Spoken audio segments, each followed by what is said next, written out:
slightly before. And just, I can't imagine, having that type of pressure on you all the time. Oh, he says the right things and he does the right things. And, I think he's correct. He's appropriately emotional and whatnot, shows emotion, but he's, professional in some.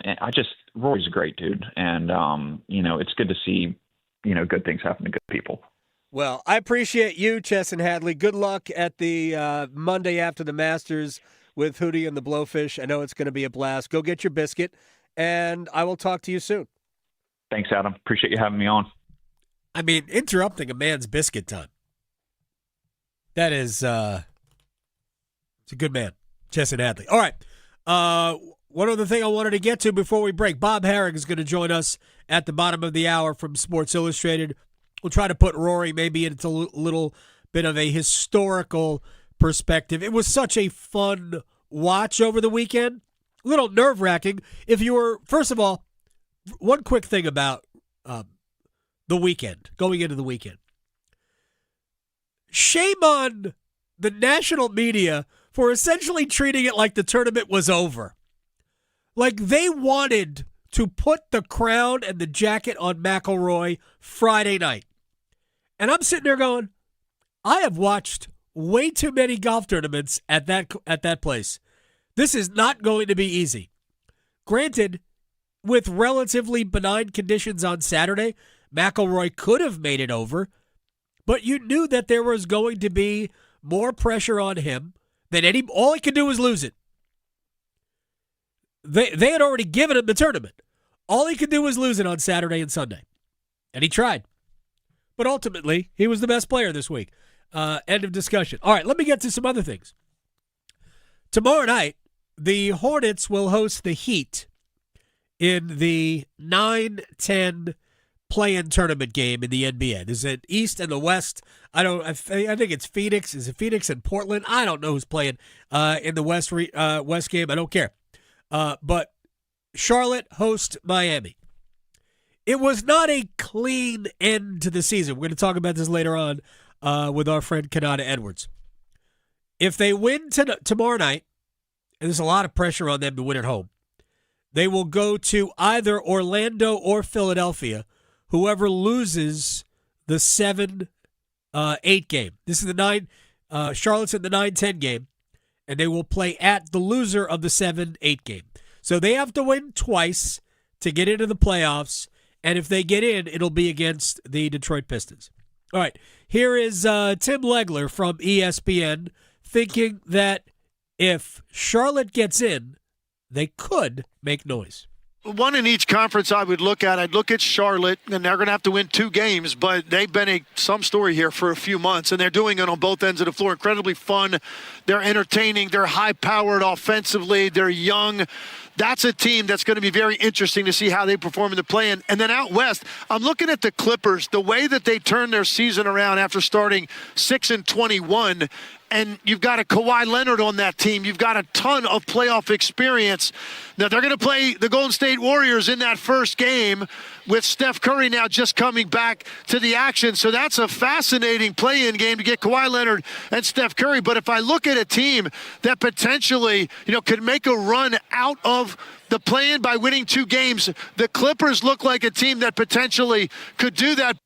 They do, by the way, especially with all the injuries going on in the West. One other thing about the NBA playoffs, which, I consider the play-in tournament a playoff game. I don't care what anybody else does. That's the way I look at it. Anything that happens after the regular season is a playoff. You can dress it up all you want. In the National Hockey League, it used to be longer, but now in round 1 in the NHL, there might be some exclusives, but I'm not sure there are. Local broadcasts can broadcast the games. So whoever the Hurricanes play, let's just say for argument that Saturday at 5 o'clock, the Hurricanes are playing the Ottawa Senators. Well, Mike Maniscalco and Chip Tracy will be doing the game on FanDuel Sportsnet. I don't know who else is going to be doing the game because every game is nationally televised, but local broadcasts are part of round one. For the first time ever, it's not the case in the NBA. ABC's lead NBA voice, Mike Breen, who is also the voice of the New York Knicks, had this to say. Of course, this is the first time ever that no longer can the home team announcers and broadcasters televise the first round. The entire playoffs exclusive to the national TV partners. I mentioned this earlier this season. I personally think, Clyde, it's a poor decision. Fans want to hear their team's announced team, at least in the first round, because for so many of us, and that's been on all my favorite teams growing up, the home team announcers, they become part of the family, such a big part of why you root for the team. Now, I get it that the networks pay a fortune to get exclusivity. Obviously, I work for one of the networks, and it's important for them.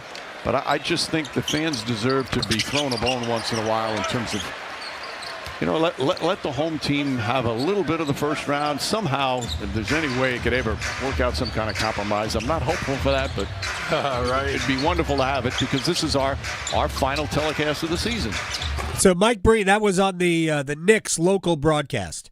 And that is unfortunate for fans. I get why the NBA is doing it at some point. I wouldn't be surprised if the NHL did it. But again, it used to be the first two rounds were available on local, from your local broadcaster. And now, because we have so many outlets, and between ESPN and Turner, there are just so many places to watch the game. Not to mention NHL Network will broadcast some playoff games. So they're all on nationally.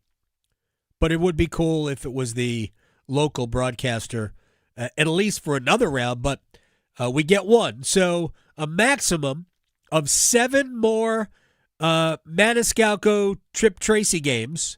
Nice. Starting probably either Saturday or Sunday of this week. Don't know which day. Somebody asked me, so do we have the schedule yet? I'm like, dude, we don't even know who we're playing yet. Right, yeah. Like it's either Ottawa or Boston, and we won't know really until Wednesday because we don't know if Carolina is going to be the 1 or the 2, and we don't know if Ottawa or Boston is going to be wild card 1 or 2.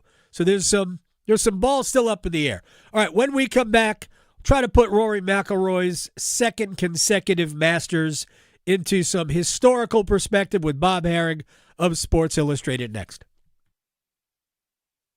His Zamboni is bigger than yours. The Adam Gold Show on the North Carolina Sports Network. Listen every afternoon for The Drive with Tim Donnelly. We've been saying it since the Cane season ended last year. They can't prove anything to us in the regular season. It's all about how far they make it in the playoffs. So they have just a handful of games left to do whatever final polishing, make the last final adjustments, and make sure they are ready to go on a deep playoff run. The Drive with Tim Donnelly, 3 to 6 on 99.9 The Fan. Adam Gold in studio with my man Patrick Day from the Aluminum Company of North Carolina. All right, let's paint the scenario here. I need windows, but man, I don't have 3 hours to go through the process of deciding what I need, when I need it. Can you help at the Aluminum Company? Absolutely. So, first of all, when we come out to your house to look at your windows, typical window appointment may last 45 minutes, an hour. We're certainly not going to make a 4 or 5 hour commitment to talk about windows. We're there to help. Serve dinner last time. Right. Listen, my wife always says, I talk to my wife all the time. We have salespeople, whatever we're doing. And my wife, I tell her all the time, I can't stand salespeople. And she laughs. She's like, you are a salesperson. I'm like, well, the difference is I'm just having a conversation trying to help people get what they want. I'm not there to pressure you. I'm just there to help you get in and out. And it's a pretty quick appointment. It's pretty efficient. So we're there to help you and make it quick. I can vouch for that. The Aluminum Company of North Carolina, online at aluminumcompany.com. When your check engine light comes on, do you see a repair bill or do you see peace of mind? For 20 years, CarShield's been the name America trusts to help keep you on the road. While other companies stop covering you when your car gets older, CarShield offers protection plans up to 200,000 miles. With over $1 billion in claims paid, we don't just promise protection, we deliver it. Don't let a breakdown break your budget. Get the flexible month-to-month coverage you deserve. Go to CarShield.com. That's CarShield.com today. This hour of the Triangle Sports Leader is powered by Ritchie Law Firm, injury lawyers.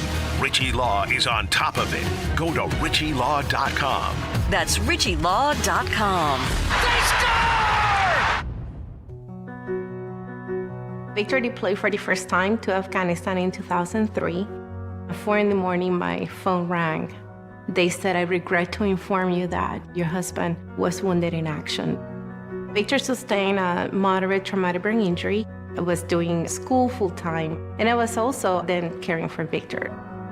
One of the most important elements of caregiving is taking care of yourself. I just didn't want to forget that I also had goals and that I also had a life. What I did is I challenged Victor to meet me halfway. There are almost 6 million military and veteran caregivers across the nation. We have our own journey, and we can fulfill that journey at the same time that we are helping our loved one. Visit aarp.org/caregiving for a free military veterans guide to navigate your caregiving journey and better care for your loved one and yourself. Brought to you by AARP and the Ad Council. All of us have a role to play in promoting a mental health friendly workplace. Whether we're a CEO, manager, coworker, or someone with a mental health condition ourselves. So what can I do to help? Learn more at whatcanyoudocampaign.org. I've been burned before.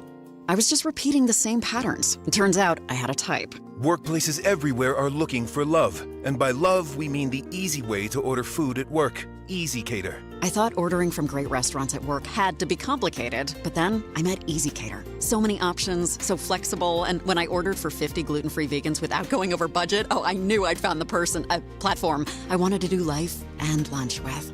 Fall in love with Easy Cater. Start an order at easycater.com. This is Adam Gold. The American Cornhole League. I don't know if you can wager on it. Let me just go to FanDuel and find out if you can wager on it. I think I read you can get a scholarship. Kids in high school can actually get scholarships for cornholing. Who knows? I don't know what the technical term I'm just not going to say anything. The Adam Gold Show.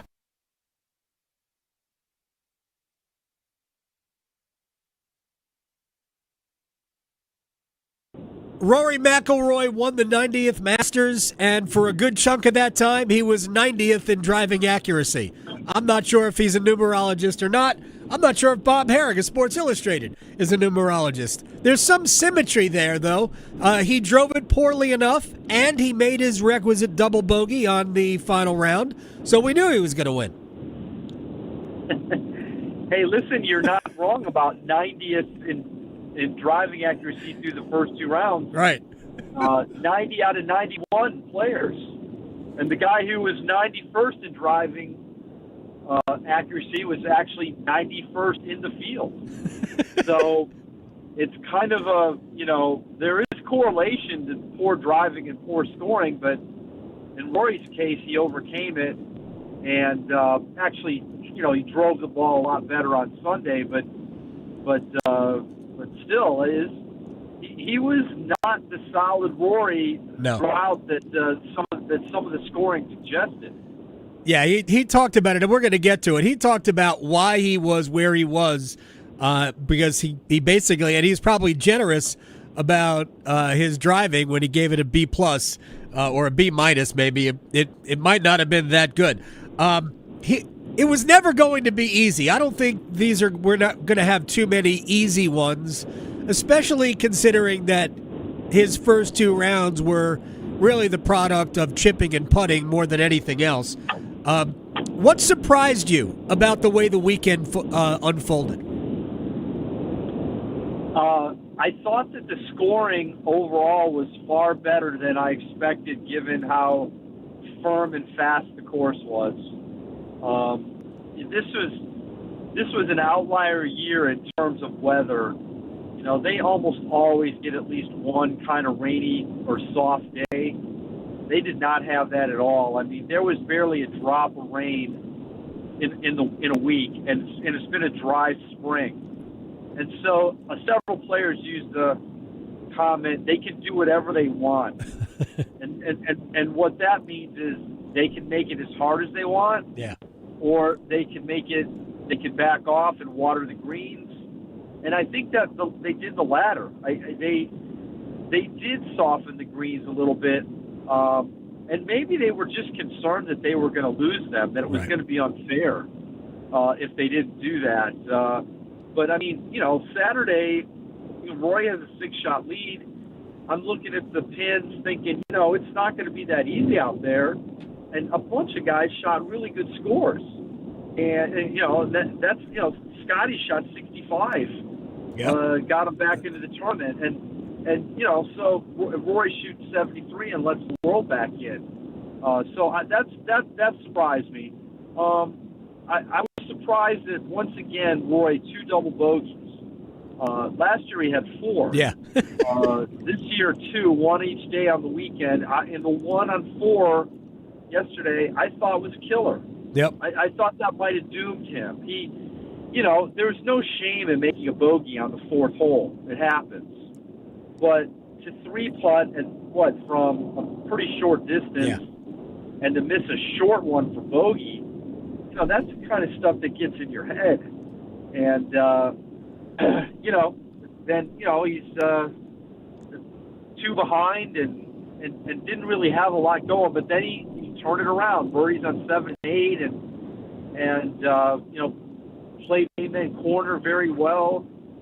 So, credit to him once again for getting it done. Yeah, it's a new Rory. I mean, he's always been resilient throughout his career and that he's bounced back and put himself in position. But we're seeing resilience within these tournaments that maybe we haven't seen before, that he's able to recover within a round. And I don't know if that's his work with Bob Rotella or not, but it is a different Rory McIlroy. So you answered my other question. Was there ever a moment you went, well, this isn't going to happen? And then we're thinking about all those, like, this is a bigger choke than, and I hate that word, but that's what would be, discussed, than all of those. And then he bounces back. So let me ask you about, historically speaking, a year ago it was the career Grand Slam. Now it's one of 4 ever to go back-to-back. These are pretty, weighty accolades for McIlroy. Where are we, slotting him historically now? Well, look, there's only 11 players in history who've won more majors. And one of those is Harry Vardon, who won 7 majors before there was a Masters. And really, I don't even know if he played at the PGA very often. He was like a teens golfer, won the Open 6 times and won 1 U.S. Open. And the other is Bobby Jones, who obviously had a great career, but his 7 majors, were in the 20s. So the point is that he has put himself among the elite. It's certainly possible to argue that he's one of the top 10 best golfers all time. Getting to 6 majors is rare. Phil did it. Phil Mickelson did it 5 years ago. Yep. He was 50 years old, became the oldest major champion. Before that, the last one to get to 6 was Tiger. Tiger got there obviously relatively quickly and went well by it. And then before that, it was Nick Faldo. I mean, there's only been 5 guys in the last 50 years who've gotten to 6 majors. The guys who have 7 are Arnold Palmer, Jones, Sarazen, and Vardon. I mean, it's just not being done. Yeah. Now look, Scotty might get there. He's got 4. Brooks Koepka, I still think has a chance. He's got 5. But Rory beat them to it, and I just think it's these last 2 majors are gonna really push him up historically in terms of where he's viewed. Bob Herring, Sports Illustrated, is joining us here on the Adam Gold Show. Fred Couples, I know he was sort of joking, but he kind of came back to it later on when he said Rory might win this every year, and he said he could win 5 more of these. Does the course fit him that well? I mean, I kind of think it does. He can move it both ways. He showed that over the weekend, even when he was struggling. He's obviously a great chipper, and he's got great imagination, as he showed on 16. I mean, could he win a handful more of these? I think there was always the view that it was surprising that the Masters was the major he didn't win. It's the one that seemingly is the most geared for him. You know, the U.S. Open's hitting it straight, being long aren't necessarily the qualities. You know, earlier in his career, he was a player who liked soft conditions. Yeah. So, like the British Open he won was in soft conditions. Well, Liverpool, his very first U.S. Open at Congressional was a very rainy week. Now, I think he's come off of that. I think Rory is a much, much better player. He can play firm conditions. He did it at St. Andrews a couple of years ago when he probably should have won that one. He had a good Open at Portrush last year. He played very well at Pinehurst when he lost to Bryce. So I don't think that's really the narrative, but still, Augusta was the one that always seemed like the one that would be the most logical. So, yeah, why couldn't he? Why couldn't he win it more times? I mean, of course, to say that you're going to win it all the time, that's probably a little hyperbolic there. But still, I mean, I think Rory, assuming that he maintains this level, why wouldn't we put him in the mix? And you said he works the ball both ways. Yep. And he can get away with some poor shots. That's off the tee. That's why Mickelson always loves Masters. He says it allows you to recover. And boy, did Roy recover. So, I think there's still more there. It was interesting to hear Roy talk about that. Like, the Grand Slam wasn't the end. Right. Yeah, look, it was inspiring. Like, everybody had a chance yesterday. That's the thing about Rory emerging, is that there were so many players at one point who could legitimately say, I can win this, more than you ever would have thought going into the weekend. Let me ask you about Justin Rose. Bob Harrigan, Sports Illustrated, is here. He was too clear. He looked like he was in great shape. Even after the bogey at 11, I thought he was okay.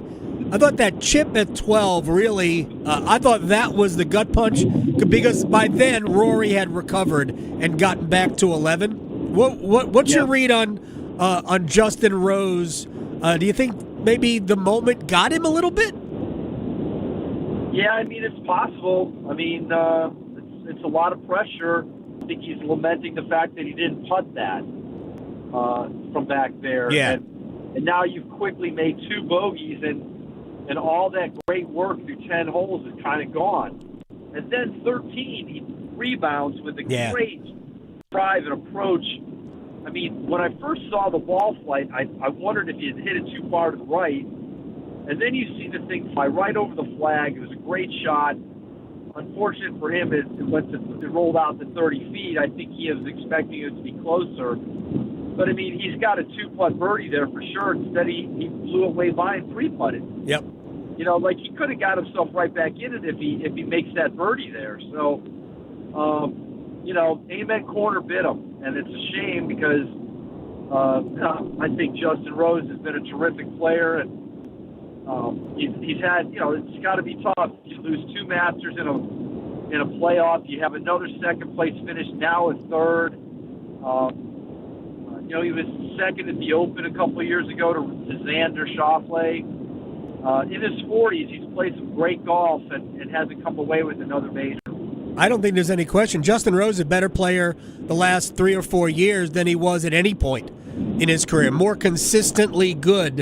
And I think the fact, and it's kind of weird, but I think the European Ryder Cup team resurgence has carried him along. He's been so energized by playing with all these guys who are so much younger than him, but he's been one of the best players on that team every single year he's playing it. And Bob Harrigan is joining us here. Final thing I'll ask you about Scotty Scheffler, then I'll let you go. That's a lot of pars in a row from 4 through 14 for Scotty. How do you think he comes away from this Masters? He seemed frustrated. I think he's probably a little frustrated at the way he started the tournament. You know, he was 12 back through 36 holes. Right. You know, even if Rory had not been so far in front, let's say Rory was even 4 shots worse. You're still 8 back. You know, that's a lot of ground to make up. And he did a phenomenal job doing it. He had no bogeys over the weekend. I mean, there's a phenomenal stat. I want to say he's the only player since 1942 to play the last 36 holes without a bogey. He actually played, I think, 39 holes without a bogey. And if you go back and watch that putt he hit on 17, you sit there and you go, how did that not go in? Yeah. You know, and so if he gets that one down, it makes it a lot different Rory playing those last couple holes. You know? Yes. You know, I'm not saying Rory wouldn't have parred 18 if he knew he had to. But, you know, you wonder, could we have seen a playoff between numbers 1 and 2 in the world? It's pretty wild. But I got to believe Scheffler comes out of there, frustrated, but not feeling bad about his game at all. And he's playing this week at Hilton Head. I would not be surprised at all if he's right up there again. Oh, and that's a golf course that's really made for Scotty Scheffler.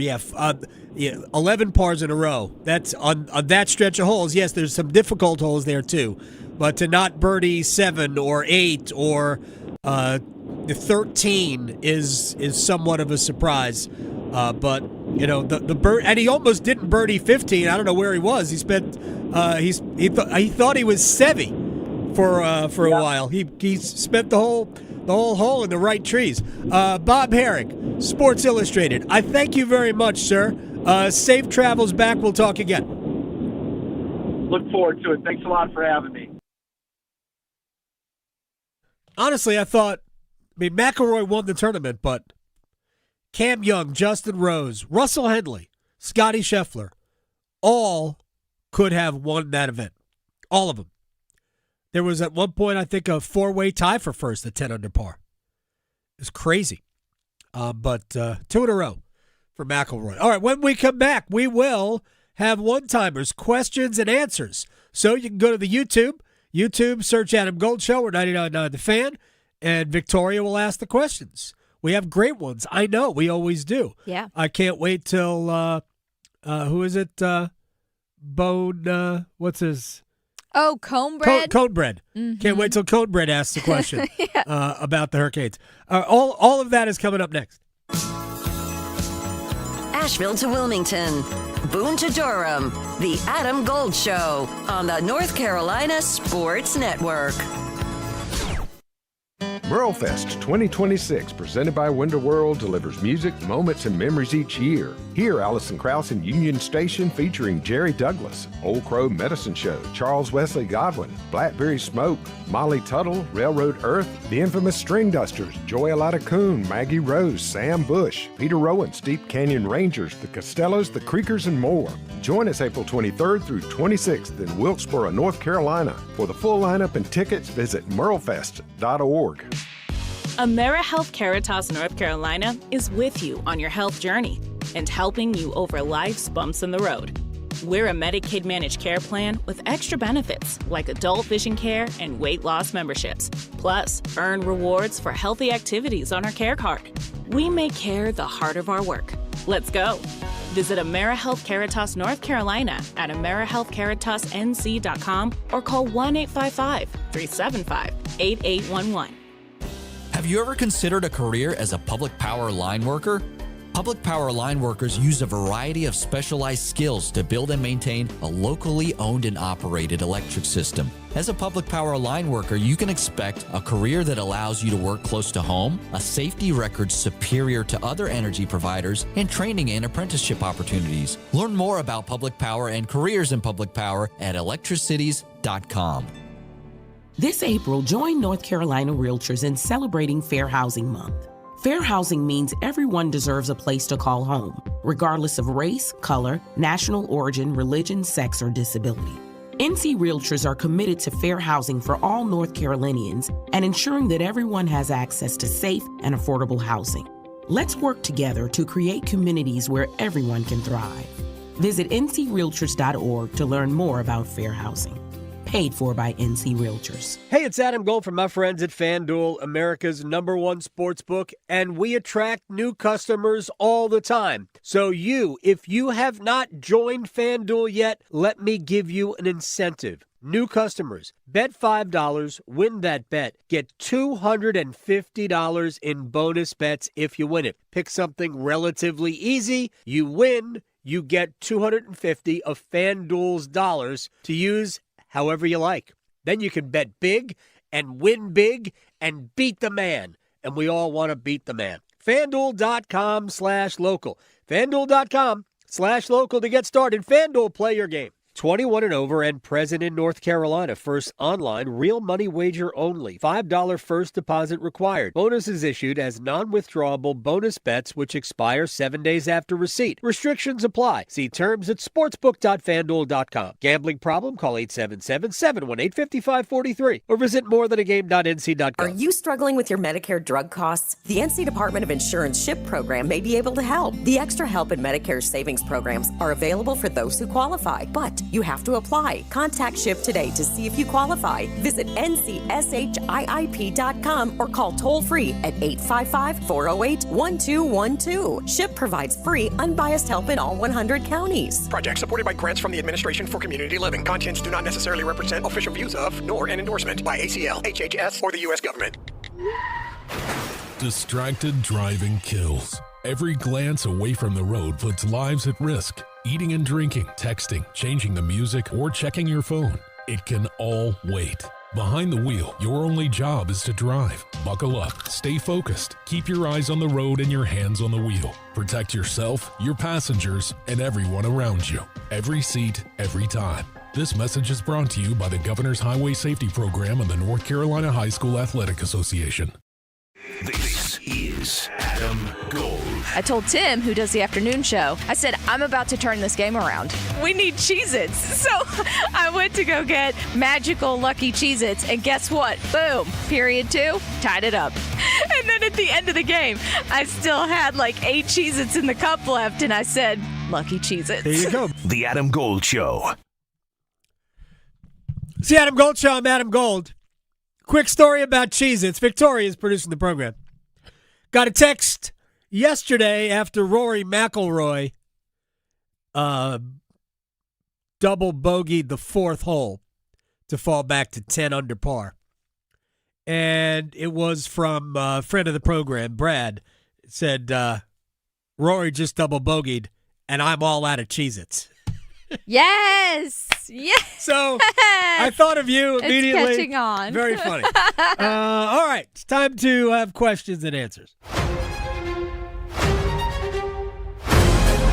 Okay, well, surprisingly, we're kicking things off with not a Canes question today. Yes. I know, right? You're really going to like this one because right, this sure. one from Billy wants to know your thoughts on the Premier League title race.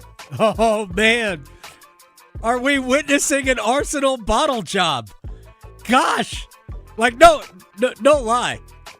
What a great weekend for a Liverpool fan. We actually mixed in a win in league play. That was nice. City ran roughshod over Chelsea, so Chelsea lost. And now Arsenal at City on Sunday.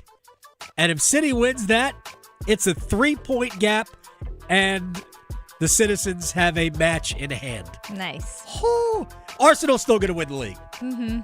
I still think they're the best team. But it's certainly going to get interesting. So that's my read on it. I think Arsenal just gets them to the line. But watch out for Sunday's going to be epic.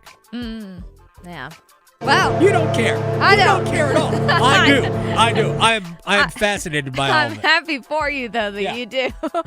So next up from William. Hi, Birdie, by the way. She also said hi to us. Are North Carolina pro sports finally on the rise? Is this the finally? doing? He says, is this the first time the Panthers, Hornets, Hurricanes, and even Charlotte FC all made the playoffs in the same calendar year? It might and that's be, fair. Yes. We're joined by a bunch of other professional franchises, but this is 8 years in a row for the Hurricanes. Oh, so yeah. Let's we're doing our job here. Good for the Hornets though. They look like they're a team on the rise, and that'll be fun. The Panthers got to take another step. They won the division last year, but let's be fair. Right. Yeah, they were still a bottom half of the league team. Charlotte FC though, they need to put some playoff success, because I think they've been good the last 2 years. They need to put some playoff success in. Next up from Micah, what are the odds number 44 plays game 1 in the playoffs? Not good. He's not one of Carolina's best 12 forwards, so I don't think he'll play. I think Carolina will get their best 12 forwards out there. But depending on how the series goes, yeah, you might see Delorier drawn in. I said that a long time ago. To me, he is a break glass in case of emergency player in a playoff series. And he was ready to break some glass last time. Good. He was a peacekeeper. Exactly. Last up from Boris, might Piotr play in at least one period in one of the 2 remaining games? He played 2 periods yesterday for the Wolves. I wouldn't be shocked if we saw him tomorrow night on Long Island. Maybe he'd play half the game. I wouldn't be shocked at all to know if he's an option. Asheville to Wilmington, Boone to Durham, The Adam Gold Show on the North Carolina Sports Network. Hey, it's Adam Gold from my friends at FanDuel, America's #1 sportsbook. And right now, new FanDuel customers can bet $5 and get $250 in bonus bets if your first bet wins. That's right. All you have to do is win your first bet, and you can get $250 of their dollars to use however you like. I've done this before, and I've lost all of it because I'm not very good at picking winners. I'll bet you'll be better than I. FanDuel.com/local. FanDuel.com/local. But it's fun to bet with somebody else's money. FanDuel.com/local. FanDuel.com/local to get started. FanDuel, play your game. 21 and over and present in North Carolina. First online, real money wager only. $5 first deposit required. Bonuses issued as non-withdrawable bonus bets which expire 7 days after receipt. Restrictions apply. See terms at sportsbook.fanduel.com. Gambling problem? Call 877-718-5543 or visit morethanagame.nc.gov. Get crazy, Canes fans. It's hockey night in Carolina. It's your Canes and Philadelphia. Andrei Svechnikov, a career best, his 31st. Storm Watch with Adam Gold at 6:30. Puck drop at 7. Stolen from, he scores! And that's 20. William Carrier knows the stats, and the Canes have a 2-0 lead. On your official audio home of Hurricanes hockey, 99.9 The Fan. Hi, I'm Kamiko, the founder of Miko's Hot Chicken. When we started our family restaurant, we were also raising a family. But let me tell you, it wasn't easy. Our Chase Inc. card was there to reward us on all of our business needs. Now we have a thriving location, and we're hungry for more. With the Chase Inc. Business Unlimited card, you can earn unlimited 1.5% cash back on every purchase, so your business can go from here to possible. Chase for business. Make more with yours. Real business owners compensated for their participation. Cards issued by JPMorgan Chase Bank and a member FDIC. Subject to credit approval. Terms apply. It's bow time. Sometimes the craving for Bojangles Supremes is so strong you just gotta have them. Even when your gas tank is on empty and Bojangles is still 10 miles down the highway. Nothing beats the flavor of Bojangles' juicy golden Supremes, especially when they're part of a perfect combo with 4 boldly seasoned chicken Supremes, a made-from-scratch biscuit, fixin', and some legendary iced tea. The only thing that can satisfy your hunger is that delicious southern flavor. So when the craving is supreme, put the pedal to the metal. It's bow time. There's no time like bow time. Time to stop whatever you're doing for some of that one-of-a-kind Bojangles flavor. Satisfy your craving for flavor and your passion for boneless chicken with Bojangles 4-piece Supremes Dinner. 4 perfectly seasoned, Cajun-fried, whole breast tenderloin fillets. Choice of fixin', a made-from-scratch buttermilk biscuit, and Bojangles' legendary iced tea. When you're hungry for flavor and value, it's bow time. Kids across America are going to school hungry every day. With help from caring people across America, No Kid Hungry is providing healthy meals and hope to hungry kids so they can build better futures. Learn more at helpnokidhungry.org. I know that hiring can be challenging. You need someone to match your role perfectly. Well, now you can meet them fast on ZipRecruiter. Build your team, build it sooner. Meet your match on ZipRecruiter. Just head to ZipRecruiter.com/free right now to try it for free. That's ZipRecruiter.com/free. Meet your match on ZipRecruiter. Try it free. I'm attorney Brian Ritchie. Big truck accidents can cause life-changing injuries, and life-changing injuries deserve life-changing money. I know big truck wrecks, and I know how to fight those big insurance companies. If you've been hurt by a big truck, contact us at ritchielaw.com. I'm on top of it. Broadcasting live from the Eagle Leasing Studio, WCMC HD1 Holly Springs, 99.9 The Fan, the Triangle Sports Leader. Here comes Rory McIlroy, just a couple inches away. Stands behind the golf ball and is set. It's a tap in. It's back to back for McIlroy. Rory has done it again at Augusta National. He's just the fourth man in the history of the Masters to win it back to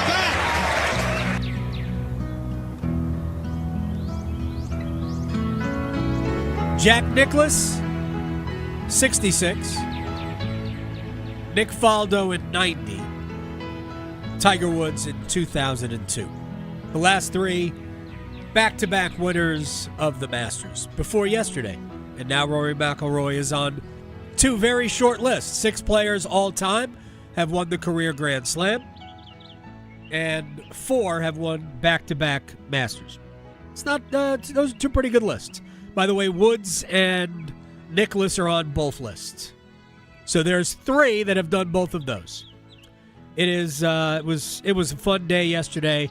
Literally anybody could have won it, and it was, I'm sure, very, very nerve-wracking for a lot of people. All right, this is the Adam Gold Show. I'm Adam Gold. That is Victoria. We are here for the next. We have 2 more hours of this. It's very exciting. Yeah. We're on YouTube. Go to Yes. YouTube, search Adam Gold Show or 99.9 The Fan. Either way, John Forsland will join us from Toronto. Dallas at Toronto tonight, I believe. Prime Mondays in Canada. And he will join us from there. We'll talk about the playoffs that are coming up. Is there anybody that can beat Colorado in the West? And we'll get his take on who are the teams to beat in the East. I'm sure Carolina will come up. All right, let's get to our second look at news of the day. Canes are in Philadelphia tonight. We'll be bare bones here because we're going to talk about it with John Forsland in just a couple of minutes. No Aho, Svechnikov, Jarvis, Stahl, Slavin, Gostisbehere. Those 6 players are out. Brandon Bussey starts, second start against the Flyers. Flyers right now are in a playoff spot, but they have to get 2 points to guarantee that they will make the playoffs. 1 point eliminates the Columbus Blue Jackets. If they get nothing tonight and they lose in regulation against Montreal tomorrow night, then Tuesday's game between Columbus and Washington is for the final spot because Philadelphia will lose the tiebreaker with Columbus of regulation wins. So there's a lot riding on this game tonight for Philadelphia. They will be playing to get a point tonight. Not to get a point, but to win the game, which will be a great test for Brandon Bussey, who this is his opportunity to make a case for the net.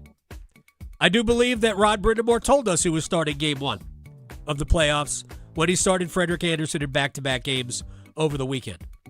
They were not consecutive days, but they were consecutive games. Third time, by the way, since the restart that Andersen has played consecutive games for Carolina. But Brandon Bussey can make a case why he should at least be part of a rotation in the playoffs. And I'm here for the rotation since I think that's probably better for Andersen also. but we will have to wait and see based on what happens tonight. But this is a big start for Bussy, and I do think we're going to see at least a cameo from Pyotr Kochetkov in the final game of the season. I don't believe Frederick Anderson is starting against the Islanders in the final regular season game. The Islanders are done. They don't need anything. Chances are Carolina won't need anything either out of that game. It'll be we call that a dead rubber game. All right, so that's that. Portal news from Virginia Tech, Neoklis Avdalis to Carolina out of the portal. Dynamite player. So Carolina has already started to add from the portal. They could be getting another ACC guy, Juke Harris. Carolina's one of the finalists for the former Wake Forest wing. Luka Bogovac went into the portal. I guess he could still theoretically come out of it. My guess is no, that he will not, that he will go stay in the portal and leave. Derek Dixon, we don't know. He's left the door open to return. It all depends on some of the other players that come out. Jaden Young decided to stay, but that's a big get. Neoklis Avdalis. We'll talk to Not of the Scribe coming up a little bit more than an hour from now. Did NC State get a commitment from Christian Hammond from, where was it? Santa Clara, I believe. Old Herb Sendek funneling players to the ACC, back to his old school. Also, they're one of the finalists for Bishop Bosworth, guard from, I believe, Tennessee. Deshaun Good from, I think, Robert Morris, kind of another mid-major wing who can, I think, be a good player for NC State. Duke, we got a lot of things up in the air because we don't know who's coming back for the Blue Devils. We have no clue. We don't know what Pat Gongba's going to do. We kind of know, even though he hasn't announced it, Isaiah Evans is going to go to at least going to test the waters of the NBA draft. My guess is that he stays in the draft. But we don't know whether Caden Boozer and Caleb Foster are staying, both, leaving, both. We have no clue what's going on. Nick Hemedia, while he's in the transfer portal, is still open-minded about a return to Duke. I mean, my guess is that he's going to go to the West Coast because I think Dame Sarr is coming back. But Hemedia is open to a return. I'm sure the money's going to have to be right, and the opportunity to play is going to have to be right. He can go somewhere else and probably play 32 minutes a night. And he's probably not going to be a 32-minute-a-night player here unless the roster is small, and maybe it will be. I have no idea. But John Shire's not going to be pushed into making a decision. They're going to have a good team. I'm pretty confident of that. They'll have a good team. Maybe it won't be what last year's team was or the year before, but they'll have a good team. So not concerned in the least about what's going on at Duke, but I am curious who's coming back. I mean, Gongba's got to make a decision. He should probably declare for the draft, just to see. I guess next year you'd do it anyway, but I would declare for the draft and just see. See what the NBA said about my future there. All right, now, this is not something we normally tackle here on the show, but this has become pardon the pun about tackling. Yeah. This has become, like, I frankly don't care about this story, but Diana Rossini and Mike Vrabel. Diana Rossini used to be with ESPN and is now an NFL insider with The Athletic, which is owned by the New York Times. Mike Vrabel is the head coach of the New England Patriots. There are photographs of the two of them, it appears, having a weekend getaway together. Right. There's like a hot tub involved or something like there that, was, right? Yes. Yeah. Bucket of beers. Who among us has not gotten into a hot tub with a bucket of beers? With an insider, an NFL insider from The Athletic. Exactly. Anyway, so I've seen a lot of, posts on social media. Well, she's going to bear the brunt of this, and he's going to get off scot-free. There's a double standard, which, well, yeah, there is a double standard. There is no doubt about that. Except it kind of depends on what Jennifer Vrabel has to say about this. Right. So while the league isn't going to take action on Mike Vrabel and the Patriots aren't going to take action on Mike, although they might fine him. Mm-hmm. The ultimate penalty might be paid, might be owed to Jennifer Vrabel. Who's been his wife for 25 years. Right, exactly. So we don't know about double standard here. The Athletic kind of pulled her credential. So she has been sidelined by the Athletic for now. And I've got some issues with this. Was the Athletic worried about the methods by which she may have acquired her inside information? I mean, maybe. Okay. It probably says more. This whole issue says more about, I think, women's reporters, their tenuous place in the industry. And it's not because they're not excellent at what they do. Okay? It's because too many men don't believe that women know sports. I can't tell you. I would encourage people, go check out Mina Kimes' timeline on Twitter. Yeah. That woman knows more about football than 99% of dudes anywhere. And she can heave it pretty far, too. Yes. Yes, she can. And they do not believe she knows what she's talking about. But she does. It's because men think that sports belongs to them. Right. And it doesn't. Or that if women don't play it, they don't understand it. I hear that all the You've time. never had your hand in the You've dirt. never played football. Look, our friend Jordan Rodrigue from The Athletic used to cover the Panthers. Remember the whole Cam Newton talking about pass routes? Yes. As though she wouldn't know a pass route from like a needlepoint pattern. It's foreign language. Oh, my gosh. Now, that was disrespectful on the part of Cam. And he was called out for it, all that. Water under the bridge, and we're done with it. It's not a big deal anymore. But it was indicative of just what women reporters have to deal with. They automatically start from a deficit when it comes to their credibility. And they have to earn that credibility. So in some ways, I understand why The Athletic is concerned that Diana Rossini gets her information in ill-gotten ways. But I don't care. Yeah. Here's what I care about. Did Diana Rossini get her inside information because she slept with Mike Vrabel? Are people really insinuating that? Right. Or is she just an adult who had an attraction to Mike Vrabel and it was mutual and this just happened, but she is getting her information like every other reporter, unless, and I'm literally making a joke here, who's to say that Adam Schefter isn't having a relationship with NFL head coaches or general managers? He's got a lot of breaking news.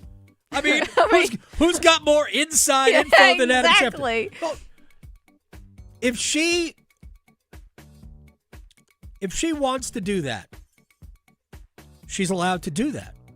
Now, The Athletic did their own investigation. I believe that she lied to The Athletic about the nature of her relationship, which is a bigger problem for her than how she may have gotten any inside information, which I believe she just good at her job. Yeah. And happened to be attracted to Mike Vrabel. Sure. I mean, there is no more bro. Yes. No more bro in the entire NFL. Football-y football Mike guy. Vrabel. Yeah. Oh my gosh! And if that's what you're into, that's fine. I happen to find Mike Vrabel very attractive. Yes. Handsome. No idea. I have no idea. But and he likes carrot cake. He does. He absolutely Maybe does. Diana does too. So here's like the short of it is that it probably does more damage to women in sports, women who cover sports, who are journalists, broadcasters. Not that it should, but it allows dopey men to think that, well, you know how she got her information. Right. You know, she's knocking boots with the head coach. And you were going to go there anyway, so this just gave you license to do it. 100%. The whole thing is disturbing from that standpoint, but I could not care less. Like, it certainly does give new meaning to being an insider. True. But that is that's her business if she wants to. And I'm not even suggesting that that's what she does or that's what happened, right? Those photos, though. Yeah. That was not random person with an iPhone. Hey, look, it's Diana Rossini and Mike Vrabel. Yeah, no. Like, nobody would have recognized Diana Rossini. No, not out in the wild like that. That was on purpose. Out in the wild. Yeah. There's reports it's her husband, Kevin, who hired one, but I don't know if that's just speculation or not. I mean, look. That's all fair. I will say all the Coldplay stuff coming out from oh gosh, from the couple that was at the Coldplay concert. Yeah, all that. All these videos of her kind of digging at her husband too, right? Just casually, throwing him Maybe it wasn't. Maybe sometimes the jokes. I have a phrase, and it's actually on my Twitter timeline. Twitter byline, I believe. There is truth in every bit of sarcasm. Yeah. Mm-hmm. Every bit of it. There is truth there. And in most comedy, there is truth. Yeah. Sometimes it's an unpainful one. Yeah. John Forsland will join us. We will talk NHL playoff prospects. Next. Delivering more hits than the Canes forecheck. Shoots, he scores! The Adam Gold Show on the North Carolina Sports Network. Listen every afternoon for The Drive with Tim Donnelly. We've been saying it since the Cane season ended last year. They can't prove anything to us in the regular season. It's all about how far they make it in the playoffs. So they have just a handful of games left to do whatever final polishing, make the last final adjustments, and make sure they are ready to go on a deep playoff run. The Drive with Tim Donnelly, 3 to 6 on 99.9 The Fan. This is the sound of Claire, cooking dinner at home. And that's the sound of a fraud alert from Wells Fargo, flagging a charge for a pricey restaurant in Paris. Considering Claire isn't in Paris right now, that seemed odd. To the bank and to Claire. 2 taps later, Claire says nope to the charge, and Wells Fargo is on the case. However you make money work, Wells Fargo can work with that. Wells Fargo Bank, N.A., member FDIC. For 20 years, the North Carolina Education Lottery has been creating winning moments where dreams become a reality and where hundreds of winners are made every day. Moments that add up to billions of dollars in wins. And we're nowhere near finished. Seize your winning moment with the new 20th anniversary scratch-off and digital instance game. Must be 18 to play. Approximate overall odds of winning on the scratch-off are 1 in 3.45. Approximate overall odds of winning a prize in the digital instance game are 1 in 3.75. Problem Gambling Helpline 877-718-5543.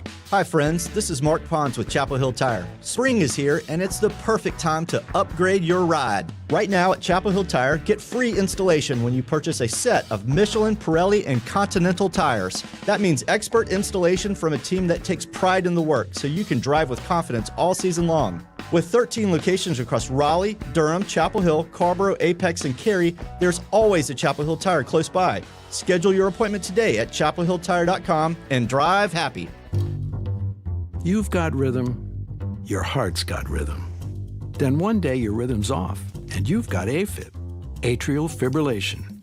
The good news is you've also got an AFib center, where specialists in AFib have multiple treatment options for you. Want more good news? Most of them are minimally invasive. Learn more at wakemed.org.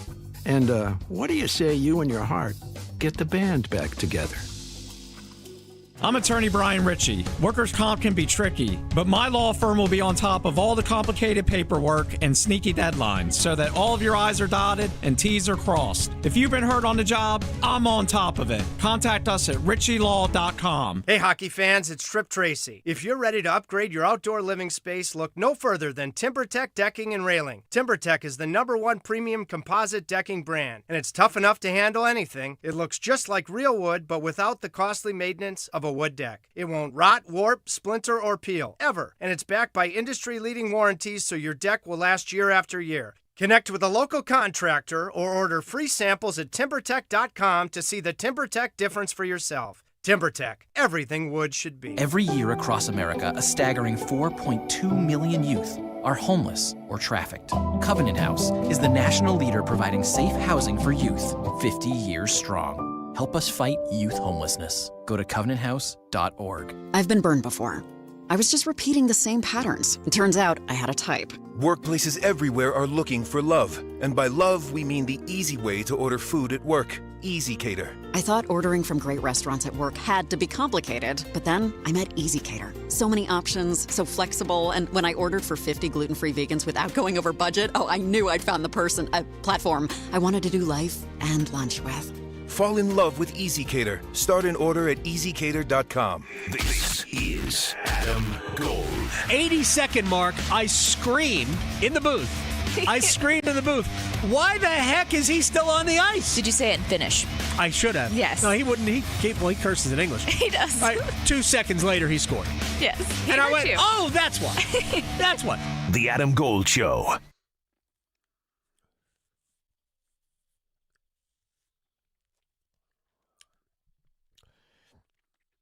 It's the Adam Gold Show. I'm Adam Gold, Victoria producing the program. Game 81 for the Hurricanes tonight in Philadelphia against the Flyers team that needs 2 points to guarantee their spot in the playoffs. 1 point will eliminate the Columbus Blue Jackets, who have fallen apart. And 2 points would eliminate the Washington Capitals. Capitals are 1 point back with 1 game to play, so 2 points would end it. Washington has the tiebreaker at regulation wins. So Philadelphia's got to get at least 1 point out of the last 2 games, but 2 points would eliminate everybody. 2 points they're in. John Forsland will be in Toronto tonight. Prime Mondays on Amazon in Canada. It is the Dallas Stars paying a visit to the Toronto Maple Leafs. But I know John watches the whole league, and I've got his phone number. How are you, sir? You sure do. Yeah. I'm good, Adam. How are you? I can't believe we're at game 81. It seems like only 6.5 months ago that we started this journey. You had a little bit of a break, but man, this schedule has been really, really hard on a lot of players. Yeah, it's going to take a deep dive to see, obviously the players are the ones that bargain the Olympic involvement, and they really hold it in high regard. And it does a lot for their careers and their opportunity to compete against the best players. And it gave us a showcase, and it gave us a wonderful last game and all these different things.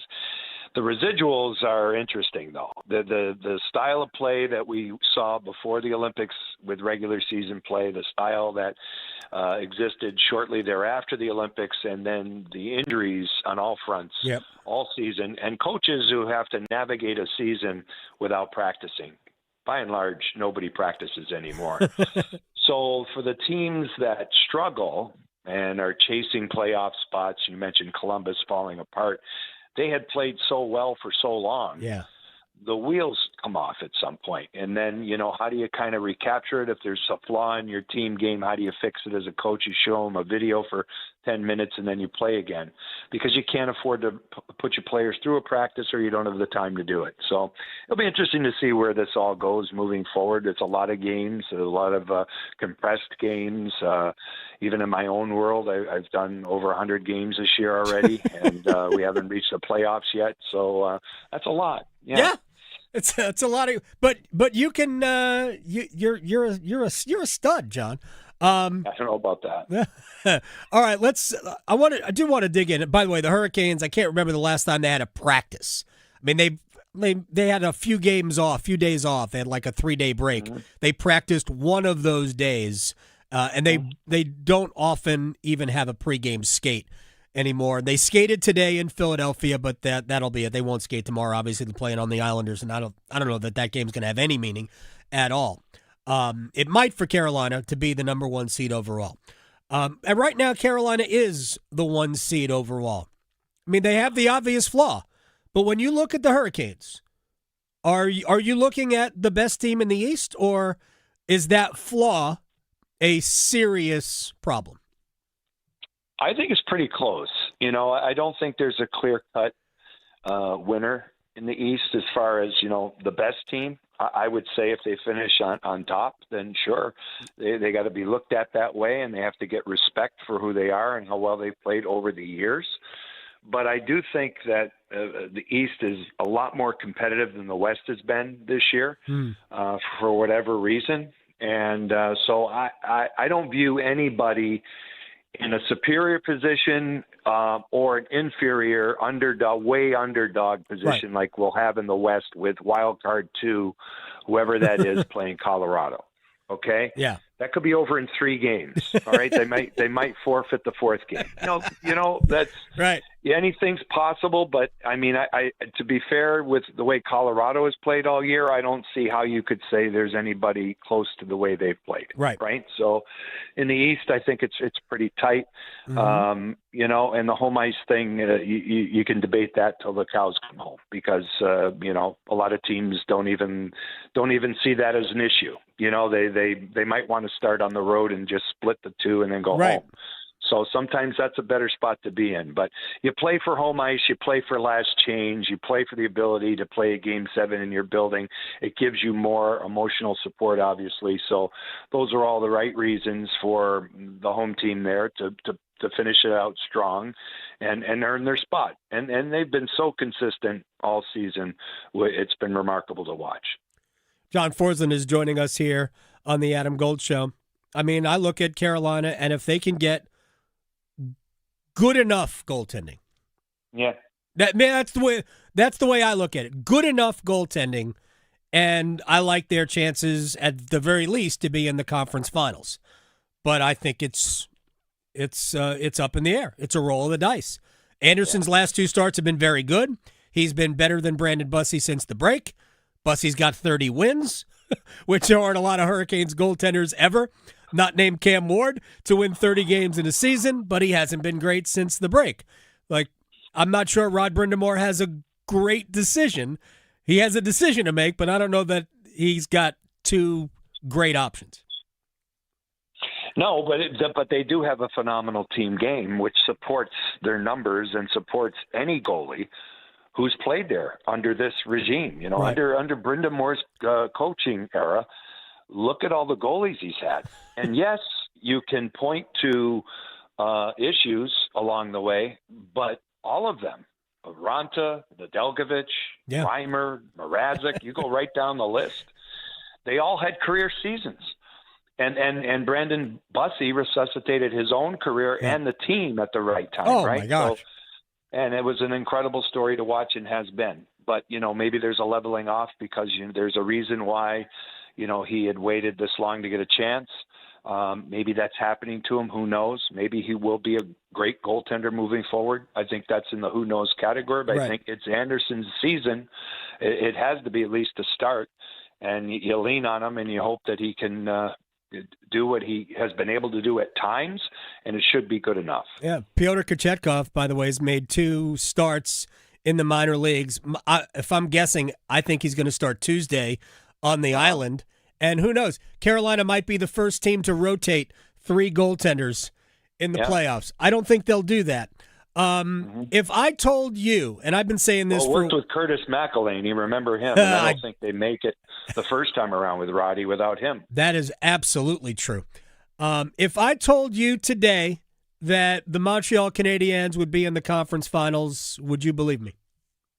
Yes, I would, because I've seen them quite a bit. I saw them a lot last year working this package, and they're a train coming, and they are exceptionally fast. They are highly skilled. They have 2 young goalies, and one is getting really dialed in right now, and that was the question mark for them in and around the trading deadline. Would they go after a goalie like Bobrovsky? There were some rumors attached to him. But no, they're an interesting team because transitionally, I mean, I don't know what the metrics are on that, but they have to be one of the better rush teams in the league. They have a potent power play, and they have a back end that moves the puck. So it's going to be exciting to watch them. And then you put them at home in that building, and they're starved for the playoffs there. It's going to be exceptional for the league to get Montreal back in the playoffs. Yeah, they have a chance to finish on top of that division. Tampa, Buffalo, and Montreal. There, you could throw a blanket over them. I think Buffalo and Montreal are in front. Tampa's right behind. Tampa's got to win out, I think, to have a chance. They still could be number one, but Tampa's probably one of those teams. John Forsland is joining us that probably doesn't care as much about being at home to start a playoff series or having Game 7 at home. What do you see? Do you look at the Lightning as, I still think they're the best team in the East? I do too, and I know that's probably going to irritate some people in that market, but I agree with you on that. I think Victor Hedman's status is cloudy. He's on a personal leave, and I'm not sure. No one seems to know if he's going to be back or not. This season has tested John Cooper's ability to coach to a level that maybe he wins a Coach of the Year, which he's never won, because of the injuries they've had. Right. Nikita Kucherov could be the most valuable player league-wide. Strong argument for that. And then you've got Vasilevsky. And they have, they're hardened, and they understand how they need to play. They got everything going in the right direction. So I do think they're the team to beat in the East. But again, that's going to be an interesting situation depending on who they play. Yep. And then we're kind of skimming by Buffalo a little bit. I love Buffalo, which is a remarkable turnaround for the general manager of the year, Kevin Adams. This is an unbelievable situation. Yeah. But they are a very good team.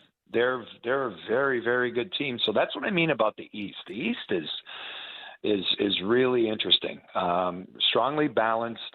I really think those Atlantic Division teams play a lot the same way, with a high level of speed, and they're strong down the middle. Everybody is. So it's going to be fun to watch. There's no question about that. It's interesting about, and I agree with you about Kevin Adams. It is as many interviews, and I think you and I have talked about this, that I have heard with Jarmo Kekalainen and people talking about Buffalo. They just don't bring up Kevin's name, and I'll just leave it.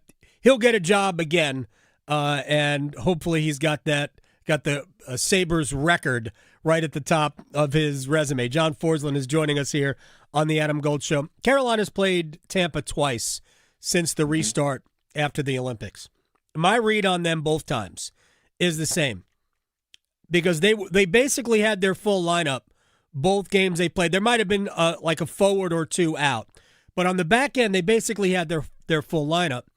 And I found that Victor Hedman and Ryan McDonough both, you could play against him. I thought J.J. Moser and Darren Radish were by far their best defensive pairing, and they're good. I'm not knocking them, but Hedman and McDonough looked slow, and if those two guys can't play at a higher level, then I do think, and Chernak is fine, but I do think that Tampa might struggle a little bit defensively, and they might. I mean, you could rely on Andrei Vasilevsky all day long and be fine. But it might put a lot of pressure on Vasilevsky to come up huge for them to survive the Atlantic Division. But other than that, I love that team. And look, I can't wait for the Hurricanes to play them, because that means that we're in round 3. I don't care who comes out of the Atlantic if the Hurricanes are in round 3. But that's my only read on, my only fear about Tampa is those two guys on defense. And I think it's good. There's a lot of miles there. Yeah. So if you get those guys deep into the playoffs, which would be the situation for the Hurricanes should they play Tampa, there's going to be the wear and tear of the first 2 rounds, and what kind of a bite in terms of the speed that they had to play against to get there. And that's my point on Buffalo, Montreal, is how fast they are. They are exceptionally fast.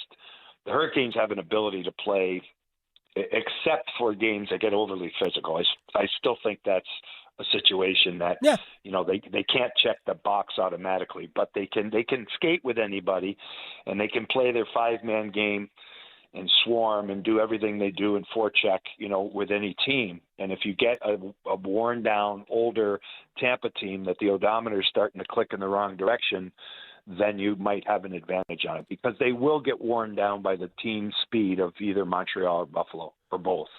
It's going to be hard for them because they want to play a structured game when they get to it. They're known for their skill in terms of their high-end players, but most of that on the power play.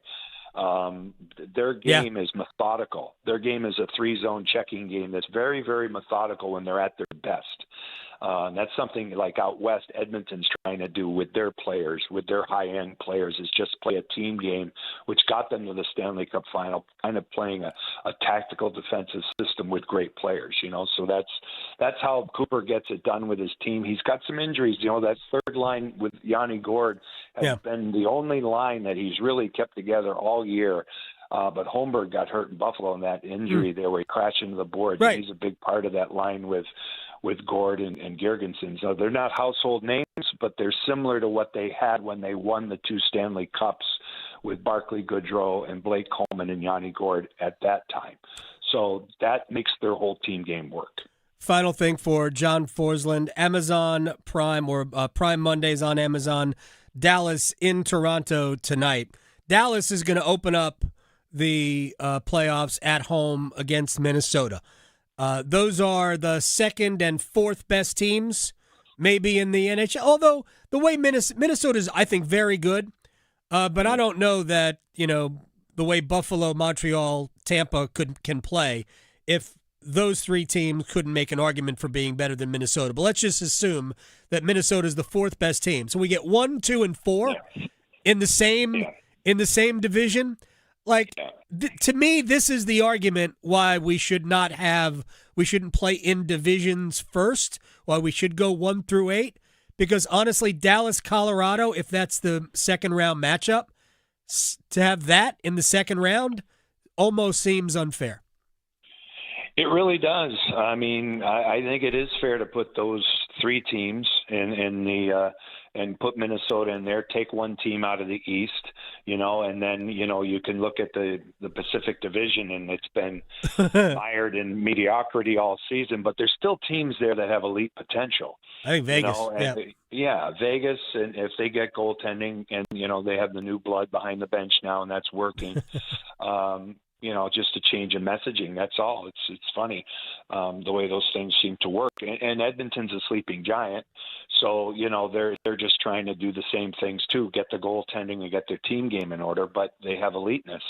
So when you look at Minnesota, they're top to bottom. They did everything they needed to do to compete with these teams, but they might go away after 2 weeks. Yeah. Dallas has got an assortment of injuries. They're trying to get healthy. They've lost over 300 man games this year, and they've still played at the level they have. They got an unbelievable power play, but they're not sure. I just met with all their people this morning. They're not sure about Heiskanen. They're not sure about Roope Hintz. Those are 2 big question marks. They're getting some guys back tonight, and they're going to play them. But they're deep. They did the same thing, stock it up for the playoff run, and then there's Colorado. And I don't know how anybody can bet against Colorado based on what we've seen during the season. You can try and pick one out and sound intelligent, and that's fine. But Colorado's the best team I've seen all year until proven otherwise. I do not disagree. John Forsland, I appreciate your time. Enjoy the game tonight, and hopefully we will see you all the way into June. I hope so. I'm coming back to Raleigh tomorrow, and I'll be commuting all playoff outposts from the lovely city of Raleigh, North Carolina. Thank you very much. The outskirts of Raleigh. Yes. Okay. You know where I live. I do. Right. I do. Thank you very much. I'll talk to you later. John Forsland here on the Adam Gold Show. He's got TNT in rounds 1 and 2, and then national radio the rest of the way. So, like I said to him earlier today, hope to see you at Lenovo Center all the way through the middle of June. I mean, I know Hurricanes fans are nervous. You should be. Ottawa's good. Boston's good. You can make an argument that round one will be the most difficult of the first two rounds for Carolina. Round one's always a crapshoot anyway. I mean, when you've been playing games that don't really matter for a couple of weeks, you can kind of lose the edge. But I would say that Carolina has looked like they have maintained the edge. I mean, they outplayed Chicago by a lot last Thursday. And I don't know what the answer is if somebody asked the question about, Utah had wrapped up a playoff spot, but they haven't wrapped up wild card 1 in the West. And they could still end up in the second wild card if they lose out. So at some level, they have to keep winning. They played their full lineup on Saturday. Carolina did not. Carolina was out, didn't have the Stankoven line in. They didn't have Carrier and Taylor. Hall was part of the Stankoven line. Didn't have Carrier and Jankowski. Didn't have Miller and Chatfield. So they were playing less than their full roster. And Carolina was the better team. I mean, Utah still has things to accomplish. And Carolina went there and won the game. And again, looked very good. Freddie Anderson played well. Philadelphia's got work to do tonight. This will be a very interesting game from that perspective. If Carolina's on it, then we'll know. But it's one of those games where what's Carolina's motivation? We know Philadelphia is going to be motivated because if they lose this game in regulation tonight, Philadelphia has to get something out of the next game. Otherwise, there's a good chance that they will miss the playoffs. Columbus and Washington play on Tuesday. Philadelphia, after tonight, tomorrow they will host Montreal. Montreal needs the game. They would love to win that division.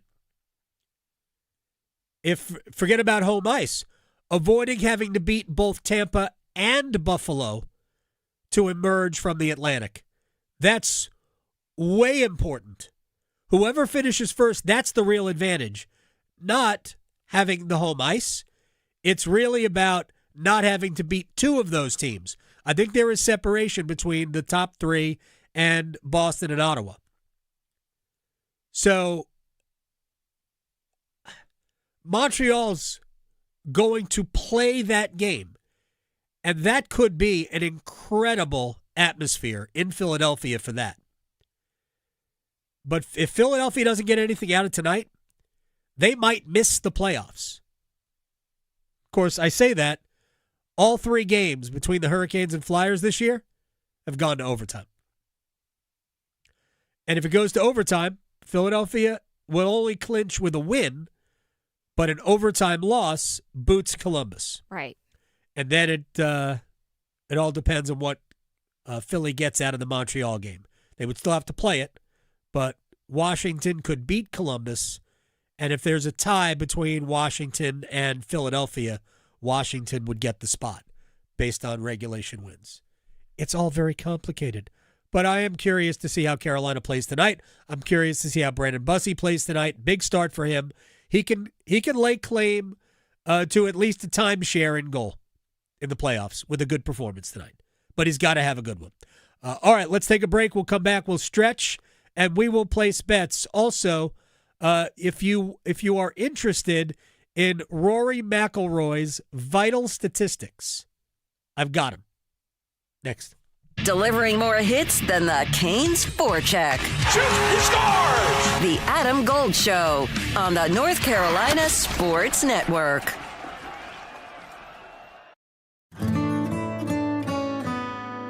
It's the first day of the first grade, and she found a new best friend. It's a laid-back Sunday afternoon you wish would never end. The homemade taste of Bluebell and good friends gathered round. The good old days are being made right now. Introducing Bluebell Pro, a dessert with up to 12 grams of protein and 110 calories or less per serving. Low fat, no added sugars, and gluten-free. Dig into a pint. It's more than just protein. It's Bluebell Pro. Good for you.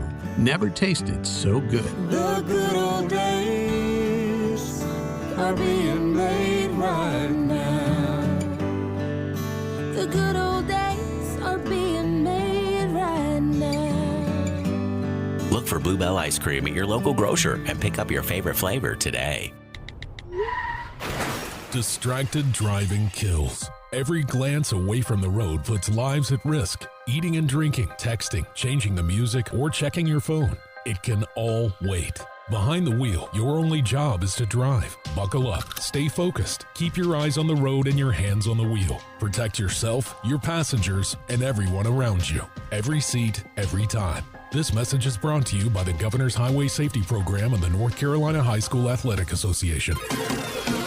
The North Carolina Healthcare Association invites you to listen to this month's podcast, Conversations on the State of Healthcare. This month we examined the Thrive 5, developed by Thrive OBX. The Thrive 5 is a way to bring the community together using outside partnerships to stay healthy as you age. My guest is Amy Montgomery, Executive Director of Operations at Outer Banks Health. So Thrive OBX is about inspiring well-being and longevity through a community-wide cultural movement. The goal is simple: to help people thrive. Research shows that only about 30% of our longevity is tied to our genetics, and 10% depends on access to health care. So that leaves roughly 60% is determined by daily lifestyle choices, like how we eat, move, manage stress, sleep, and connect socially.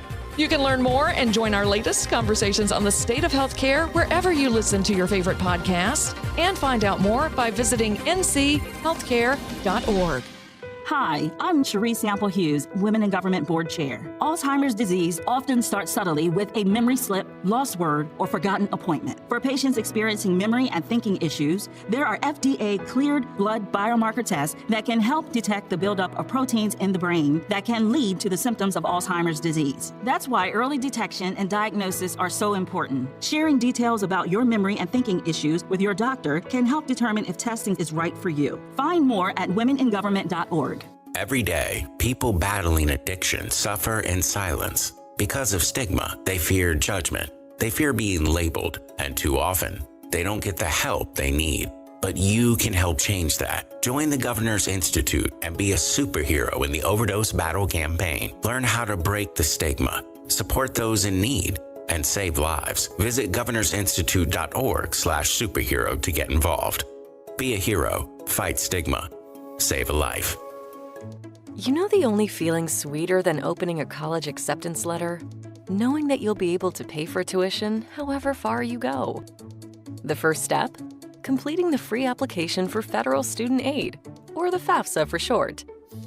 Find out how much money for college you qualify for. Grants, scholarships, and other opportunities are waiting. How far can you go? Find out at cfnc.org/FAFSA101. This is Adam Gold. Well, if I'm watching the Panthers game and it's going real bad, many times it does. I punish them by not watching I'm them. a disappointed mother. Yeah. Like, what are you doing?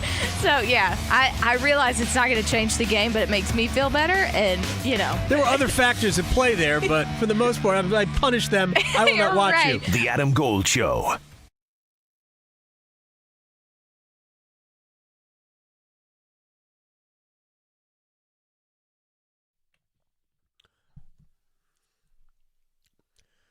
See, Adam Gold Show. I am Adam Gold. Not really sure if that was English or not, but it's close. Hope everything is well. Victoria is here. Next hour, Kanata Edwards. We will talk about the play-in game tomorrow. The Hornets are one of those teams that might scare somebody in the playoffs. Well, if they get in, it'll be the Detroit Pistons, the number one overall seed in the East. The Hornets are playing the Miami Heat tomorrow in Charlotte. Win that, and then you will go on the road to either Orlando or Philadelphia, whoever loses that game. Got to win twice to get into the playoffs, but I would argue that they're already in the playoffs. Anything after the regular season is over to me, is a playoff game. I don't care what you call it. Also, is tanking really a problem? I don't see tanking as being a problem, but whatever. The NBA is trying to fix the tanking problem. All right, let's stretch. Okay, did you want to start off with your Rory? So, okay. People know what whoosh is. I mean, if you don't, that's fine. It's sort of a watch. You wear it around your wrist, and it takes like physical data. It's like a golfer's Fitbit. Yeah, it's not just golfer. Anybody can use Oh, it. okay. It doesn't make a difference. You don't have to play golf doing it. I could be wearing it now. Okay. So it measures a lot of things. First of all, it told us that he walked 24,000 steps on Sunday. That's a few. 91,000 for the week during the tournament. Wow. That's a lot of steps. I assume that's a lot of steps. Yes. His heart rate spiked at 135 beats per minute during the tee shot on 18. Okay. Maybe that explains why it went miles to the right. It dropped to 121 during the approach shot. Once he figured out that, okay, I've got a shot, I can get it around in front of the green, which he did. 105 beats per minute during the putt, and then jumped back to 150 beats per minute during the celebration. What do you think his resting heart rate for the week was? Oh, boy. Resting heart. Well, it should be around like, I don't know, they say like 60 or 70, so. Between 47 and 49. Oh, wow. That is a dude in shape. Oh, wow. So he follows this strict routine during the PGA Tour season. No caffeine after 2 p.m. Last meal at least 2 hours before bed. He takes magnesium and theanine. I don't know if I said that right, for sleep quality. He wears blue light blocking glasses in the evening. Okay. Epsom salt bath when available. Very nice. I know. I like that. Cool room temperature for sleep. Well, there you go. I'm going to do all of those things. You should. Except maybe the Epsom salt bath. Yes, and All you right. should see what your heart rate is regularly. I don't want to know. All right, you're up. Okay, well, let's see here. So I know some people have to deal with this, but have you ever wondered, because I know you have a couple pets, and I have a dog and a cat. Well, yes, you have multiple, but so how much do you think you spend a year on one pet? All right, we'll just deal with the dogs, because I'm not even going to venture a guess on the equine. Right. The food is whatever we do, that Blue Buffalo food. Yeah. It's enough. Yeah, it is I'll just say enough. It is enough. Well, this study's going to make you feel like it's definitely enough Sure. because on average, they are saying just for one pet, whether it's a dog or a cat, which I would say a dog, you probably spend more because cats are kind of, I don't know, they're just kind of self-sufficient. Over their, 1 year, they're saying you spend about $4,272 per pet, which over a 12-year lifespan, give or take, right, could cost you about $50,000 for a dog or a cat. So if you're wondering how much you might be spending, that could be it. They're also saying that vet costs have jumped 43% in the last 5 years.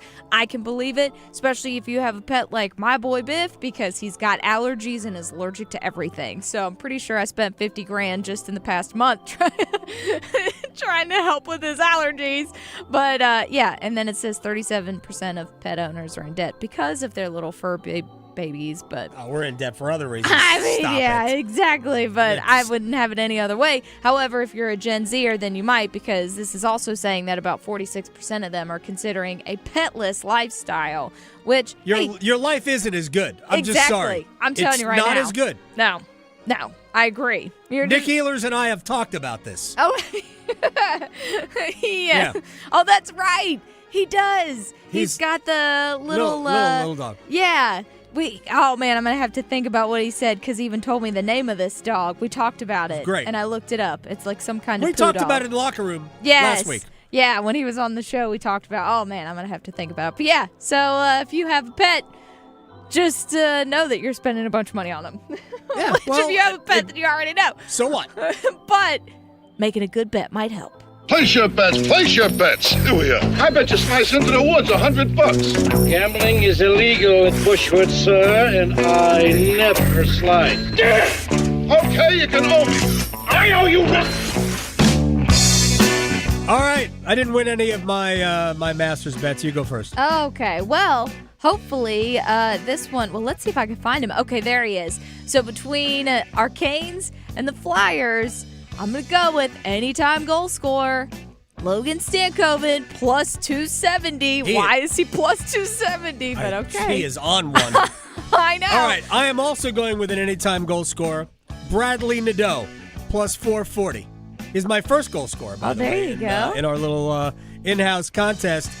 And I'm also going to give you another overtime game-winning goal scorer, Jackson Blake. Oh, I love that. Yeah, it could be a good night for Blake. Yeah.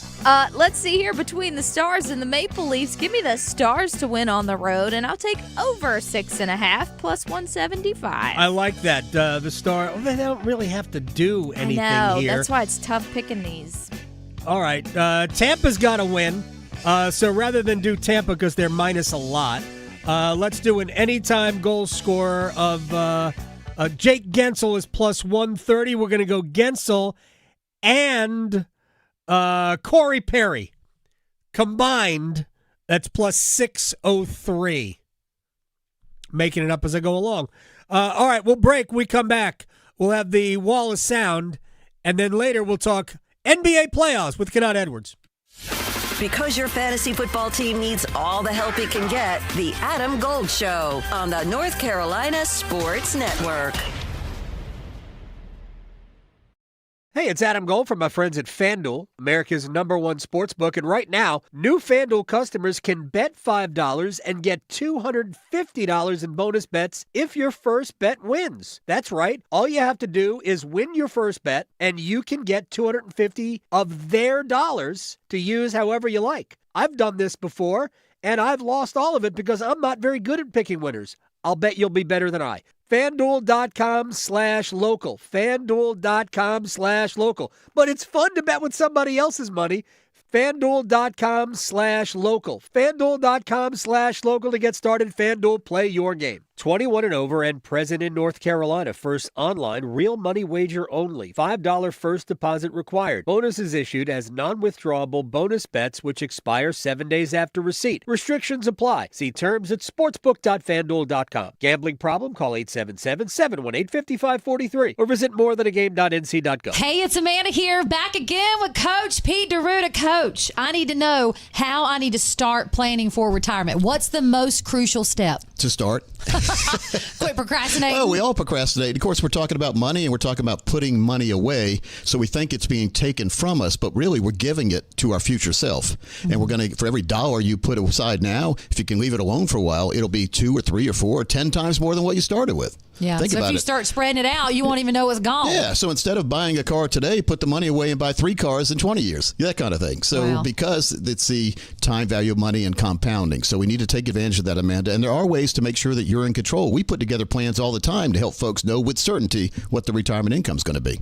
Very, very important. 919-794-7900. 919-794-7900. Or text Amanda to 600-700. Amanda Daughtry is a paid spokesperson. Investment advisory services offered by Capital Financial Advisory Group, a North Carolina registered investment advisor. It's bow time.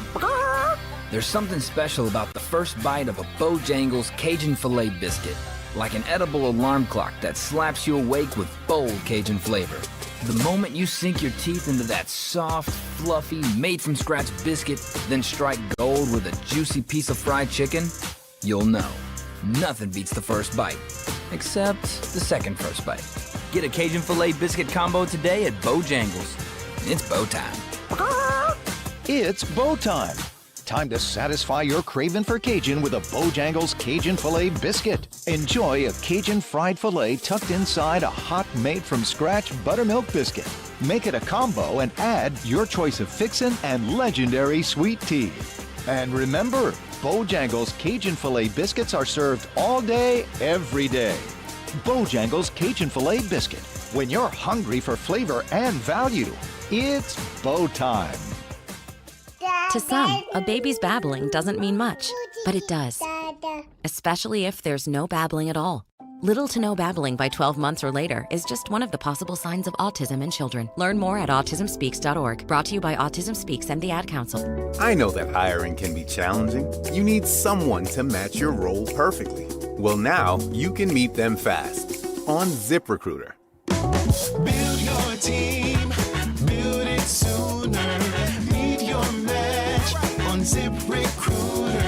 Just head to ZipRecruiter.com/free right now to try it for free. That's ZipRecruiter.com/free. Meet your match on ZipRecruiter. Try it free. I'm attorney Brian Ritchie. Getting hurt in a car wreck comes with all kinds of stress and frustration. But when you call me, I'll be on top of all of it. So all you need to worry about is getting better. If you've been injured in a car wreck, I'm on top of it. Contact us at ritchielaw.com. Broadcasting live from the Eagle Leasing Studio. WCMC HD1 Holly Springs. 99.9 The Fan. The Triangle Sports Leader. But for his mental takeaway, after all the years of the weight of Augusta National, for his mental takeaway to be, I don't need to play perfect to win, I think that's going to give him some mental strength and resilience that if he is playing a little loose and if he is a little too relaxed, I know that golf is you against the course, but the green jacket is you against everybody else. And if it's firm, fast, and everybody's making mistakes, I think he's got a better chance now of not having those compound on top of each other. Oh, man, we were all Team Rory going into the Masters. It was so good. We'll have a Masters theme to the Wall of Sound. Kanata Edwards will join us in about 15 minutes. Panthers are in the play-in game or play-in tournament. I think it's a playoff. We'll find out what Kanata Edwards thinks about that. Right now, Wall of Sound. The Wall of Sound is a function of this studio. There's no doubt about it. No doubt. No doubt about it. None. All right. From Rory McIlroy himself, he was asked the question because it has been discussed. If you are a Golf Channel viewer, which some of you might be, does this put him on the short list of the best European golfers ever? Or you've kind of avoided numbers goals throughout your life, but you have said that you'd like to be considered the greatest European of all time. I'm just curious, we'll debate it forever, but how does it feel to at least be in that conversation now? Yeah, like today I tie Nick. So yeah, there's obviously going to be that conversation and that debate is going to be had.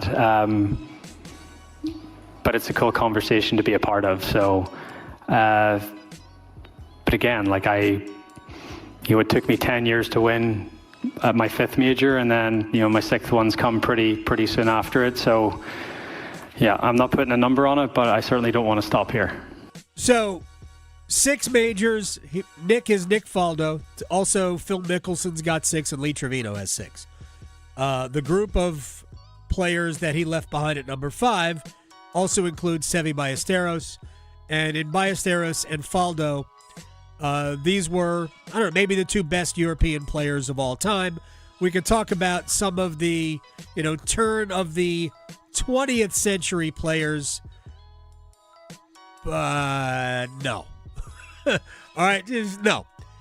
The group at 7 majors, if he can win another major, is amazing. Harry Vardon, again, turn of the century Englishman. Bobby Jones, Gene Sarazen, Sam Snead, Arnold Palmer. Now we're talking about you're putting yourself in another category. He's going to win more majors. I think Rory has a very good chance to end with double figures. Still great. It's only 36. You can play into your Justin Rose is 46. And he's going, I promise you, Justin Rose is going to win another major. He's playing too well to not. So, Yeah, it was awesome to watch yesterday. It did appear that there was a time where nobody wanted to win, and then there was about 5 guys who could, and Rory McIlroy emerged. Now winning back-to-back. I thought it was so difficult to win last year because of trying to win the Masters and the Grand Slam, and then this year I realized it's just really difficult to win the Masters. I tried to convince myself it was both, but yeah, just incredible. You know, I obviously did the bulk of my work on Thursday and Friday, and you know, I don't think I would have believed anyone if they said to me, you know, all you have to do is shoot even par for the weekend and you'll win. Right. Well, because nobody would have thought that at all. And frankly, he shouldn't have had to. But that's what it turned out to be, because everybody felt that pressure. Scottie Scheffler felt that pressure. Rose, Henley, I mean, obviously Cam Young. Any one of them could have won. Scottie went from 4 through 14 without making a birdie. And there are too many birdie holes. There are 2 par 5s in there. Scottie was, I think, -5 on the par 5s all weekend. All right, Scott Van Pelt from ESPN on Rory among the all-timers. That's the harder question to answer than the fact that we got the answer to the question of what last year did, right? It frees him up in a way that allows him to play this Sunday, not chasing, but completely comfortable with and secure in the knowledge that if I mess this up, I get to come back next year. And that freedom, along with a cushion of 2 shots on 18, shows itself. And it changed the entire tenor of the day. I think people were almost rooting for someone else just for a different story. Not that they're not happy that Rory won. It's just, no, we did that last year. Like, it'd be cool if Justin Rose won or if Cameron Young won. But in Rory winning, what it does is it stamps him in another category, if you will. I mean, 6 equals Sir Nick. And you start putting him on graphics with black and white pictures of Harry Vardon, whose name is on a trophy that's given to the guy that has the lowest stroke average. So, I mean, Rory already was a forever golfer. Andy North tells me, you know, one of the greatest that we've ever had. And now I feel like sky's the limit. I don't know. That's cliche. I just think he's completely freed up. And as I said on the broadcast the other day, it's like the line from the Joker and Batman. You have nothing to threaten me with. And that freedom showed itself. All right. I would say that while they would have been fine if Justin Rose or had Cam Young won, Rory McIlroy is the home team at Augusta. He is. There is no doubt. The only other golfer who would be more loved at that place right now probably will never play it again competitively. Tiger Woods. Jack Nicklaus isn't going to play competitively again. I don't think Woods is going to either. I mean, he might, but he's not really going to be competitive. Rory McIlroy's the home team. All you had to do was listen. It was obvious that he was the home team. Fred Couples, this is on Friday. Rory's not even done yet when Couples is talking to the media, because Couples ended his round like at one point. I guess it was on Saturday. Maybe this was Saturday. I don't know if this was Saturday or not. But Couples thinks that Rory's going to win a bunch. Rory may never lose this thing again after last year. I mean, I said that on about the 12th hole to my caddy. And then he birdied, I think, a couple coming in. But, you know, he's really good. He hits it so solid. Yeah, like he was joking, but he's built for that golf course. He can play, he can hit it both. He can hit it right to left. He can hit it left to right. His short game is a dream.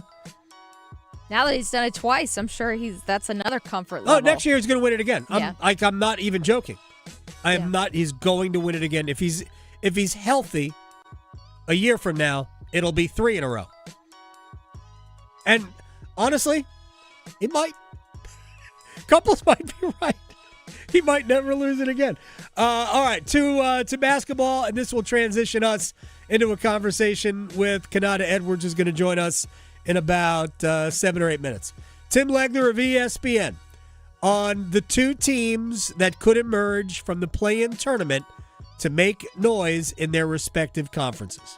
One in each conference I would look at. I'd look at Charlotte, and they're going to have to win 2 games, but they've been some story here for a few months, and they're doing it on both ends of the floor. Incredibly fun.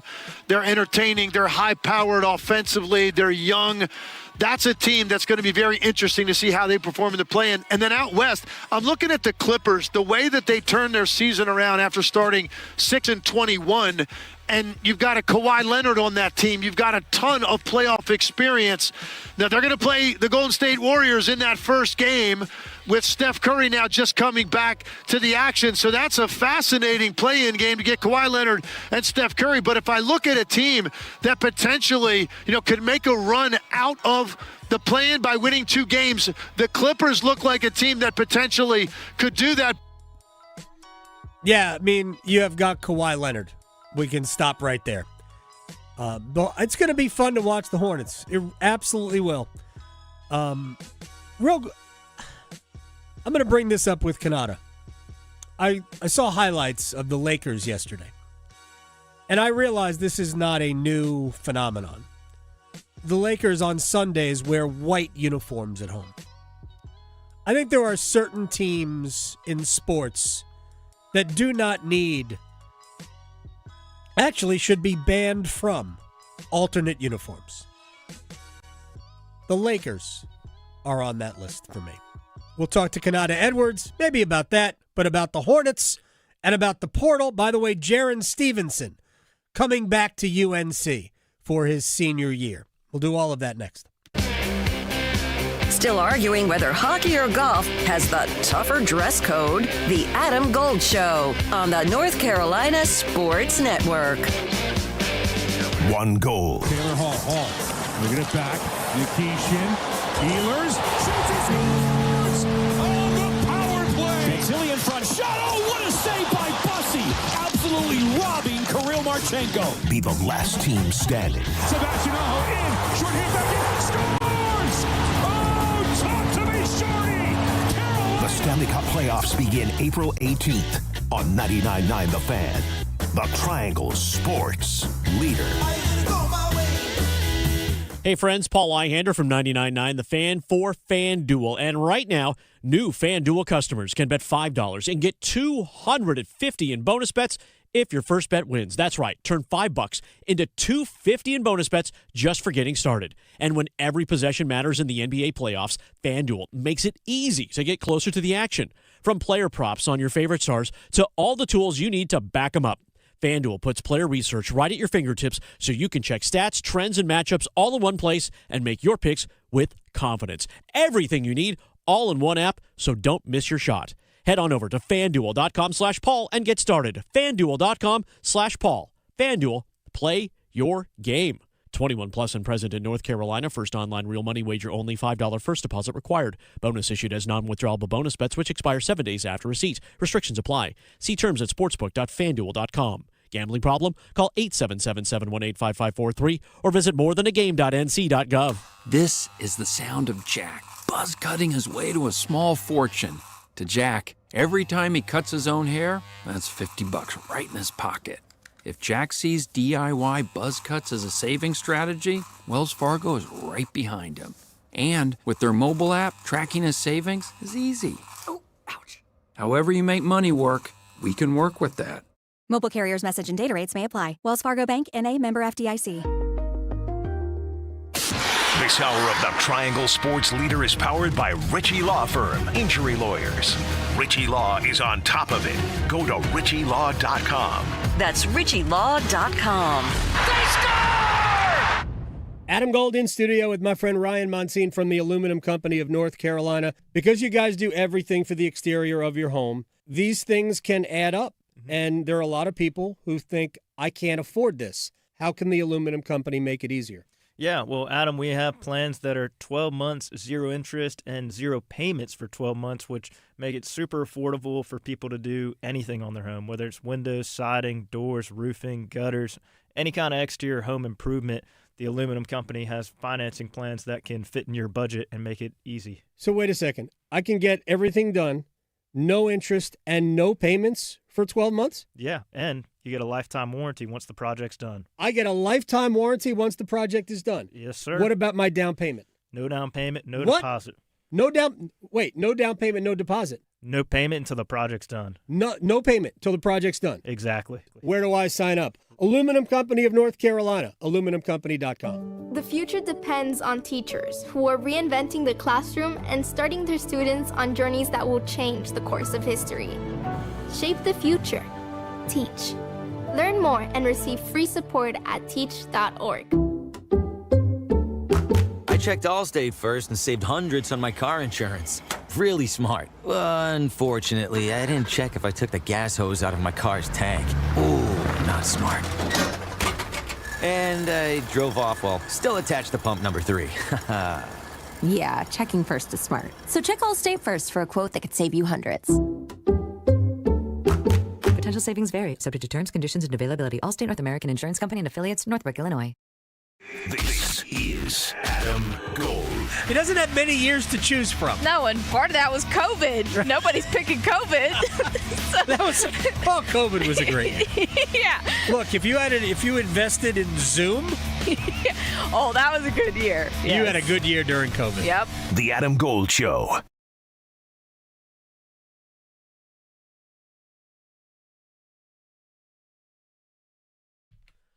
It's the Adam Gold Show. I'm Adam Gold. Victoria producing the program.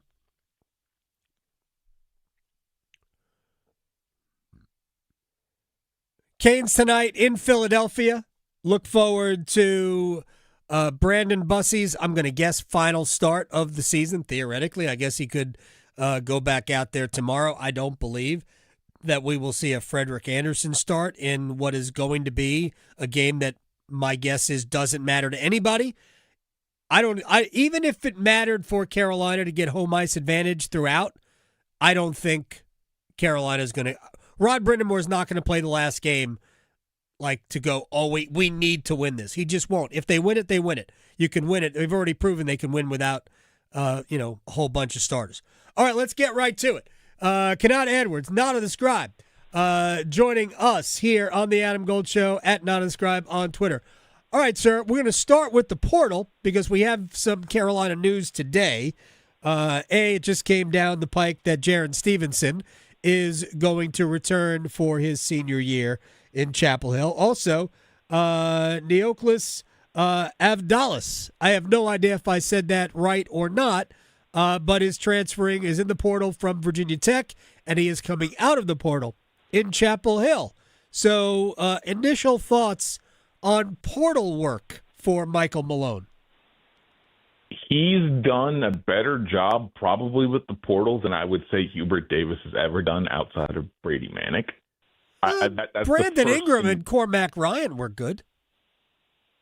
Again, those guys were good. Avdalis is going to be a lottery pick next year. Okay. Oh, really? I thought he was good enough to be in the first round this year at points because that 30 ball he put up against Providence is still stuck in my mind. Okay. There were some legitimate pro stuff that he does and he does well. So I think adding him is going to be very, very fascinating. They're going to need another point. They're going to need a point guard, and Mingo's coming, and Jaron Stevenson's there. But I think the biggest thing, I know you were probably getting to this, but Kim English being first chair for Mike Malone, that's probably the bigger move because that's a more experienced guy on the sidelines for any first-time head coach in Chapel Hill history. I'm gonna be honest with you.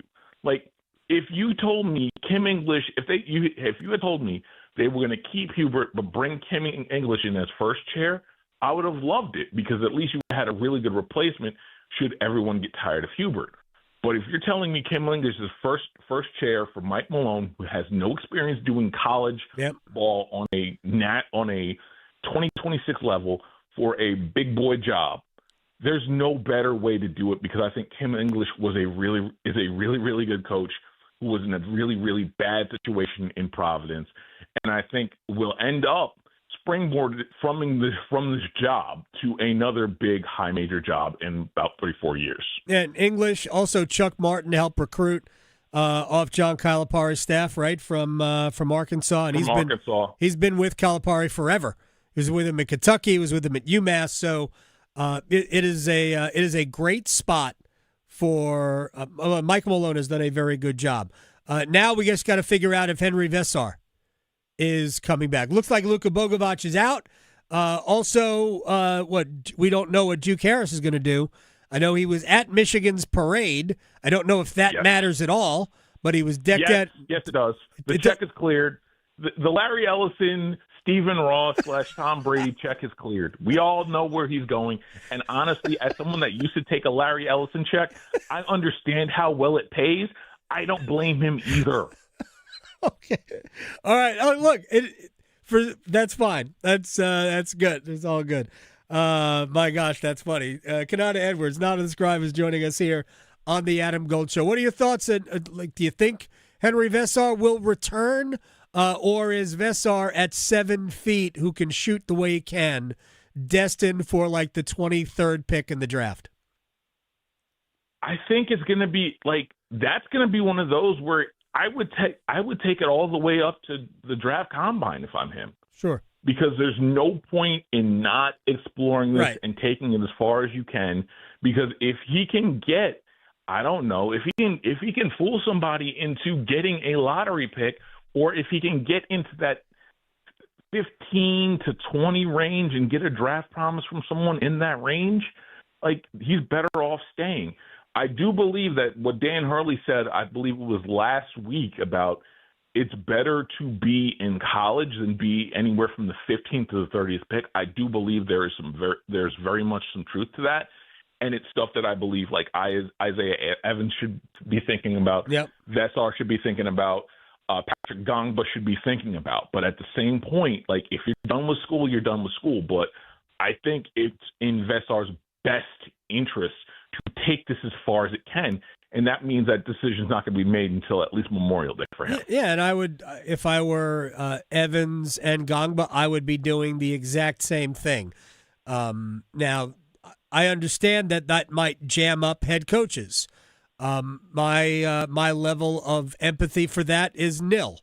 Exactly. It's not about you guys. And I think the smart coaches understand that. It has to be about what's best for the players. I do think that the current system, and no matter what changes down the road are made to the current system, I think the current system basically makes it better for players to stay longer. And I think we'll probably kind of gradually shift into more often than not, players will stay a second year. And the borderline players might stay a third year, because real quick, your thoughts on this, because I keep seeing I know there's a player in the portal from Robert Morris, and there's a lot of players in the portal from lower, from mid-major schools or Division II schools, and maybe Division II is probably not the right example here, but these kids should probably stay where they are and play all 4 years, because they could be local heroes and make money locally that they can't make anywhere else. It depends, because we got to remember, guys, think about it like this. Think about a Bennett Sturts, who was with Ben McCollum at D2 and went to Drake, went to Iowa, and now is probably going to end up being a top 25 pick. It all really fluctuates, because if you're a Bennett Sturts and you have that kind of ability, it makes sense to go shop, to trade again, ply your trades different places and make as much money as you can, to where, again, a lot of this requires self-awareness. And granted, I don't know about you. At 18 to 23, I didn't have the greatest self-awareness. And I didn't, again, granted, I had great parents that listen to this program that will, again, and I will not say anything bad about them, but at the same point, they gave me the sense of, hey, this is within your purview, this is what you can do, this is what you can't do. Not everybody has that same luxury that I did at 18 to 23. And therefore, I can't say, like, these kids might be getting bad advice. We're starting to see a lot of agents the tail wagging the dog with the agents. Yeah. So, again, do I agree with you? Absolutely. But at the same point, like, we can't keep treating this like a one-to-one situation. You know what I mean? I 100% know what you mean. I'm going to follow that up 1 second. But first, Mr. and Mrs. Edwards, you did good. Jeff Goodman from Field of 68 tweeted out over the weekend that, quote, high major head coach, was complaining that a player who averaged 3 points was asking for $1 million. Frankly, if that coach is complaining about it, like, miss me with it. You don't have to pay a guy $1 million who is averaging 3 points a game. But if you want to keep the player, and, like, if he has options, he's going to explore those options. It's a market. It's just a market. Like what, Flory Badunga? Yeah, Badunga, yeah. I mean, the rumors is that he's getting nearly $5 million from Louisville. That is an awesome deal. Yeah, whatever the market bears, do it. Like, again, here's the thing: for every coach that complains about every 3-point scorer asking for $1 million minimum, how many coaches go back and, like, renegotiate their deals after they get 2 or 3 more wins over their normal average? Yeah. Let's start talking about that. Let's be real with this. Like, I understand where coaches are complaining, but these schools can say no to these coaches like these coaches can say no to these kids. It's not like these 3-point-a-game scores are going to make or break your roster, unless you're talking about keeping the teams academically eligible. The kid's got a 4.0 and then keeps them eligible. That's one thing. And then that's great leverage for that kid that really can't score but can keep your team eligible. That's great. Oh, man. If we're talking, but honestly, if we're going to, like, there's complaining, and then there's legit complaints about the way the system goes, and then there are complaints that are absolutely nonsensical.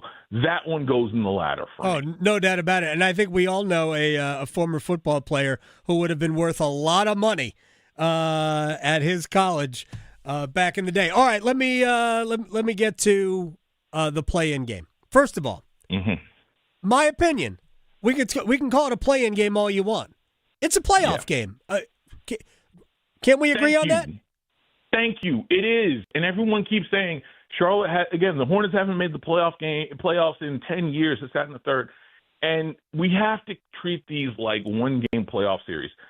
Again, baseball does not consider their expanded wild card games not playoff games. They consider it part of the playoffs. Right. The NBA should be doing the same thing. We do not need to have this velvet rope around the play-in tournament and the playoffs in general when they're expanded too far as it is. Like, why are we trying to be pinky up about the NBA playoffs? To begin with, I have no idea. I'm with you on that. Do you think it's too much? You think they've expanded too much? I think these games provide a lot of excitement. I dig it. My only complaint, like, I've used to be a 7 games is the truther, but some of these first round series, we could get them done in 5. We can get them done in 5. We can be done with the NBA finals before June 30th, and we can give ourselves enough time in between the finals and the draft. Like, for those of us that do cover the sport and everything else like that, that turnaround from the finals to the draft, especially if you have a 7-game series, is lightning quick, and you don't get a chance to breathe. I agree. I would love to see that. I would love to see, like, a 5-game series. Maybe it cuts down a little bit on the inventory, but then you have the expand. Again, you can expand the NBA, the in-season tournament. There's ways to work around it. Let's just go with 5 games, best of 5 to start, and maybe we get a few more interesting first-round matchups, and more importantly, more interesting second round and going forward that way. Yeah, 5-game series, though, increases the chance of upsets because the shorter the series, the greater those chances are. Here's one change I would make to the play-in tournament. We're going to talk about the Hornets here in a second.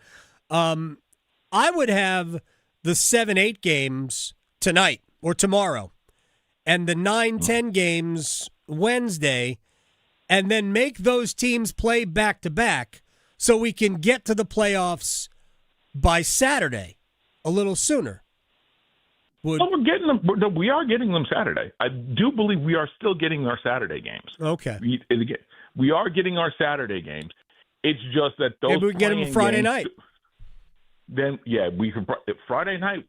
Honestly, if it wasn't Amazon Prime, because remember, the first day, I believe Saturday this year, is first 3 games are Amazon Prime. Then we go to ABC for the final one, which is Durant and LeBron, which, oh joy, that is actually going to be very, very tasty for us old people that need to stretch about 8:30, 8:45 in the morning before we get going with our day. Our old people. That's ridiculous that you would put yourself in an old person category talking to me. All right, Canada Edwards. Hornets. I heard Tim Legler say that he thought that they were dangerous. They have to win twice. Down the stretch, maybe not as good. Talk to me about where this team is, the prospects of beating the Heat, and then either Orlando or Philadelphia. First thing, I'll answer your second question first. I like their chances to get through if they get through Tuesday. The problem is this team looks, especially yesterday against the Knicks in a game that they had to win to secure home court for that first play-in game. Right. They looked like a team that was out of gas. Right. And they were barely holding off the Westchester Knicks plus Jose Alvarado and Deuce McBride. That is a concern when you talk about a team that when you're going against a team that they've lost 3 times against, and the only time they beat them was a game that Bam Adebayo didn't play in. That is a very dangerous game with no rest. Right. Kobe White is there, so that's going to help. But if they get through that game, I do think that they're going to get through because, quite honestly, if you watched yesterday, Orlando has no intent on wanting to play together any longer than they absolutely have to, as they blew that game against the main clause, against the G League team. Right. So you're telling me that this, and I have no faith in Orlando winning a single play-in tournament game, and which also helps the Hornets because the Hornets, I believe, own their first-round pick as well. So, yeah, there's a lot of things that are good about this, but they just got to get through. They got to get through Tuesday. They lost a rest day thanks to Philly having the Flyers in town that Tuesday, so they lose a rest day. They just got to get through it. They just got to get through it, and then if they do get through it, they get through the bugaboos because, again, everyone remembers Purple Shirt Guy. Right. Everyone remembers the bugaboos with the Miami Heat and the Charlotte NBA franchise. There's no better way to exercise all the demons and say this is a new era of Charlotte Hornets basketball than dispatching the Heat, letting them enjoy the lottery, and moving forward to the play-in, and then eventually the playoffs, where they're going to go against the Detroit Pistons, which probably doesn't end well. Yeah, it's fun. And my read that this season has already been a success for this team, and now it's about building on that success, whether or not they advance out of this part of the playoffs or not. I still think this season has been a success. Would you agree with that? I would say that this season at this point is gravy, and I'm not talking about the bad jarred gravy. I'm talking about the homemade pan sauce, again, the pan sauce, the turkey drippings, the beef drippings, and you get that proper roux, that proper brown roux, again, the nice Thanksgiving gravy boat. That's what the Hornets are dealing with. See, that's the gravy that they're going into. In Diana Rossini's household, gravy is red sauce. But that's another topic of. The less we talk about Diana, I got no problem with Diana Rossini. Neither do I. I worked with her. I'm just saying, let's not get ourselves in trouble. That's all. I'm good. I mean, nobody's taking photographs of me. All right, let's. I have a philosophical question for you, and then we'll say goodbye. Canada Edwards at Not of the Scribe on Twitter. I was watching highlights yesterday, and this is not a new phenomenon. The Lakers have been wearing white uniforms on Sundays for a long time. But for me, an iconic franchise, Celtics, to an extent, I guess the Knicks, although I don't know if the Knicks are probably an iconic franchise because they're the Knicks. Yankees, Dodgers. We do not need alternate uniforms. It should be banned. Lakers should be wearing gold. They're yellow, but we're calling it gold to make it sound better. yellow or purple. The Celtics should be in green or white. The Yankees, pinstripes, road grays. Dodgers, whites, road grays. That's it. Those franchises should not be allowed to have third jerseys. Sir, see, this is where, again, we separate your old from my old. Again, that is the inflexible. You are the 7:30, again, the 6:45 a.m. stretcher, that's you. The 8:30 stretcher, that's me. That, again, at this point, we have score bugs. We have social media. Yeah. We know who is who. We can let people enjoy these. Your kids are going to enjoy these third jerseys in a way that you're not going to. We have to all accept that sports are no longer marketing to us. We are too I get old. it. Let the Warriors have 9 uniforms. That's fine. Let the Hurricanes have 8 uniforms. I don't care. But a franchise like the Lakers, you get 2. The Celtics, you get 2. I don't want to see the Celtics in black jerseys. Why do you want to stop other people from getting money? Why do you want to stop them? Oh, the Celtics have a hard time making money. Yep, I know. The Lakers. Of course they don't. But at the same point, you know what? Again, do you really want James Dolan to say, why can they do something that I can't? Do you really want to invite that? I can't tell you what I want James Dolan to do. Exactly. That would break an FCC violation. I completely understand, too. Yep. Yeah, it would involve a subway train.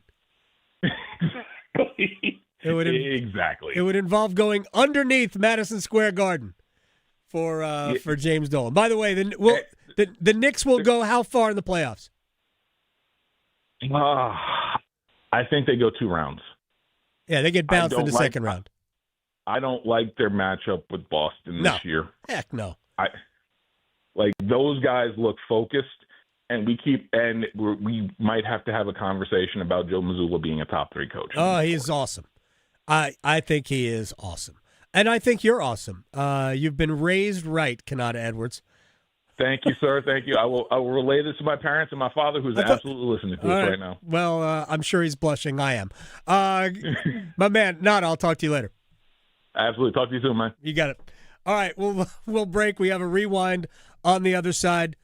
Big game tonight. A little bit more about what has gone on in the transfer portal today. And we will also talk a little bit more about Rory's win. Next.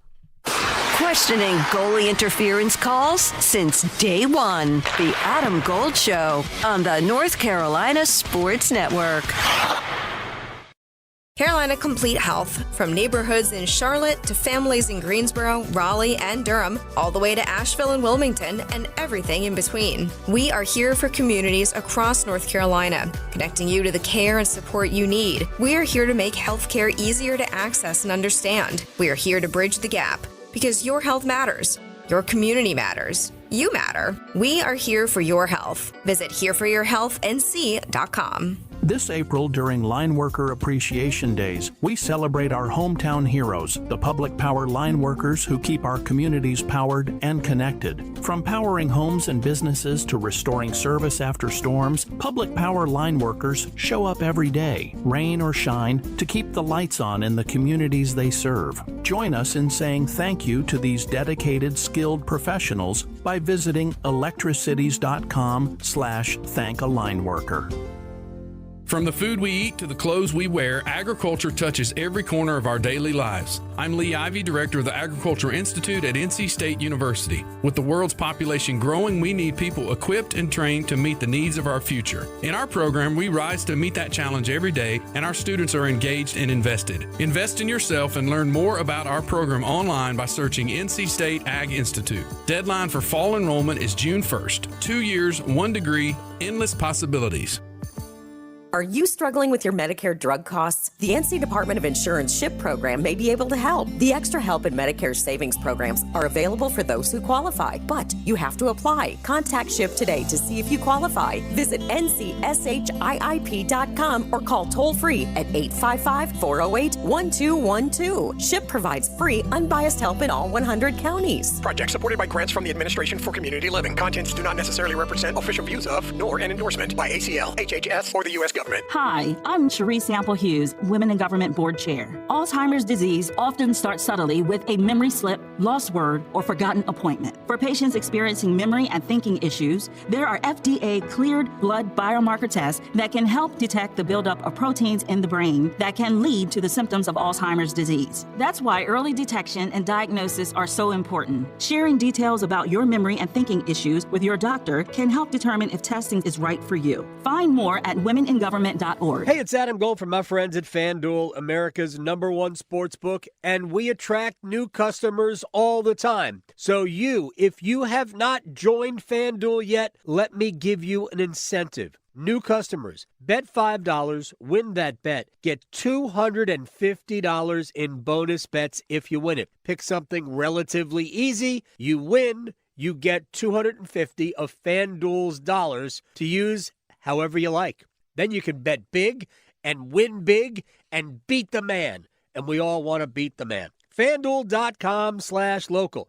FanDuel.com/local to get started. FanDuel, play your game. 21 and over and present in North Carolina. First online, real money wager only. $5 first deposit required. Bonuses issued as non-withdrawable bonus bets which expire 7 days after receipt. Restrictions apply. See terms at sportsbook.fanduel.com. Gambling problem? Call 877-718-5543 or visit morethanagame.nc.gov. Measles is spreading in North Carolina. It's highly contagious and can make infants and children very sick. Pneumonia, brain swelling, long-term health problems, hospitalization, and death can occur. Protect your child with the MMR vaccine. It provides lifelong protection. Serious side effects are extremely rare. Millions of children are safely vaccinated each year. Insurance covers the cost and free vaccines are available. Make sure your child is up to date. Talk to your doctor or visit ncdhhs.gov/measles. Paid for by NCDHHS. One Adam Gold. One Adam Gold.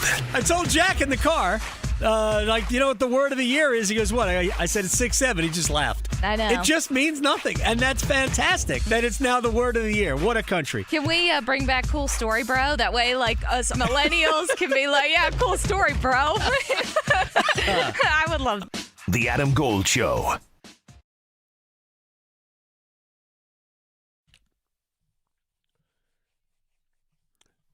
It's the Adam Gold Show. I'm Adam Gold. Victoria producing the program. Canes in Philadelphia tonight. 36 hours from now. Actually, a lot less than 36 hours from now. 32 hours from now. So roughly 10:40 p.m. Eastern Time tomorrow. Carolina's season will be over. And all we'll be doing is waiting to see who is the opponent. Was Carolina the overall 1 seed in the East, or are they the 2 seed in the East? Because that's still up in the air. 1 point from tonight, Carolina's the 1. And then we have to determine who's wild card 1 and wild card 2. Right. Boston leads Ottawa by 1 point. Each have a game left to play. Neither plays tonight. Boston plays tomorrow at home to the New Jersey. And if they beat the New Jersey tomorrow, Boston will be wild card 1. Ottawa is home to Toronto on Wednesday. If Boston does not beat New Jersey, then Ottawa can take wild card 1 with a win. I think I have that right. Do I have that right? Yes. Ottawa and Boston each have just 1 game left. That's where we are. So we won't know. We might know after Tuesday. Devils have played fairly well of late. We might know after Tuesday, but it's possible we might not know until Wednesday. Also, it kind of depends on what Carolina does. There's a lot of moving parts.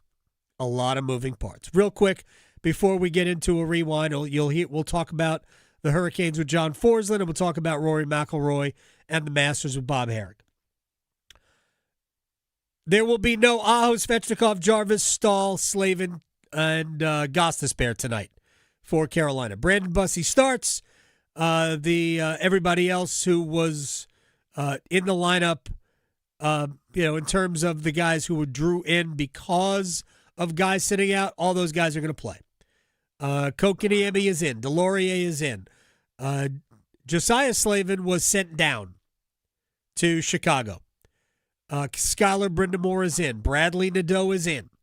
So 4 Carolina forwards are out, the big 3 plus Jordan Stahl, and 2 defensemen, Slavin and Gostisbehere are out. Mike Riley plays. Charles Alexis Legault plays. And tomorrow, I'm sure they will bring in somebody else from Chicago. Might be Josiah Slavin back, might be somebody else. But they have one more player that they can bring back. The other, 3 will likely remain as is. Maybe they'll bring Joel Nystrom back up. Maybe they'll bring Felix Unger-Soren back. I don't know. But I'm pretty sure they'll bring up another player from the minor leagues. And with that said, tonight's a big game, even though Carolina is not playing their full lineup.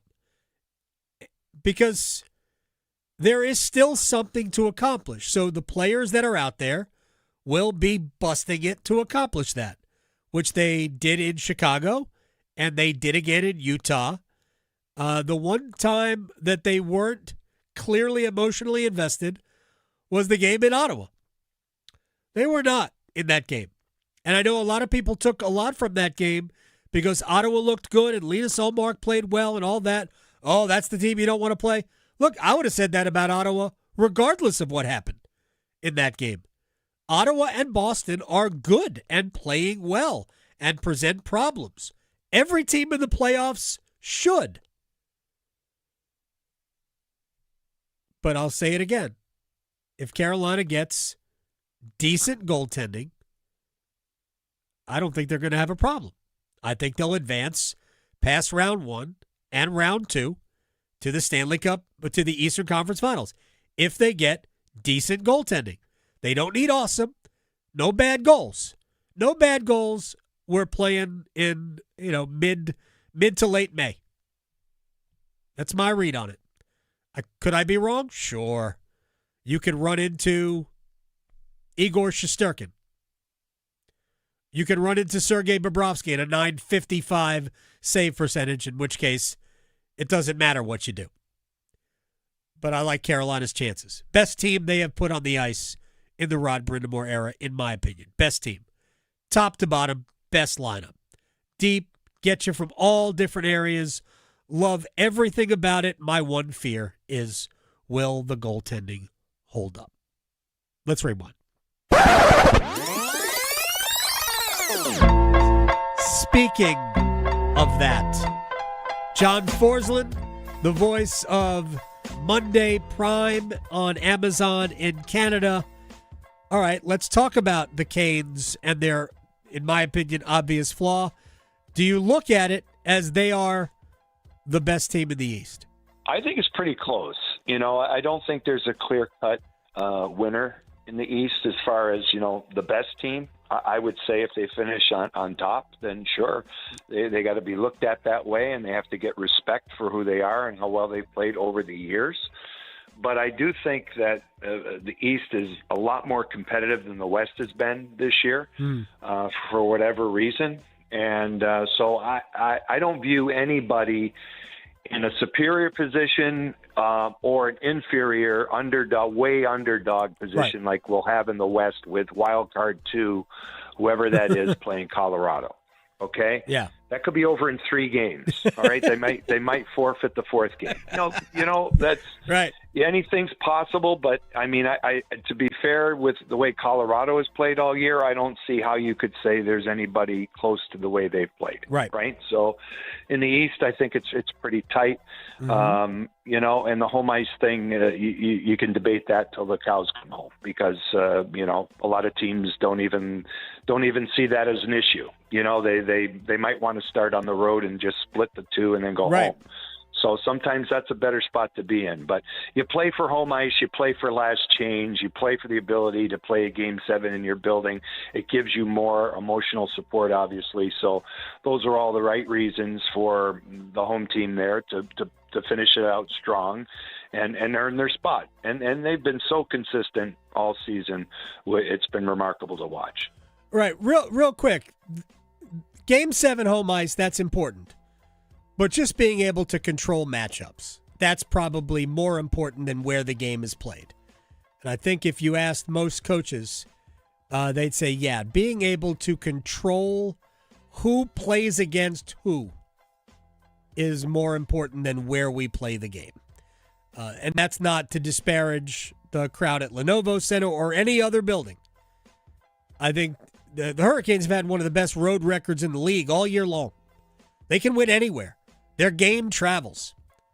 So I'm not concerned about playing on the road, but the last change, being able to control that, I think does matter. Brandon Bussey has not been great since the break. He has won 5 in a row. He is going for his 6th straight win, and he's got 30 wins. And Rod Brindamore does have a decision to make. I think he's already told us what he's going to do. In a lot of cases, players will say the right thing. Well, we have 2 great goalies, doesn't matter. And you'd say about the head coach, well, I've got, doesn't matter who I pick, I've got 2 great choices. I mean, if we're being honest, I don't think that's the case here, right? So, we talked about goaltending with John Forsland. No, but they do have a phenomenal team game, which supports their numbers and supports any goalie who's played there under this regime. Right. Under Brindamore's coaching era, look at all the goalies he's had. And yes, you can point to issues along the way, but all of them, Ranta, Nedeljkovic, Reimer, Mrazek, you go right down the list. They all had career seasons. And Brandon Bussey resuscitated his own career and the team at the right time, right? Oh, my gosh. So, and it was an incredible story to watch and has been. But, maybe there's a leveling off because there's a reason why, he had waited this long to get a chance.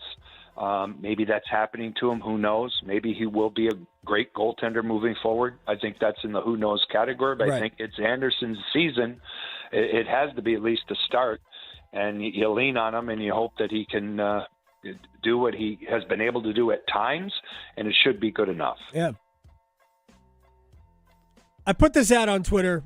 I guess it was Saturday night after the game, after the Canes won in Utah.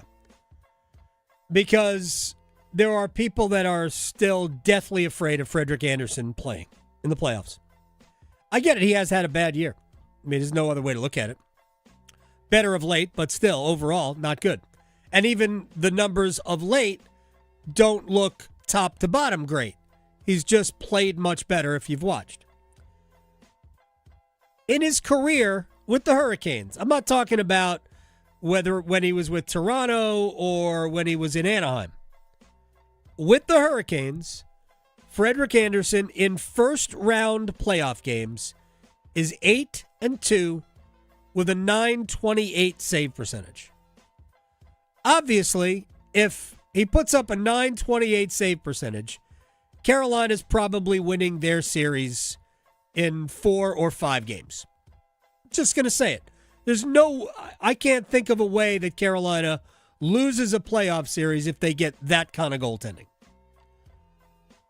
With that said, what happened from 22 through 25, and there was no 22 for Andersen because he missed the first 2 rounds of the playoffs that year, and Carolina didn't make it to the conference finals because they lost to the Rangers in the second round.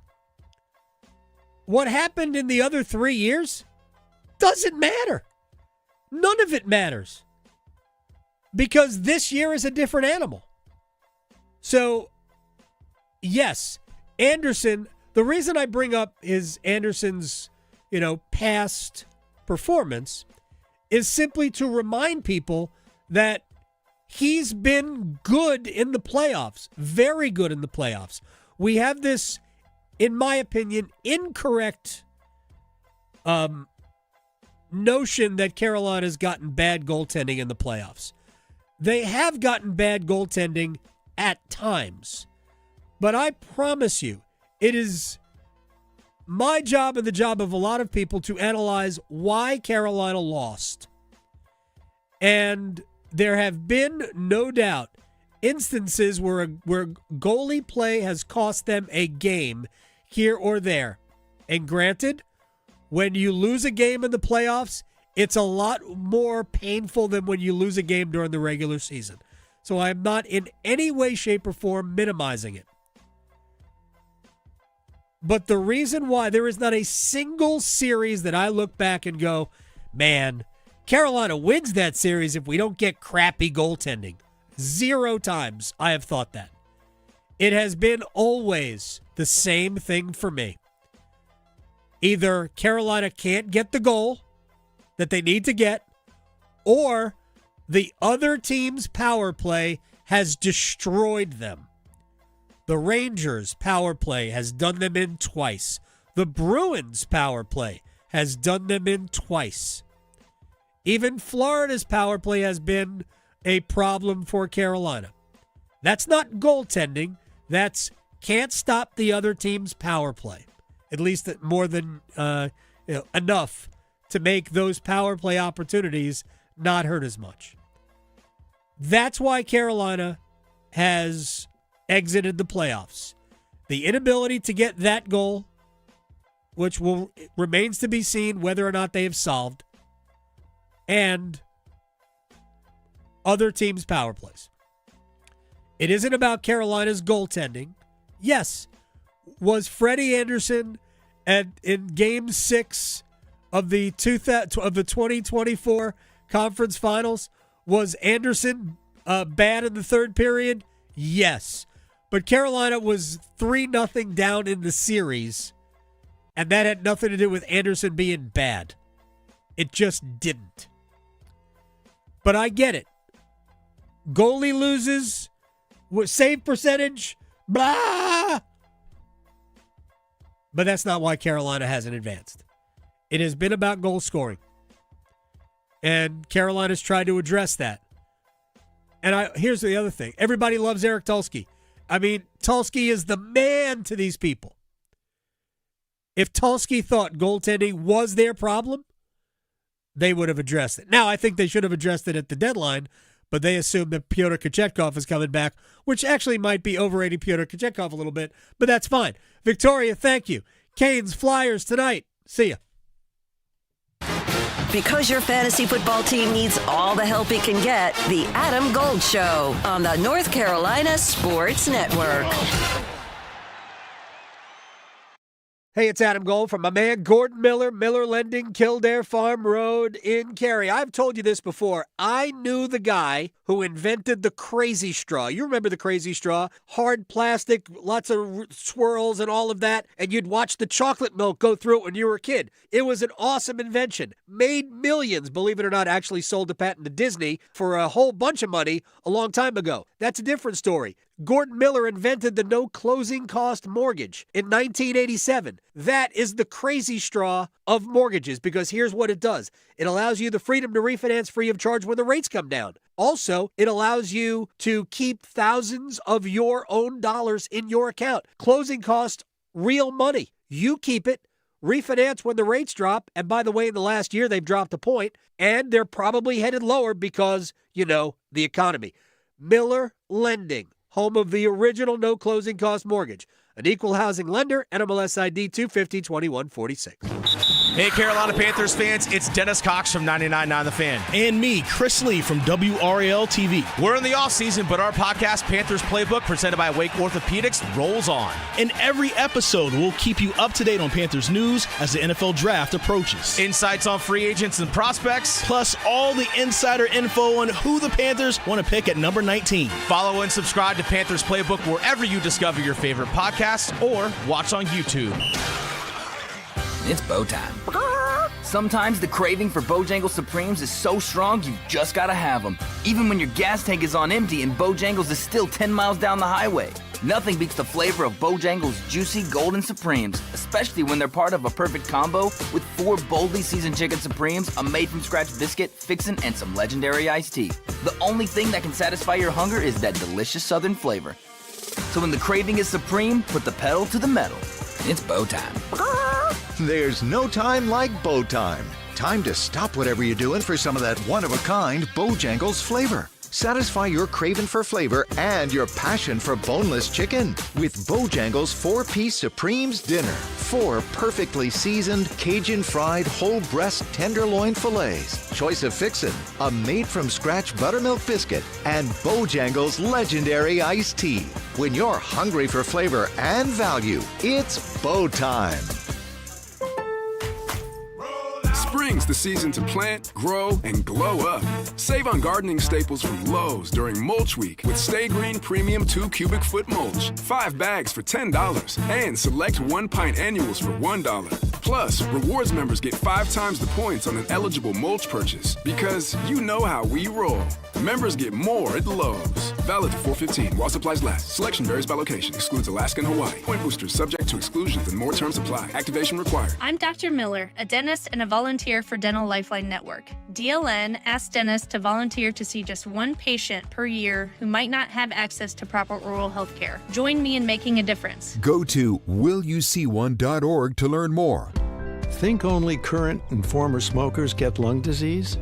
Well, before you breathe a sigh of relief, WakeMed would like to remind you that even if you've never smoked in your life, secondhand smoke or environmental toxins can put you at risk. So go to wakemed.org and take our free online lung health assessment. It takes just a few minutes, and who knows, it could keep lung disease from taking your life.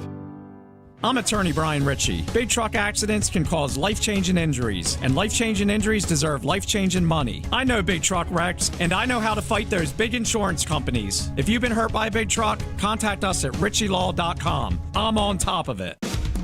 Broadcasting live from the Eagle Leasing Studio. WCMC HD1 Holly Springs. 99.9 The Fan. The Triangle Sports Leader. I'm WRAL meteorologist Elizabeth Gardner. It's a nice warm afternoon, partly cloudy skies with a high of 84 and a mild night tonight with a low of 62. We continue to see warming temperatures. Tomorrow's high will be 88, and then Wednesday we're in the 90s, and highs will stay in the 90s all the way into the weekend. 3 o'clock check of your money. Dow Jones up 95 points to 48,012. Ealer shot through traffic from Malcolm, makes a save, they'll score! On the rebound, a power play goal, Andrei Svechnikov. Utah fans want a penalty, not going to get it. Stolen from, he scores! And that's 20. Gostisbehere lets it go, they score! Gostisbehere let it go, there was net front. Sebastian Aho got the tip. Martinuk chips it up along the boards, and here's a chance, empty net, bingo! Sean The Walker. Drive with Tim Donnelly on 99.9 The Fan. The Drive with Tim Donnelly, 99.9 The Fan. I'm Tim Donnelly, Dennis Cox producing the show. Happy Monday, new week, make it work for you. It's a hockey night in Carolina for some of the Carolina Hurricanes. The transfer portal is heating up, meaning players actually coming out of the portal rather than just going into the portal, heating up. And Rory McIlroy went back-to-back at the Masters. There's a lot to get to, so let's not dilly-dally, shall we? Let's jump right into the Big 3 at 3.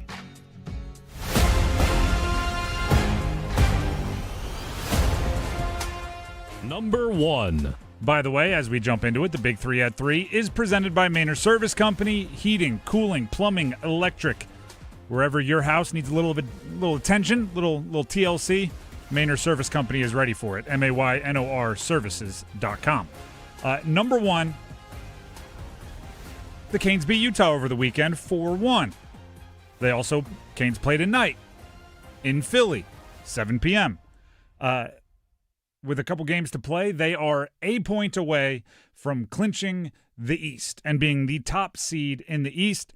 And they've done so in like the last little stretch here impressively because they've been both giving guys rest. And I'm not talking about like 1 or 2 at a time. They're resting like chunks of players at a time and still winning the games that they need to close the gap between them and clinching the 1 seed, which is I think the story of the Canes this year. The story of the Canes is, yeah, they got their dudes, right? Don't get me wrong. Their stars are their stars, and, the higher paid players are expected to play better and higher quality and all of that. But it is a depth thing for the Canes. It is a depth thing. With Jordan Staal, by the way, shout out to Jordan Staal, 20 goals, 37 years old. That's pretty darn good. He's the 7th player on the team to go 20 or more goals. Taylor Hall sitting there with 18. Like, this is a depth thing for the Canes. So, they're resting guys, and we're expecting another chunk of Carolina Hurricanes to get a big rest today. But they're winning the games anyway. And just because there's not a ton on the line outside of, as I've mentioned a few times, that number 1 seed, just because there's not a lot on the line for the Canes doesn't mean there's nothing on the lines for the other teams, right? Some of those are going all out, as you're going to see tonight against Philly, by the way. A lot on the line for Philly. But it's good to see them playing the way they're playing at this point in the year, because you want to have a little bit of momentum going into the break. And by the break, I mean the postseason. Philly wins tonight, they're in. Plain and simple. Philly wins tonight, they're in. Canes go to overtime or win tonight, they are the number 1 seed in the East. If Buffalo loses in any way, shape, or form, Canes also get the 1 seed. So there's things on the line is what we're getting at there. But it should be really fun. I mean, every time we're on remote at a game, meaning we're doing our show live from an arena or a field or anything like that, I talk about how, the last half hour before the game starts, everything rises, right? Everybody, the cheering gets louder, the laughter gets louder, the whole intensity rises. In a big picture form, I think we're there for the Canes, right? As the postseason gets near, we're in the last half hour, right? We've been tailgating for 80 games. The actual thing is about to start off. We just have to get over this last little hump and start the countdown. That is number 1. Let's get to number 2. Number 2. Rory McIlroy has entered some rare air. Back-to-back Masters. That is something you want to know the full list of people that have done that? Jack, Faldo, Tiger, Rory. And end. That's an impressive list to be on. Now, that's going to be the story. That's what everybody's going to talk about nationally. I want to give a shout out to former Wake Forest golfer Cameron Young.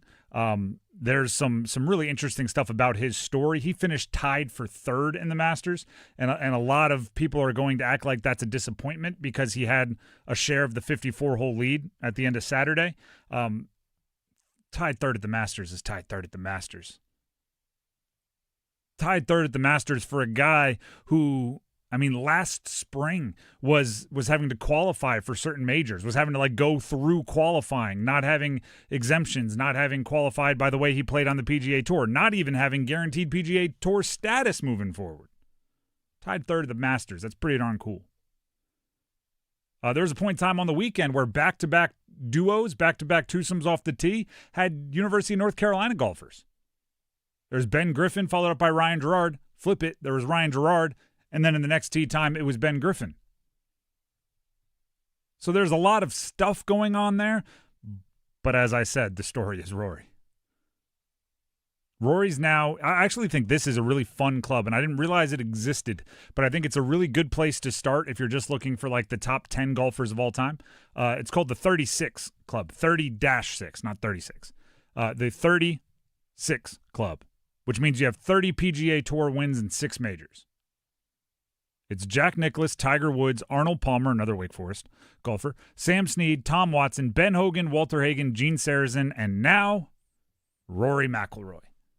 If you start your all-time list there and then you tweak it, you might add a Bobby Jones or whatever because he played before, the game is what the game is. If you just add those guys, that's a pretty good list, and Rory's in it. That's pretty good company. Pretty good list. Last really cool thing I'll share with you here. Jack Nicklaus in 1975, right? This is Jack. Everybody knows Jack. He had a 5-shot lead through 36 holes, so that's ending Friday. fell 6 shots during Saturday after he shot a 73, regroups, and then outlasts the legendary leaderboard and wins by 1 at 12 under. That was in 1975 Jack Nicklaus. This week for Rory McIlroy, he had a 6-shot lead 36 holes. Falls 6 shots during Saturday, shooting a 73, regroups, and then outlasts the legendary leaderboard and wins by 1 at 12 under. Some things change, some things remain to the exact same. History repeats itself. The moment you think you have Augusta tamed, it fights back, and you have to be as mentally strong as anybody to strike one last battle, get one last shot across, and end up winning. Really interesting Sunday. It was really fun if you're a golf nerd like I am. That is number 2. Let's hit number 3. On the latest episode of As the Portal Turns. This is the dumbest segment that I can prepare for. Because as soon as you write something down, it changes. As soon as you write something down, or as soon as you're like, okay, here's what we're going to lead with. Literally seconds before we went on air, Santa Clara transfer Christian Hammond, it's reported, has committed to NC State. That was at 3 o'clock. At 3 o'clock.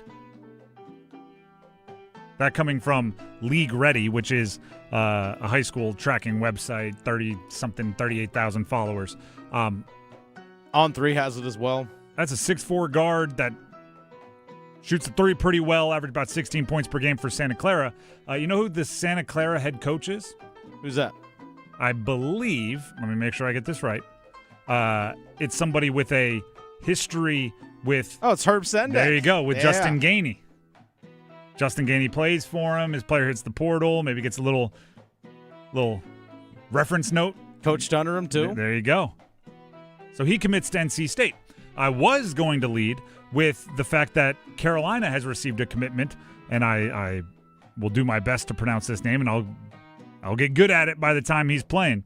North Carolina has received a commitment from Neoclis Avdalas. He is a 6'9" guard from Virginia Tech, who was a freshman this past year, drew some attention early on in the season, faded a bit, but some believe has that kind of, big guy, European, passing, do-it-all that guy like Michael Malone for Carolina has had some success with. Huh? See what I'm getting at there? Luka Bogovat is headed into the portal from Carolina. That's more news that broke today. It's an insane amount of news. Coaching portal, do we call it that? Sure. Carolina reportedly hiring Kim English. Kim English is a former player, second-round pick, bounced around the NBA for a while, has spent time as a head coach, I believe George Mason in Providence. Mm-hmm. Now he comes into Carolina. I like the hire. And again, I've said this about all hires. When NC State built their staff, with Carolina building their staff, I'm really just trying to fill archetypes, right? Because it's very difficult to know on a staff what an assistant does, what they don't do, what their responsibility is. But I thought Michael Malone needed college guys, right? Somebody that's been around the game for a while, has done every different role, and that's what Kim English brings, right? He's been around for a while. You think that's the end. More transfer news. Goodness gracious, Louisville. According to sources, ESPN Pete Thamel was first on it that I saw. Oregon guard Jackson Shellstad and Kansas big men Flory Badunga have both committed to Louisville. Really? Badunga, he was like one of the top 2 or 3 guys, depending on where you look at. Top or one. Top 1. Yeah, top 1, depending on where you Might not have been 2 or 3. Some of the scuttlebutt out there is that the two are combining for about $9 million, which would be more than over 50% of the roster this past year. So Louisville, as far as what it means to us, right, formidable opponent in the ACC, is putting their chips on the table, right? They're saying, all right, Carolina, spend a lot for your coach, spend a lot on your roster. We see you, and we raise you. Basically a full roster's worth of cash to 2 guys. Hey, Duke, I hear you're spending a lot on your freshmen. Cool, here's a roster's worth of money on 2 guys. It is an arms race, and we'll see where it ends up. But a player like Juke Harris, transfer from Wake Forest, is reportedly taking the tour of, like, the most expensive schools.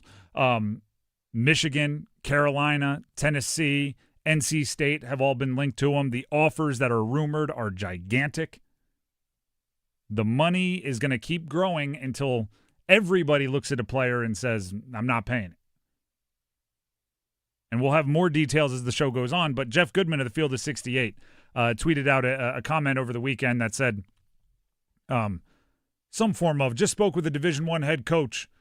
Here's the text, and it said, we've got players that average 3 points per game asking for $1 million. It's getting out of hand.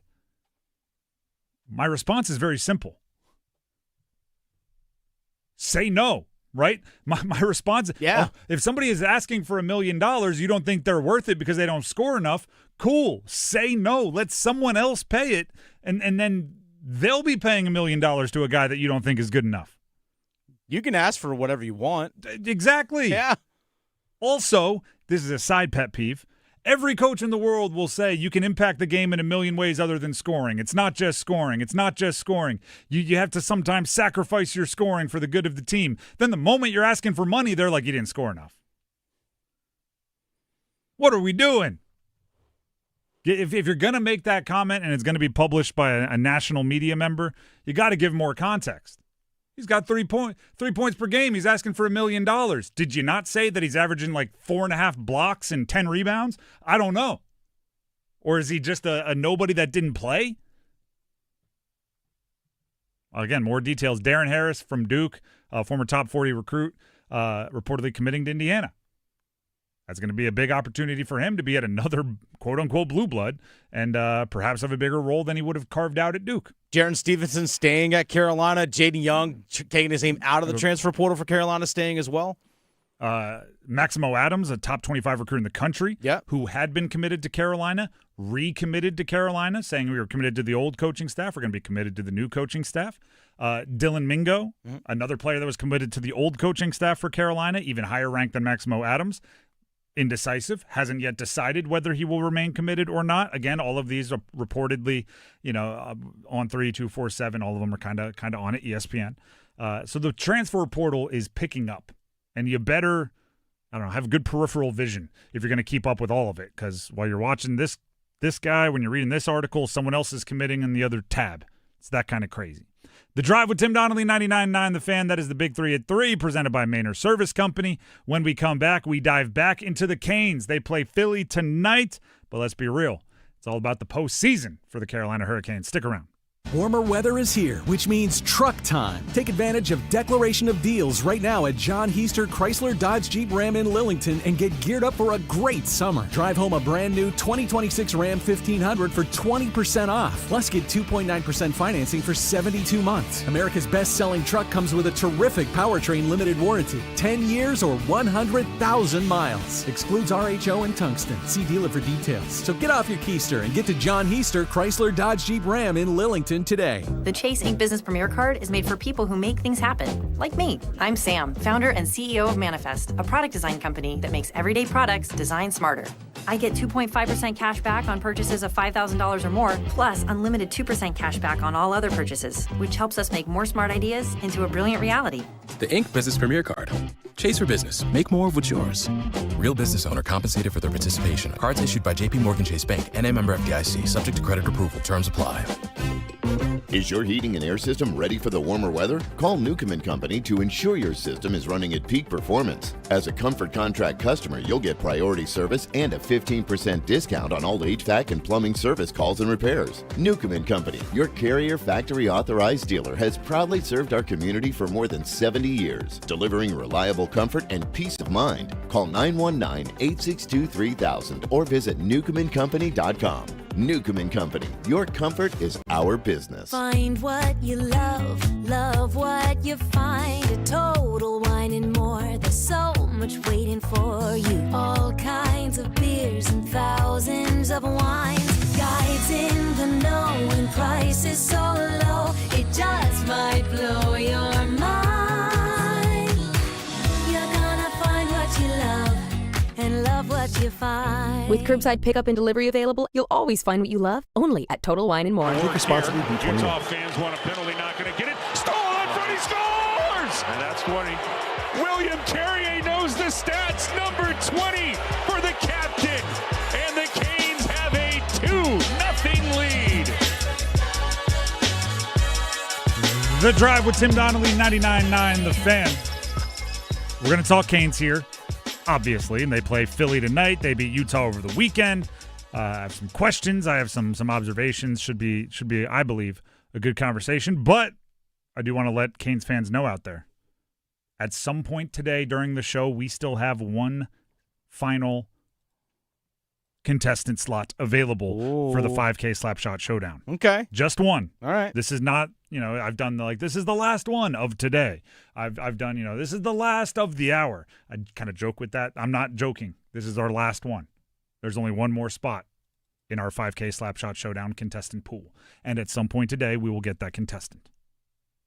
That's all I can tell you. That's all they'll let me tell you. At some point today, before 6 o'clock. So stay tuned. In the meantime, let's talk Canes. They get the win over Utah. They play tonight against Philly. Dennis, 26 saves on 27 shots faced by Freddie. Yeah. We talked about it before the game on Friday. I'll now revisit it. Was that a statement game? Was that enough for Freddie to solidify that this is his net, that is his crease going into the postseason? I think the fact that it was also on back-to-back games for him, yes, absolutely. I agree.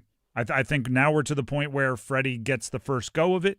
You want Bussy to be as ready as possible. You want his confidence to be as high as possible. You want to do all the things you need to get a goalie going, but it looks a lot like it's Freddie's net, and the veteran is going to have the first chance to be one of the most important people, not just in the Canes postseason, but in the NHL postseason. Right, with what the Canes have done and where the odds place them amongst particularly teams in the East, the goalie for that team is going to be one of the most important people in the entire postseason, and it looks like Freddie's going to, at least from where I'm sitting, it looks like Freddie's going to have that chance. Congratulations to him. Mid-30s, cup contender, like that's what you dream of. You don't get too many more of these things. Some don't get it ever. You can be a goalie for a while and not have a conference champion opportunity in the postseason, assuming that they get at least 1 point over the next two games to win the East. Looks like Bussy's going to start tonight, but yeah. I agree. But talking about Utah. Yeah. That's the I wouldn't even be surprised if whoever's going to start one might not, Freddie might not play again in the regular season to make sure he's super ready. We'll see. I mean, it might be Pyotr Kochetkov playing tomorrow. How awesome would that be? That's a whole other conversation. Mm-hmm. But if it's Pyotr Kochetkov, I'm going to be going as wild as anybody. Didn't think we were going to see him this year. Here's the deal. They are emphasizing rest, it appears, right? And I can give you just from a nuts and bolts standpoint what it looks like is going to be on the ice tonight for the Carolina Hurricanes. Jalen Chatfield was skating at morning skate. He's been a little banged up, missed a few games due to a lower body injury, but he was skating at morning skate, so wouldn't be surprised if we see him. According to Walt Ruff, Canes team reporter, those not on the ice to start the day, Sebastian Aho, Shane Gostisbehere, Seth Jarvis, Jacob Slavin, Andrei Svechnikov. That's an important group. That is a star-studded lineup, which means they're prioritizing rest, right? And I don't think that's a bad move at all. Obviously, you're getting some of your young guys reps and some of your young guys real opportunity in the NHL, but they've seen enough, right? The analogy that I always use, because my college coach used it, is the hay is in the barn, right? The work is kind of done, and now it's just looking towards the postseason. And it's almost eerie to be here because for the entirety of the year, at least here on this show, we've been talking about they can't prove to us anything in the regular season. We've seen them win the division. We've seen them score 100 points. We've seen them do this. We've seen them do that, right? It's can they do something different that allows them to go further in the postseason? Can they take advantage of a team like the Panthers having all of the injuries and the down year that they had? Can they go the distance? Is how we will look back on this season, whether it is successful or not. Right? They've scored 110-plus points before, right? Do you think by any weird confluence of nostalgia, when we look back on this season, the 2025-2026 Carolina Hurricanes, if they don't go as far as we think they should in the postseason, we'll go, yeah, but it was a pretty good season. Yeah, 110 points. Yeah, that's what we remember. No, it'll be another year where a team showed that they have all of the ability and it didn't make it, right? The postseason is what this team is deciding, or what decides for this team how successful they were. So that they're aware of it. They're not, pedal to the floor for another 2 points. They're not. They've already broken the record for most goals scored by a team in franchise history, right? They're not like, let's put that record out of reach. Like they're understanding what this season is going to be judged on, and they're deciding on rest. Here's Rod Brindamore on balancing the decision of rest without having guys get rusty before the postseason. It's a tough one. I mean, obviously we're erring on the other side of things, and we pushed so hard all year that we got a lot of wear and tear and a lot of miles and on especially our top guys, and so I think you gotta be mindful of that, and obviously we are. I've had this conversation a million times. There is no right answer. You might think there is, right? Hey, I would always rest my starters. I would always play them all the way to the end. The best way to get ready for hockey is to play hockey. You got to know your players. Rod Brindamore has to know his players. He has to look them in the eye and know whether they need a break or whether they want to keep going. And what's best for them, it might not have anything to do with what they want to do. It might be what you know is best for them, maybe against their own judgment. Rod Brindamore also talked about the unreal depth. I referenced it in the Big 3 at 3. 7 players to reach the 20-goal mark. 7. Which, again, is a Canes record. That's since relocation. Here's Rod Brindamore on the depth. That's how we have to operate, and it just goes to everybody contributing. So whatever you do it. And I think whenever you ask about players on our team and what do they do, it's pretty clear. And so we got a lot of guys that contribute offensively. They have to do that, and that's kind of how we're made. And I think that's why over the last couple of games, right, you can sit entire lines. You can sit your top line. You can sit your top power play. You can sit those guys, and your other players just go, cool. I'll score a couple in this one, says Stankoven, right? Like I'll jump in and put some extra work in here offensively. The depth is exciting. The Drive with Tim Donnelly, 99.9 The Fan. That game is tonight, by the way, against Philly. You can hear it right here on 99.9 The Fan. As always, with Stormwatch half hour prior to Puck Drop with Adam Gold. In the meantime, before we move on, Tim Donnelly here for Mainer Service Company. Heating, cooling, plumbing, electrical. It's also a great time to start thinking about cooling maintenance. I'm wearing shorts today. It's been the first time in a while because it's nice outside. And if it starts hitting the time where you need to wear shorts, you're going to want to make sure that your cooling system is ready for that extra workload. When you start hitting, upper 90s, when you start hitting triple dig, that's when you really want to make sure that your air conditioner, your cooling system is ready to keep you comfortable.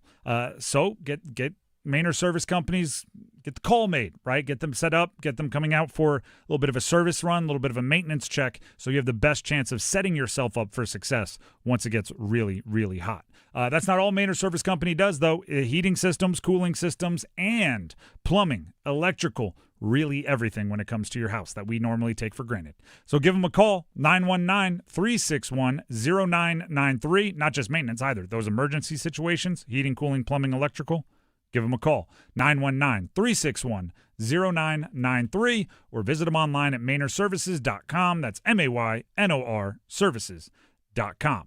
We have a Dean's List coming up. It was a busy weekend for college athletes and former college athletes from the area. Stick around. You've got rhythm. Your heart's got rhythm. Then one day your rhythm's off, and you've got AFib. atrial fibrillation. The good news is you've also got an AFib center, where specialists in AFib have multiple treatment options for you. Want more good news? Most of them are minimally invasive. Learn more at wakemed.org. And what do you say you and your heart get the band back together?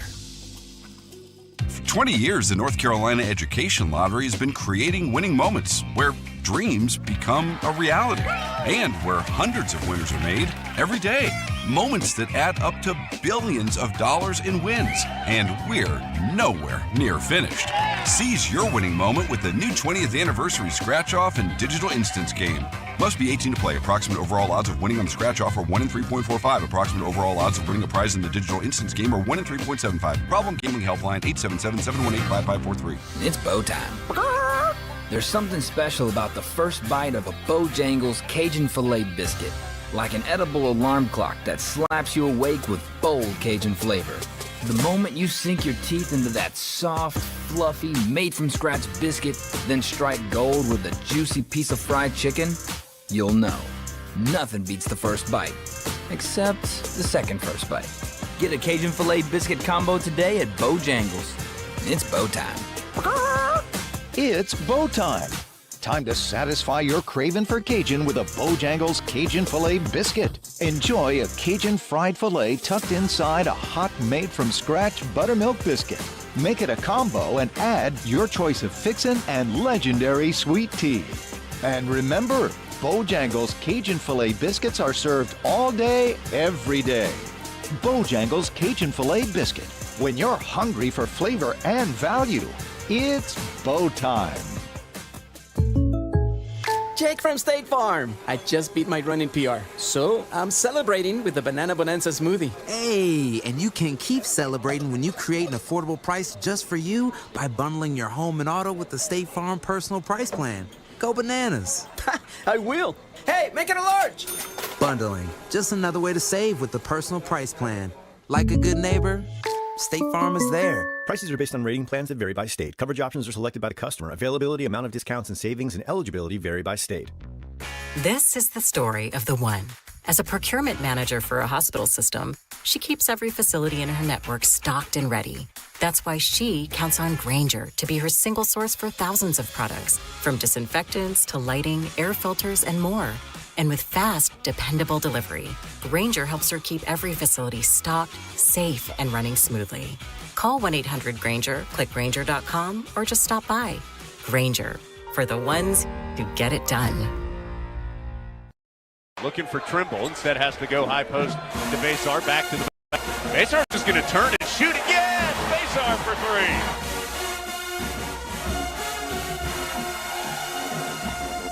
How you feel, UNC basketball? By the way, Henry Basar, we talked earlier about how the transfer portal is turned every which way. Henry Basar is like the one true mystery out there. I've not heard a darn thing about what he's doing. Him and Isaiah Evans. Really curious if those guys are going to go pro or they're going to stay. True. Isaiah Evans and even Gungba a little bit if you're looking at Duke. Yeah. Just, you know they have every option, right? You know the NBA is interested. How interested, we'll see. You know that their schools would love to have him back. You know that other schools would love to have him. You know that they have every option at their disposal. And we just, their inner circle is pretty good. All right? Keep things in the family, whoever their inner circle is. No leaks. Maybe their inner circle should be on the Dean's List. We'll see as we fire up the Dean's List. The Drive with Tim Donnelly, 99.9 The Fan. I call where we sit right now the mecca of college sports. So when we are in the epicenter, we pass along a little extra praise to those that are directly or indirectly related to the college sports world we love so much. Shout out to, we'll get it started, UNC junior golfer Niall Shields Donegan. Is there ever a better golf name than Niall Shields Donegan? I believe he is a Scottish American. Niall Shields Donegan. And I hope I'm pronouncing that correct. Okay. He won his first collegiate title with a 12 under 198 at the Tar Heel Intercollegiate Invitational. Carolina 12 won under? 12 under through 3 rounds. He went 64, 67, 67 to finish in first. In 3 rounds? That's impressive. I don't care what course you're playing on. That's impressive. If you're playing mini golf, that's impressive. And his Tar Heels won the team title as well. But it's his first individual title. You start adding those up, and suddenly Pro Tours start calling and all that. So congratulations to the UNC junior golfer. And also, right, I know people maybe are undervaluing or overvaluing what happens to guys that were in your program. Carolina right now is having a moment. There's a lot of guys in the PGA Tour making waves that played at Carolina. So, right, the path is there for you if you have a lot of success with the Tar Heels out there on the course. More Dean's List. How about this? I know they didn't win, so let's get that out of the way. But Michigan winger Jaden Perron scored a goal in the national championship game. Oh, Perron? Perron. Is that what it is, Perron? Lost to Denver. I watched it on the actual goal on social media. It was a very, very nice goal. Gave them a lead with 8:58 left. Again, Denver ended up winning, so congratulations to them. But Perron is a Canes third rounder for the 2023 NHL draft. Had 41 points in 40 games this year. 18 goals, 23 assists. Did play the last 2 years, I believe, at North Dakota. So transfers to Michigan, has a good year. I don't know. Another prospect. Canes farm system. He makes the Dean's List for scoring a goal in the national championship.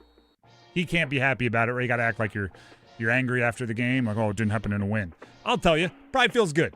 Probably a little selfish part in the back of his brain that's like, I scored.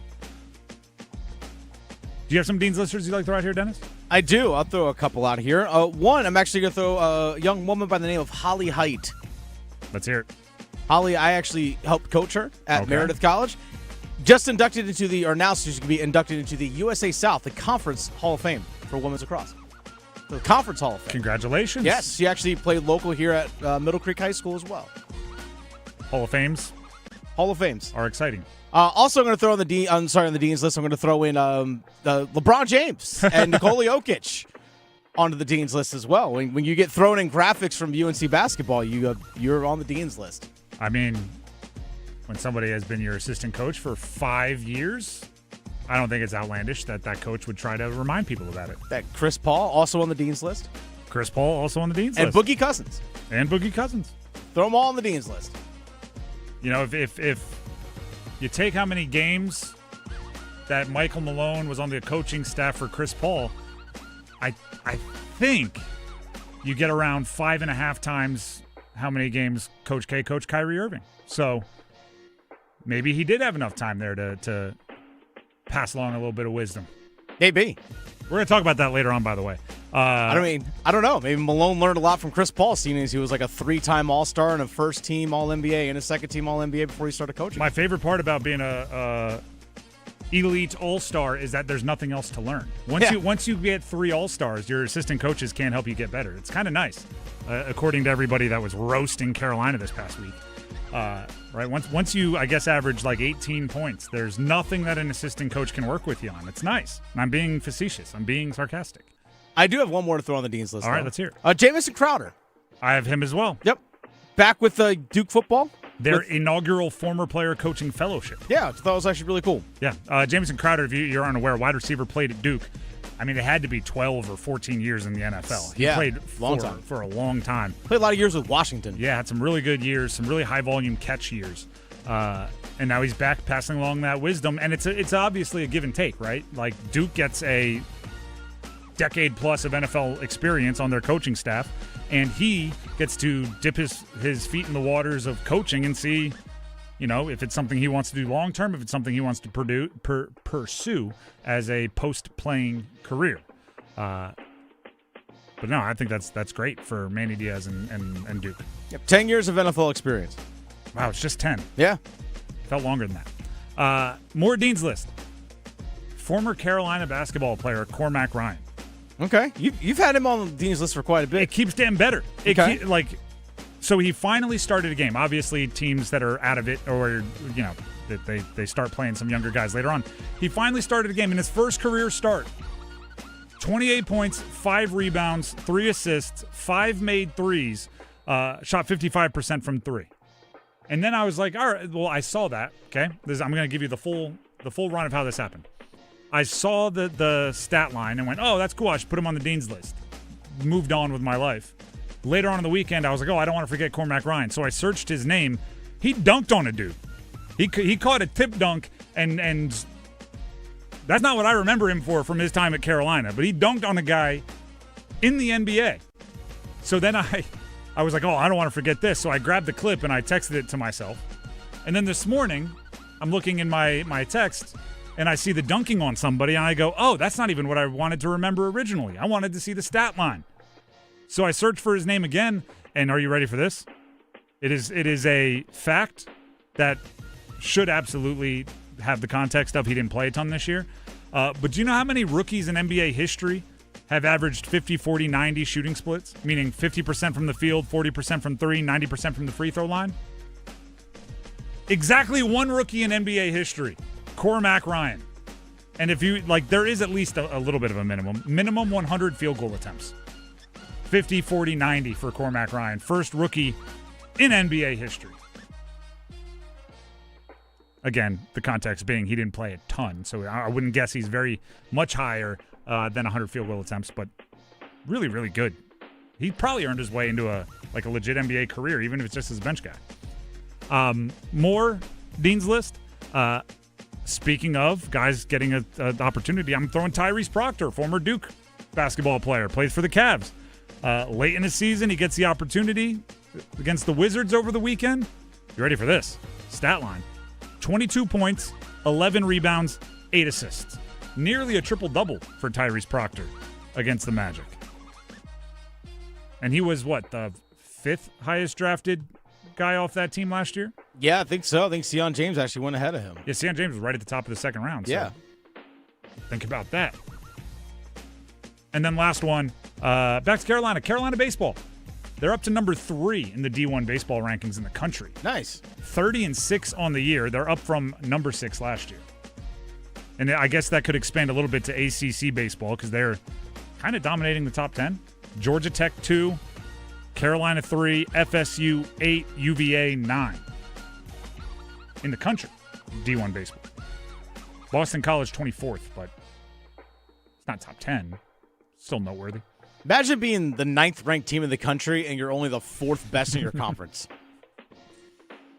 Yeah, that's exactly what's happening. Shout out to UVA. The Drive with Tim Donnelly, 99.9 The Fan. Let's go ahead and dismiss the Dean's List. In similar fashion, we'll broaden our horizons and bring in the losers as well. We're going to do winners and losers coming up in a minute, but first, here's Dennis Cox. Hey, folks, Dennis Cox here real quick for my friends over at Law Tigers. Something that I know I'm excited about, obviously, with this warmer weather, is just being back out on the road, being back out on the motorcycle once again. I'm looking forward to it. I actually took the motorcycle in today, and something I wanted to remind all motorcycle riders to do, and I really encourage you all to do, is to make sure you wear proper equipment when you're out there on the road. Wear a full covering helmet. I actually, when I was riding back from lunch today, had a rock on a car on the highway, kick up, hit me right in the chin. Thankfully, I had a full covering helmet on and didn't have to worry about it. If I only had a partial covering helmet, that would have been literally right off the chin. All you can imagine would have been like a broken jaw or a big gash or something like that. Okay, just wear the proper equipment. I encourage you. If you're injured in a motorcycle accident, make sure you contact Law Tigers at 1-800-LAW-TIGERS even before you contact the insurance company. Case evaluations are always free. You don't pay a dime until your case settles. So call 1-800-LAW-TIGERS or visit lawtigers.com. Law Tigers is a network of independent law firms who are members of the American Association of Motorcycle Injury Lawyers. Law Tigers is not a law firm. The Drive with Tim Donnelly, 99.9 The Fan. We'll be back for winners and losers, but we're going to start off winners and losers with a very special winner because it's time for your chance to see the Storm Surge in person. 5K Slapshot Showdown. We have space for one more contestant. Just one. And it could be you if you're caller number 9 right now on 919-860-5326. Call in right now, be caller number 9, and you'll have a shot to win playoff tickets and maybe $5,000. Call 919. I'll give that one more time because I didn't want you to be distracted by the money sound. 919-860-5326. 888-267-2626. Caller number 9 will have a chance. We'll register our final contestant coming up after this. Golf season is here. Time to score big savings on pre-owned, tailor-made QI35 and Titleist GT medals. Plus, upgrade your bag for less. Bring in your current clubs and take advantage of our trade-in program towards your next purchase. And all month long, every fitting is absolutely free. Just call to schedule your appointment. Visit the Global Golf Outlet Store at 7320 ACC Boulevard in North Raleigh. Open Monday through Saturday, 10 to 6. Global Golf, home of the best deals in golf. This is what breaking news on WRAL sounds like. Sky 5 captured the moments a high-speed chase ended in a crash. From the moments that matter. Let's take a look at those live pictures right now from Sky 5, and you can see when seconds count. Authorities say they are very concerned for the safety of the public. When your safety is the priority. It's still an active scene. Take a look behind me. And we begin at 6 with that breaking news. Hello and thanks for joining us. I'm Gerald Owens. Watch WRAL News. Breaking news coverage you can count on. Smalls here. What if you could enjoy the flavor of a cocktail without the alcohol? Meet RK Zero Proof, a pioneer in the alcohol-free spirits category that delivers bold taste and a warming sensation, but with zero alcohol, zero sugar, zero carbs, and zero calories. So you can celebrate with friends, unwind after a long day, and wake up tomorrow feeling great. It's all the ritual of a drink without the regret. Discover RK at rkbeverages.com. That's ARKAY beverages.com. RK, the spirit without the alcohol. Credit card interest rates are now over 29%, and most people are only making the minimum payment, so they're getting nowhere. Hey, it's Dennis Cox for Loan Pronto.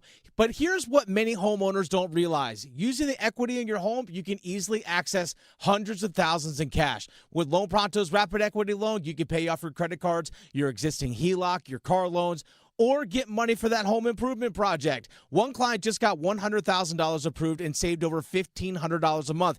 And here's the best part. With Loan Pronto, you can do it all from your phone. With zero out-of-pocket, no hard credit pull up front, no appraisal, no long drawn-out bank process, and no touching your first mortgage. Rates are at near 3-year lows. Act now. Go to loanpronto.com. See how much you can get in about 60 seconds. Loan Pronto, 2,800 5-star Google reviews. Call 919-381-1760 or visit loanpronto.com. 919-381-1760, loanpronto.com. Equal housing lender, NMLS 1661781, NMLSconsumeraccess.org.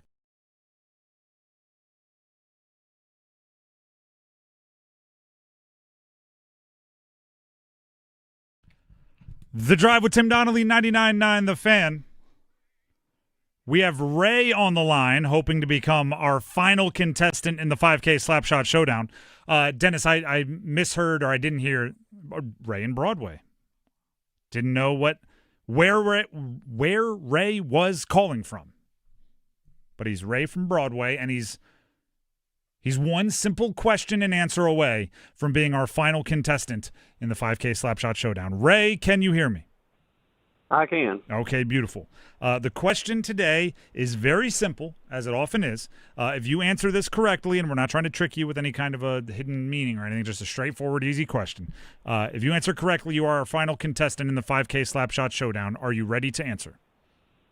I'm ready. Okay. The question is, can you name a current Carolina Hurricane? Sebastian Aho. That is good enough. You are officially qualified as our 10th and final contestant for the 5K Slapshot Showdown. You'll have a chance at the playoff tickets and perhaps $5,000. Thank you for calling in. Thank you for getting the question right. Stay on the line, and Dennis will grab the rest of the info he needs to make sure you are lined up, okay? Thank you and your team. Thank you very much. And I will pass that along to our team. That's very nice of you. They do a lot of work for these kind of big promotions behind the scenes, and they deserve some thanks. That goes for our promo staff and everybody. Speaking of the Carolina Hurricanes and potential winners and losers and everything, we will at 4:33, so less than an hour from now, we will ask for a few of you to call in and make your first goal scorer predictions. Tonight against Philly, 7 o'clock. Who scores the first goal for the Canes and in what period? We'll open up those phone lines at 4:33. Actually, no, excuse me. We have Monday Soundoff, so at 4:45. At 4:15, we'll be opening up the phone lines for you. It's a good time to remind you of that as well. Carolina Hurricanes, are they ready for the postseason? What worries you? What gives you confidence? Transfer portal, Michael Malone, the graphic about Michael Malone's player development, Duke, Carolina State, Wake, any of the transfer portal stuff. Carolina Panthers, we are a week and change away from the draft. The phone lines will be open at 4:15 for a Monday Soundoff. Hopefully you will be joining us.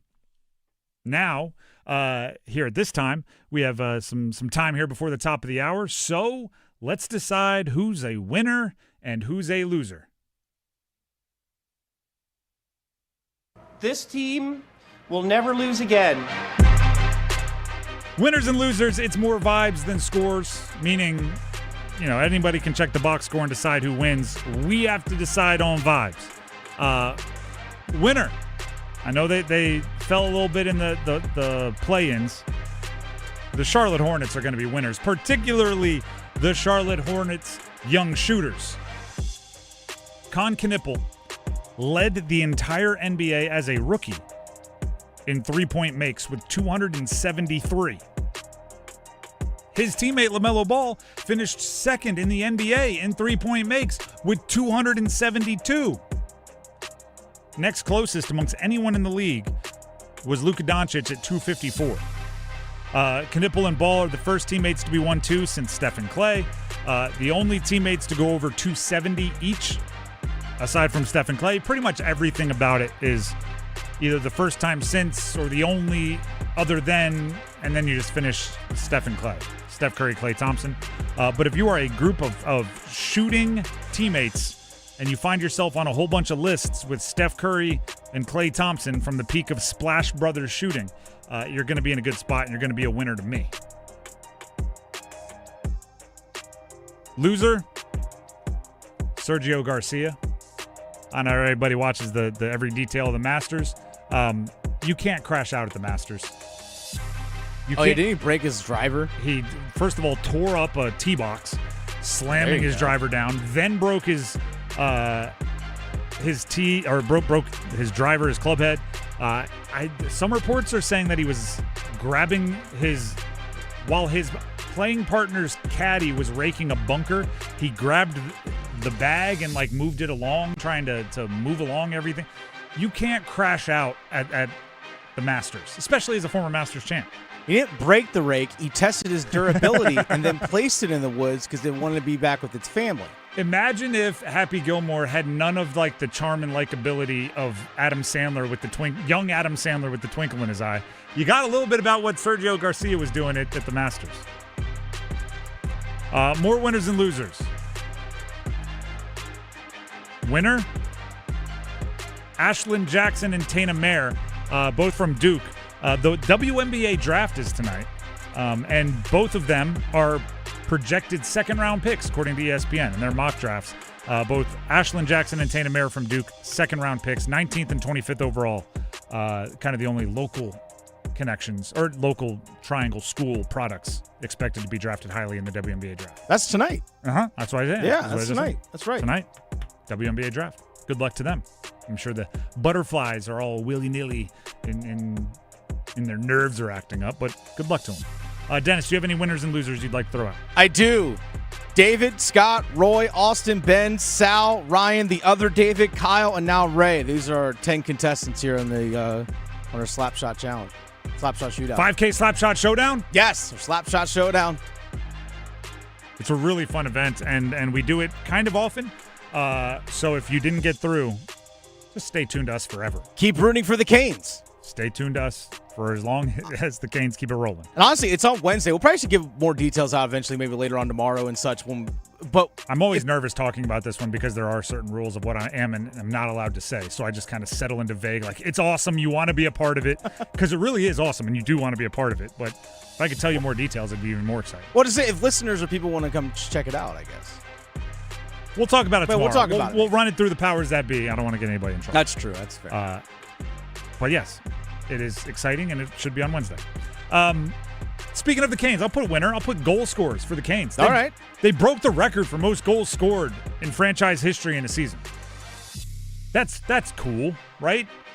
You know, it's like, I know that you play two-way hockey and, you know, it's just as exciting to block a shot. And, like, there's got to be a little part of, like, the inner child of every hockey player. It's just like scoring goals is cool. And they broke the record for most goals scored in a season. That's exciting. You're a winner for in my book for that. 720 goal scorers. 7 of them. Seven. Oh, I'll read them. Seth Jarvis with 32. Andrei Svechnikov, 31. Aho, 26. Ehlers, 24. Jackson Blake, 22. Logan Stankoven, 21. And as of the weekend, Jordan Staal with 20. We should look into it. I think there's like a decade between 20-goal seasons for him. That's got to be one of the longest stretches between 20-goal seasons. It was 15-16, I think, is the last time he scored 20, which would have been very early in his Canes run, if not the first year of his Canes run. That's pretty darn cool. Our friend Walt Ruff. Jordan Staal is the 5th player in NHL history to play 9 seasons between 20-goal campaigns. He joins Tommy Williams, who had 11 seasons back dating in the 6th season to the 70s. Patrick Eaves had 10 seasons back between 06-07 and 2015-2016. Matthew Schneider from the 90s into the 2000s. And then Alexander Radulov from the late aughts to 2016-2017 also has 9 seasons. So 5th person ever. That tracks. 9 seasons between 20-goal campaigns. And hockey's been around a long time. Yeah. Does he get one more? He I believe he'll be in the lineup tonight. He should play tonight. He was not listed in the players that didn't partake in morning skate, so still opportunity to add to it. Be a 21-goal scorer, which I believe would be his most with the Canes. Yes. There you go. Couple more here. I'll go loser. Milwaukee Bucks. Moving on from Doc Rivers, not because they moved on from Doc Rivers, but Budenholzer was their coach until 2023. Then Griffin was their coach into 2024. Then Doc Rivers was their coach from 2024 to 2020. You don't want to be the team that just keeps moving head coaches. The Mike Budenholzer, who was the coach of the year, and then they fired him. Won an NBA championship with him in 2021. Get rid of that guy, and now it's a little up and down. I should say this just for, accountability's sake. Loser, my Sixers. Grew up a big Sixers fan. Just a week ago, we were in 6th. We were out of the play-in. We were in the playoffs. Lost 3 of our last 5, and now we're in the play-in games, and we got to deal with all that, all the nonsense. I don't like playing games as an idea, but now we got to deal with it. So, loser, my Sixers. Winner? The Charlotte Hornets. I already had him while you were on the phone, but if you want to say your piece on Edition 2, go ahead. Hey, you know what? It's awesome. The Hornets are playing in the playoffs. The play-in. It's postseason basketball, and the Hornets are in it. Do you know what I don't like about it? These stats don't count. These stats are nowhere. It's not playoff stats. It's not regular season stats. It's like, I don't know, limbo. It's like purgatory stats. Yeah. They don't count towards playoff numbers. Yeah, So they just factored into all-around postseason stats? I don't even think that's a thing. I think it's just in like play-in. So now there's going to be like records for play-in, most points in a play-in round, and it's in the middle. But I don't like that at all. So Con Knippel's going to set the record for most play-in three-pointers by a rookie in NBA history with like 5 tomorrow night. I was going to say, it could already. I don't know what the record for that would be, but we don't know how to find it. He'd have good odds. I don't know how to find it. You'd have to go back to individual box scores, and I ain't doing all that. The Drive with Tim Donnelly, 99.9 The Fan. That is winners and losers. If you have some winners and losers, you can always let us know on our YouTube live stream comments. You can also call in because we have Monday Soundoff coming up at 4:15. We'll let you know when the phone lines are open, when to call in, but you drive the show once that happens, whatever you want to talk about. Actually, Austin, our YouTube live chat winner, Greensboro Swarm, won the G League title. Champions. Yes. Banners hang forever. Let's go. G League Swarm. Hornets winning. PJ Hall. They got some dudes down there. The Drive with Tim Donnelly, 99.9 The Fan. We'll be back with football at 4. Monday Soundoff in the not-too-distant future. Stick around.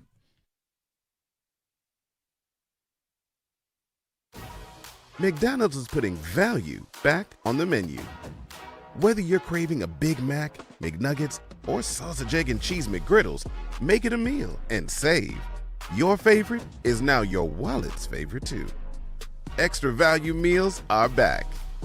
Now for just $5, get a sausage, egg, and cheese McGriddles, hash browns, and small premium roast coffee. Price and participation may vary, cannot be combined with any other offer or combo meal. To 15-year-old Harper, buying an $80 vintage rock t-shirt is a great investment. To Harper's mom, this logic has a few holes in it. So she helped Harper open a Wells Fargo Clear Access banking account. With no overdraft fees and tools to track spending, Harper's learning, one heavy metal tee at a time. However you make money work, Wells Fargo can work with that. Terms apply. Visit wellsfargo.com/deposit disclosures for fees and details.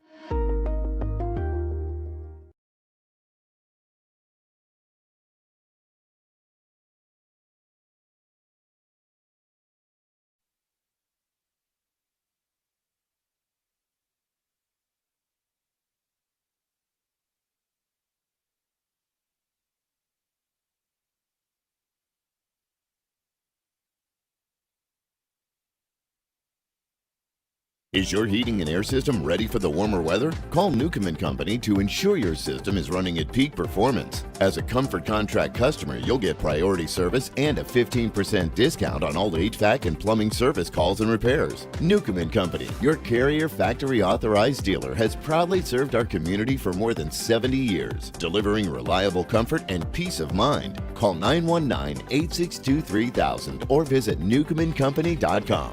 Newcomb & Company. Your comfort is our business. I'm attorney Brian Ritchie. Workers' comp can be tricky, but my law firm will be on top of all the complicated paperwork and sneaky deadlines so that all of your I's are dotted and T's are crossed. If you've been hurt on the job, I'm on top of it. Contact us at ritchielaw.com. Broadcasting live from the Eagle Leasing Studio, WCMC HD1 Holly Springs, 99.9 The Fan, the Triangle Sports Leader. I'm WRAL meteorologist Elizabeth Gardner. It's a pleasant afternoon out there. High temperatures in the mid-80s, similar to what we saw yesterday. We do have dry conditions in our forecast all the way through the weekend, and a burn ban in effect until further notice all across the state. A mild night tonight down to 62. A warm day tomorrow with a high of 88 under partly cloudy skies. 4 o'clock check of your money. Dow Jones up 302 points to 48,219.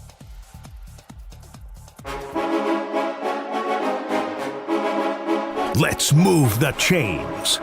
Time for football at 4. The Drive with Tim Donnelly, 99.9 The Fan. We are a week and a half from the NFL draft. Crunch time, if you will. We're to the point now where, you know what you're going to see? You're going to see NFL draft analysts just getting wilder and wilder. They're really bored with just saying, you know, Mendoza goes first, Reese second, and everything that everybody's been saying for months. So you're just going to start hearing more and more crazy stuff. Could Ty Simpson fall to the 5th? I mean, not wholly inaccurate. I saw, what was it, Daniel Jeremiah, NFL Network, I believe, has, if he's there, don't be surprised if the Chiefs take Jeremiah Love. Keep in mind, they just broke the bank for Kenneth Walker, a running back, and I guess, you know, it wasn't obvious to everybody else that they had a whole bunch of needs. It's just you're going to get more and more crazy takes. So we thought one way that we can, you got to put up guardrails for yourself, right? To prevent me from going down that same path and going like, you know who the Panthers could take at 19? Diego Pavia. He came in on a top 30 visit. No, we're not going to do that, right? So to put up our guardrails, we're going to look position by position from now through the draft and basically set like a roadmap. What is the percentage you think that they will draft somebody at that position? What is the range as far as top round, middle round, what day that you think they could draft them if you do think they're drafting that position? And then finally kind of how important is it that they do get some kind of help or depth for that position in the draft? Right, you hit all three of those with some sound logic based in fact and based in looking at the roster. I think we can combat like hot take-itis that hits the last week of draft prep. right? I think we can avoid it. At least we'll do our best. So we'll start with, when you're trying to avoid hot take-itis, you know where you should always go? The offensive line. You go right to the tried and true. We'll start with the offensive line. We'll do a different position each day. Now, I do believe that every team, and this is just draft philosophy, should have an offensive lineman that you really, really like, maybe even a handful of them, just in case you panic, right? Your three guys that you love were taking the 3 picks before you. There was a trade. Chaos ensued. You only have 8 minutes this year instead of 10 for the first round, and your clock's showing 30 seconds. You should always have an offensive lineman you can just turn in the card because it's safe. It's tried and true. Fans don't even really know if they should boo or not because none of us are good enough to evaluate offensive line. So there's just a lot of like, okay, all right, no, that's fine. That's good. You need to build through the trenches. So that's like, I seriously believe every team should have that. Now, will they draft one? I'm going to do my best, again, to avoid hot take-itis, to not put 100% on any position. So I'll go like 96% they draft at least one offensive lineman. Right? They have a bunch of picks, day 1, day 2, day 3. They got them all. They got them mixed up. They got a couple fifths. I would be flabbergasted if they don't walk out of this draft with at least one offensive lineman drafted in its entirety. I think they could use both tackles and interior offensive linemen. So they're not shoehorned by need, right? If there's a run on tackles and everyone that they like is gone, I think they could easily pivot to interior offensive line. Now, you're probably not drafting a starter for this year, so I would be surprised if they go day 1, 19th pick with it, but I also think that's a safe pick, and if they wanted to, they could, particularly tackle. With the idea being that you're either not going to love our guy Ike Ekwonu when he comes back from the injury, or you're going to be prepared due to salary and age to move on from Taylor Moton at some point in the near future, and having a dude ready and willing to step up there would really, really help. So I think it's possible they go day 1. I think if you're making me pick a range, I'd say day 2 sounds like perfect to me. It's a deeper tackle draft, and that's usually where, outside of outlandishly good prospects, that's usually where you start to see the best centers and guards go off the board. I think they will very, very, very likely use a pick, maybe more, on an offensive lineman, and day 2 would be the most likely place where they pop the seal on drafting offensive line. Day 1 is a possibility if they go tackle. Can I give you a name? Let's hear it. For that day 2, maybe even to early day 3? Brian Parker from Duke. Yes. And here's the reason why I say this. He's obviously played left tackle. He's played a lot of different spots across the offensive line. So, 1, positional versatility. 2, a lot of people project him to be an eventual starting center in the NFL. You signed Zach Fortner to a 1-year deal. So eventually, after this season, you're going to need a starting center, which he could develop into being that, but also because of the fact that he can even potentially play right tackle, he could also potentially be your future replacement for Taylor Moton as well, again, depending on what else falls in the draft and so on and so forth. So you have at worst, you have your depth offensive lineman that can fill in a bunch of different spots right away and could potentially even be a starter for you. And never know, he might outplay Zach Fortner in training camp. And guess what? Now you got Zach Fortner as your backup interior offensive lineman, and I got a starting center in the 3rd round. To me, it makes perfect sense. Perfect sense. I completely agree with you. And actually, while you were talking, I brought it up. ESPN put out an article where they surveyed a bunch of college coaches asking for sleepers. And they did say in the intro paragraph, like, most of them picked a player from their own roster. So take it with a grain of salt. But Manny Diaz, Brian Parker, and I'll just read the quote that Diaz gave them. He could be a guy that plays all 5 offensive line positions and adds a lot of value to an NFL team. That's his value, being a highly smart, and a guy who played right tackle in college, played center at the East-West Shrine game, and did a good job there by all accounts. Scouts Inc. graded him as a guard, according to this article. So think about that. Played tackle and was a really, really good college right tackle. Went to the East-West Shrine game, played center, and by all accounts did a good job there. And then Scouts Inc. graded him as a guard. So, yeah, he could play all three until you figure out the best place for him to go, or necessity puts him in a place, right? If obviously this year there's a little bit lack of depth. If somebody goes down, you just simply put him in and play. I'm trying my best not to what they call helmet scout, which is like you assume every wide receiver from Ohio State's going to be great because you just watch the film and you get used to people in that jersey being really, really good. Yeah. I'm trying my best, but is there a better comparison than Graham Barton from Duke that is now with the Bucks? Pretty solid one. He plays center, was drafted very highly to be a center, but earlier this year when Tristan Wirfs was hurt and they had a couple other guys kind of playing out of position, he slid out and played left tackle at the NFL and did so pretty well. And then when Wirfs comes back, he slides back into his normal position. Like, that is not usual. But apparently they're growing those guys on trees at Duke. And you know, it's always risky when you get to the middle rounds putting like a player, right? Because it only takes one team to fall in love with them, and now they're a second-round pick and they're not there, right? It's very difficult to just say a name, but you know, I'll go full Hollywood with it, right? You might write a role as a screenwriter thinking of Brad Pitt playing it, but then an indie studio tries to make it, so they cast for a Brad Pitt type. Brian Parker or a Brian Parker type, right? Somebody who you might project at a certain position but gives you the value of immediate depth across the board and a one day expected to start at a position type of player.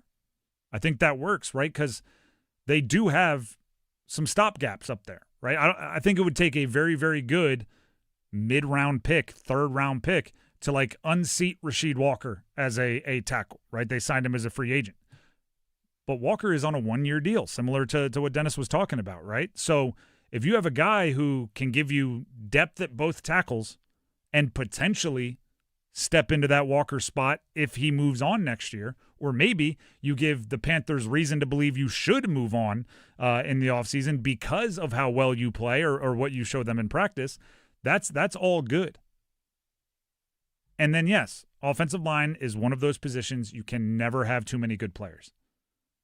Think of how many injuries they've suffered there in the last 3-4 years, right? Think of how a guy like Cade Mays ended up being so highly valued this year as a free agent and signing for whatever it ended up being, $8 million a year. The reason that exists is because he was bouncing around practice squads, and then the Panthers were so injured that they brought him in and started him, and I remember it was, I think, a Germany game against the Giants, and he did really well against Dexter Lawrence, and then all of a sudden it was like, this guy might be something. A couple years later, he's getting a bunch of money out of free agency. You can never have too many offensive linemen. They drafted him initially in the 6th round. Yeah, and he was on the Giants. He was on the Giants practice squad. It was like exactly what I'm talking about. You can't have too many good offensive linemen, and you definitely can't have too many good offensive linemen that are at least serviceable at more than one position. So, yeah, they're going to draft an offensive lineman. When? Probably depends on how the board falls and what other guys they love. But I'll even go one step further. If they go through 4 rounds and haven't drafted an offensive lineman, I will be very surprised. Right? If they get to the very beginning of day 3 and they aren't like jockeying almost to move up and grab an offensive lineman early in the 4th round, I'd be very surprised. Dennis, do you think agree or disagree, I guess, might be the thing there? I think they draft one in the first 4 rounds. I think so. At least one. I was going to say, I wouldn't be surprised if it's 2. I would be surprised if it's 0. Oh, I would actually be a little disturbed. If it's 0, I'll be like, all right, what are y'all doing here? Because they need to inject some youth on the offensive line. Because Robert Hunt's 30. Mm-hmm. Or even you do again. Taylor Moton's on the plus side of 30 as well. You only have Fortner and Walker under contract for the next year. Damian Lewis is approaching 30 as well. There needs to be an injection of development of youth on the offensive line. And it's a position that gets hurt a lot. Yeah. It's a physical position. And it benefited them a ton last year with all the injuries that they had 9 guys that came back from the previous season. So again, just guys that were developed and ready to go in case of injury, which they had last season. So it helped kind of alleviate some of that pressure in regards to all the injuries that they had. But yeah, they need to bring an influx of that talent back in. There it is. It's pretty plain and simple. We'll have a different position for you tomorrow. Got you warmed up with the least hot takey position of all time, the offensive line. Yeah, no, except you drafted offensive lineman. How dare? Like if you're an inexperienced GM and it's your first year, there's nothing wrong with just taking the best offensive lineman on the board and going, I'll make waves next year. This year, I'm aiming for a double. I'm Tony Gwynn here, just putting in the gap, getting on base, and then we'll swing for the fences next year. Yeah. Hey, you win in the trenches in football. Yep. It's no one's going to argue. Fans that don't know any better just go like, run the ball. That's what they have to run the ball. That's good. That's good stuff. The Drive with Tim Donnelly, 99.9 The Fan. We will open up the phone lines for some Monday Sound Off, but first, Tim Donnelly here for Miller Lending. Miller Lending, no-cost loan. Think about that. No-cost loan. You're going, no cost. What does that mean? It says it in the name. The cost, the fee, the closing costs, all the hidden surcharges, it's gone, right? I haven't used this analogy in a while, but it reminds me of when you're buying an airline ticket, right? Sometimes you click, you're like, oh, wow, look, I'll just use a round number, $100 ticket, and I'm going around the world twice. This is crazy. And then you try to buy it, and they go, are you bringing a bag? And you're like, just to carry on. They're like $75. Never mind. If it's $75, I'll check it. Checking it's $125. Wait a second. You get on, I would like some water. They're like, sure, just scan for $25. What? Can I use the bathroom? Of course, just scan for another $30. And by the end, you're looking at it going, that wasn't a $100 ticket at all. That was way more expensive. I should have gone with the other airline. Well, Miller Lending is similar, right? You may see like, it's a little bit lower rate, but they're like, here's a cost, here's a fee, here's a surcharge, here's this, here's that, here's the other. Meanwhile, Miller Lending's like, no, actually what we say is what we say. Yeah. You know the feeling. We all do. Give them a call. Ask more questions. Tell me about the no closing cost loan. They'll be happy to. 919-447-3377. That is the Miller Lending phone number, 919-447-3377. You can also visit them online, millerlending.com. Miller Lending is an equal housing lender, NMLS number 250-2146. All right, everybody, it's your turn. It's your turn. Call in now. You tell us what to talk about. It's time for a Monday Sound Off. Michael Malone, how's he doing? Carolina Hurricanes, are they ready to go win a cup? Duke State, a little bit more quiet in the transfer portal, although maybe heating up. Carolina Panthers, what do you want to see in the draft? Carolina, are they allowed to claim player development for players that Michael Malone has coached? 919-860-5326. It's the Heaster Automotive Group hotline. 919-860-5326. It's open for your calls. We want to hear from you. 919-860-5326. Monday Sound Off, next. Move your sports day forward. You want a jump start to your program like no other? Hire one of your own. It's exactly what NC State did, and they erased one big hurdle the new coach was going to have, which was earning trust. Justin Gainey's the guy now. Do his expectations of success align with those who were sitting in that room when he said he was at home? Get set up. Join Next Up with Paul Ihander. Mornings at 9 on 99.9 The Fan, the Triangle Sports Leader. It's bow time. Sometimes the craving for Bojangles Supremes is so strong you've just gotta have them. Even when your gas tank is on empty and Bojangles is still 10 miles down the highway. Nothing beats the flavor of Bojangles' juicy golden Supremes, especially when they're part of a perfect combo with 4 boldly seasoned chicken Supremes, a made-from-scratch biscuit, fixin', and some legendary iced tea. The only thing that can satisfy your hunger is that delicious southern flavor. So when the craving is supreme, put the pedal to the metal. It's bow time. There's no time like bow time. Time to stop whatever you're doing for some of that one-of-a-kind Bojangles flavor. Satisfy your craving for flavor and your passion for boneless chicken with Bojangles 4-piece Supremes Dinner. 4 perfectly seasoned, Cajun-fried, whole breast tenderloin fillets, choice of fixin', a made-from-scratch buttermilk biscuit, and Bojangles' legendary iced tea. When you're hungry for flavor and value, it's bow time. Warmer weather is here, which means truck time. Take advantage of Declaration of Deals right now at John Heister Chrysler Dodge Jeep Ram in Lillington and get geared up for a great summer. Drive home a brand new 2026 Ram 1500 for 20% off. Plus get 2.9% financing for 72 months. America's best-selling truck comes with a terrific powertrain limited warranty. 10 years or 100,000 miles. Excludes RHO and tungsten. See dealer for details. So get off your keister and get to John Heister Chrysler Dodge Jeep Ram in Lillington today. Progressive knows life takes you in many directions. Bear right at exit 32, then begin to wonder why you never bought a fish tank. In 1.3 miles, you'll realize you've been mispronouncing epitome your whole life. At the roundabout, you will remember you said something at dinner you wish you hadn't and will think about it for decades. You have arrived at your destination, but it turns out there really is no destination and life just keeps going. Wherever life takes you, protect your home and auto with a bundle from Progressive. Progressive Casualty Insurance Company, affiliates, and other insurers. Not available in all states or situations. I've been burned before. I was just repeating the same patterns. It turns out I had a type. Workplaces everywhere are looking for love. And by love, we mean the easy way to order food at work. Easy Cater. I thought ordering from great restaurants at work had to be complicated, but then I met Easy Cater. So many options, so flexible, and when I ordered for 50 gluten-free vegans without going over budget, I knew I'd found the platform I wanted to do life and lunch with. Fall in love with Easy Cater. Start an order at easycater.com.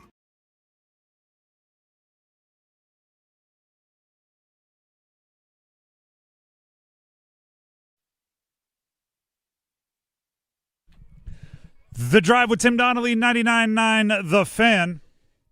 Thank you for rocking with us here on a Monday. It is time for a Monday Soundoff. And I do have to remind everybody, if you call in and you don't get through, keep calling. Phone lines will open up. We do our best to hear from as many of you as possible. The Heister Automotive Group hotline phone number is 919-860-5326. And before we get to our first caller, tomorrow is the first 99.9 The Fan Zone at the Durham Bulls over there in Durham Bulls Athletic Park, which means in our 99.9 The Fan Zone section, tickets are $9.99 for tomorrow's game. Section 215? Section 215. And I can tell you this, as of 3 minutes ago, there were only 37 tickets left in our section.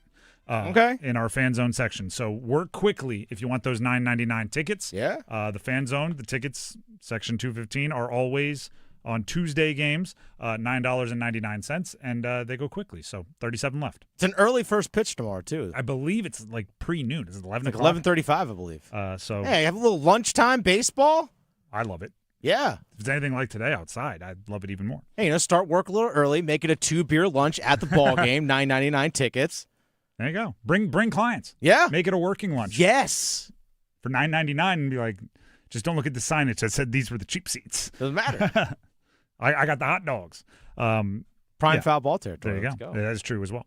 The Drive with Tim Donnelly, 99.9 The Fan. Don't forget about the Fan Zone. And now we go full steam ahead into Monday Soundoff. We start with Gray in Raleigh. Gray in Raleigh wants to sound off on the Panthers. Gray, welcome to the show. Go ahead and sound off. Thanks, y'all. Appreciate the chance to call. I've wanted to talk the last a week about who I think the Panthers might take in the draft at the first pick and anything, but I feel like every day I've switched being confident that it's going to be Caden Brock or Omar Cooper, and I've got to the point where I think it's totally unclear who we're going to take. With a lot of people in the draft, I think it could be a toss-up. I think overall, though, after what you were talking about with offensive line, I think one of the things I wanted to note is you've probably seen a lot of people mock drafting Kenyon Sadiq to the Panthers. Mm-hmm. I think, if anything, that's the only pick I wouldn't want at 19. I think Sadiq is a fantastic player, and I think he will be wherever he goes. But I think we've invested a good bit of draft picks in the tight end position in the last couple of years, and I think we've seen historically, at least in the last 5 to 10 years, that you can get a very fantastic tight end at round 3 as the fourth pick. Somewhere around there, you've got a lot of them in the league. So I just think taking that pick at Sadiq when we still have so many holes that we could fill on interior defensive line or offensive tackle, like you said, or even a receiver if T-Mac were to get hurt and we're left with Leggett and Coker, I think any of those would be a lot better than we could take with Sadiq at 19. Overall, though, I'd be happy with who they pick. I think they're going to do well. Curious what you think of Sadiq and anything else you want to talk about. Appreciate y'all. All right. Thank you very much, Gray. I'm on the record not wanting Sadiq as the first-round pick. I think tight end is one of the harder positions to evaluate, which is why it's so the hit percentage is so low in the first round, particularly high in the first round. I just don't see the fluidity that I like out of my tight ends. I'd much rather have Eli Stowers from Vanderbilt. Granted, bookmark this and laugh at me if I'm wrong, old takes exposed and all that, but I don't see Sadiq being the impact guy.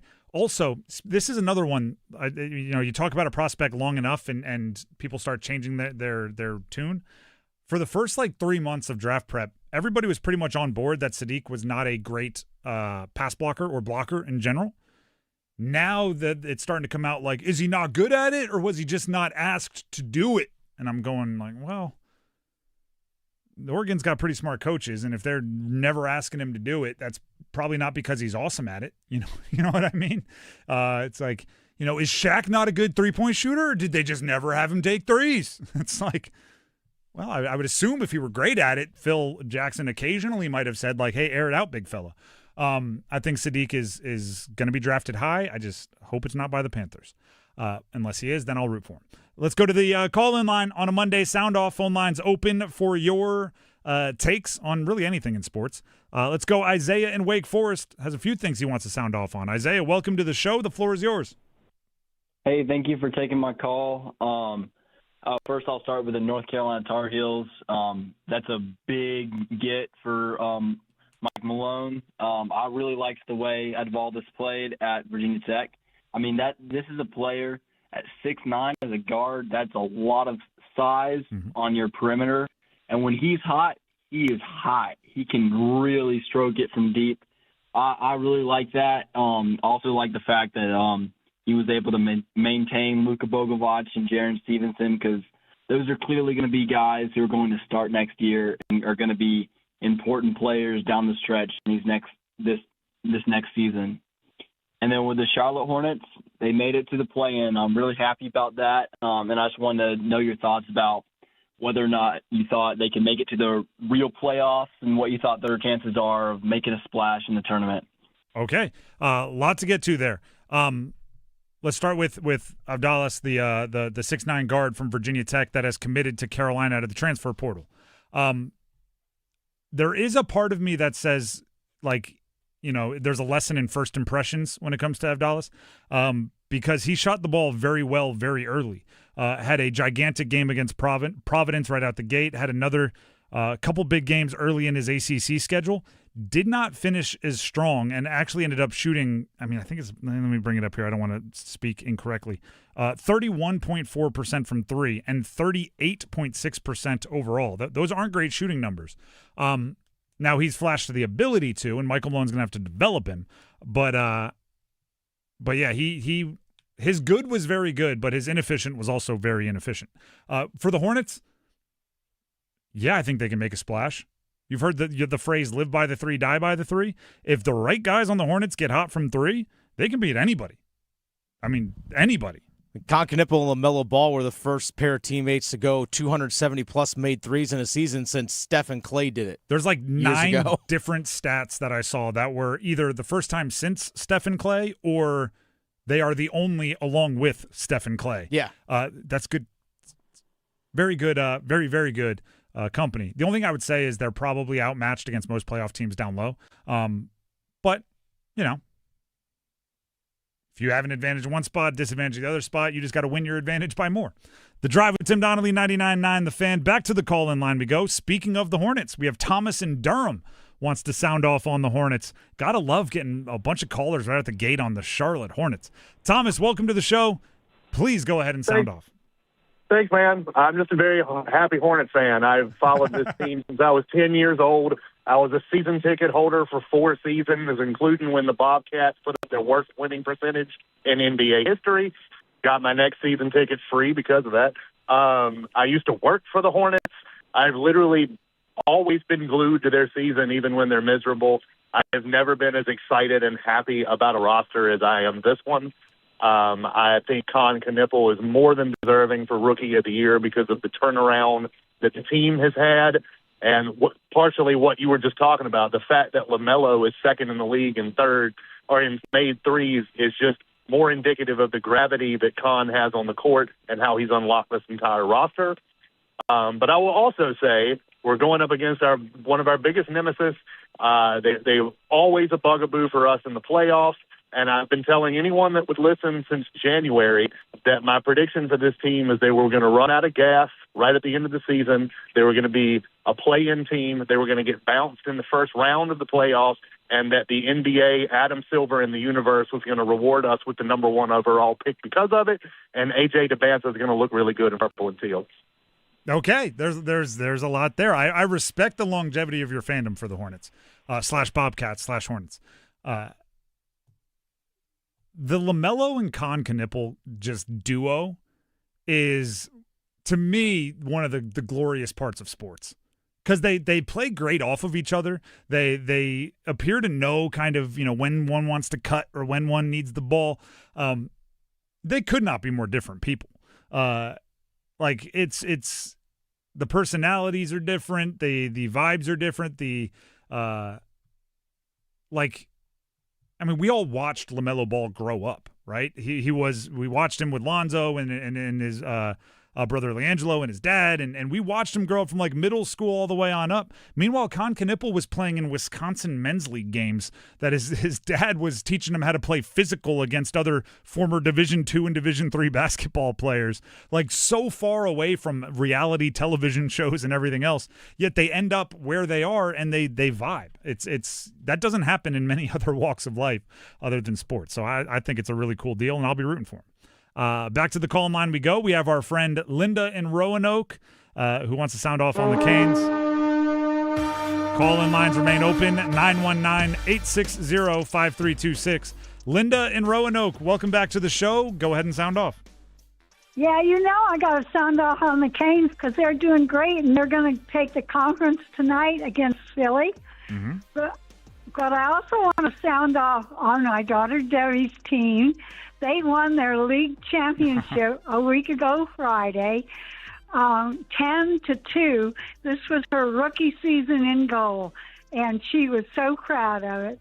So sound off to Debbie and the Montecore team in the co-ed league in Raleigh. All right. Thank you very much, Linda. We will pass along congratulations to your daughter, Debbie, and always good to hear from you. Call back in anytime. Dennis, I don't know if you heard this one, but you're our resident adult league hockey member. Played 2 games yesterday. Linda's daughter, Debbie, league championship in her rookie season in goal. Let's go. It's important. Let's go. It's important when you're, especially in goal. It's important. Can the Canes get that level of net minding? That's what I need to know. Hey, you know what? In the most important games, hopefully they can. Shout out to Linda. Shout out to Debbie. Back to the call-in line we go. How about this one? And I know they were in the area. They were playing out in Keenan in Chapel Hill. Reggie in Sanford wants to sound off on the Savannah Bananas. Reggie, welcome to the show. Go ahead and sound off. Hey, how's it going, Tim? It's going well. Happy to hear from you. Yeah, same here. Yeah, shout out to the Savannah Bananas. I don't know how in the world they did it, but they made Keenan football stadium a baseball field, and it looked awesome. That looked awesome right there. And also shout out to the, UNC and the Chapel Hill community for making that happen. I mean, it was electric. It was awesome. So, is this like a, opportunity for like baseball teams come to Keenan Stadium and play baseball? All right, Reggie, appreciate the call. And I've heard a lot about the Savannah Bananas being in Keenan. I've heard everything from, it's the best thing ever, kids are going to love it, to it was pure chaos and almost like overstimulating and that many people and everything else.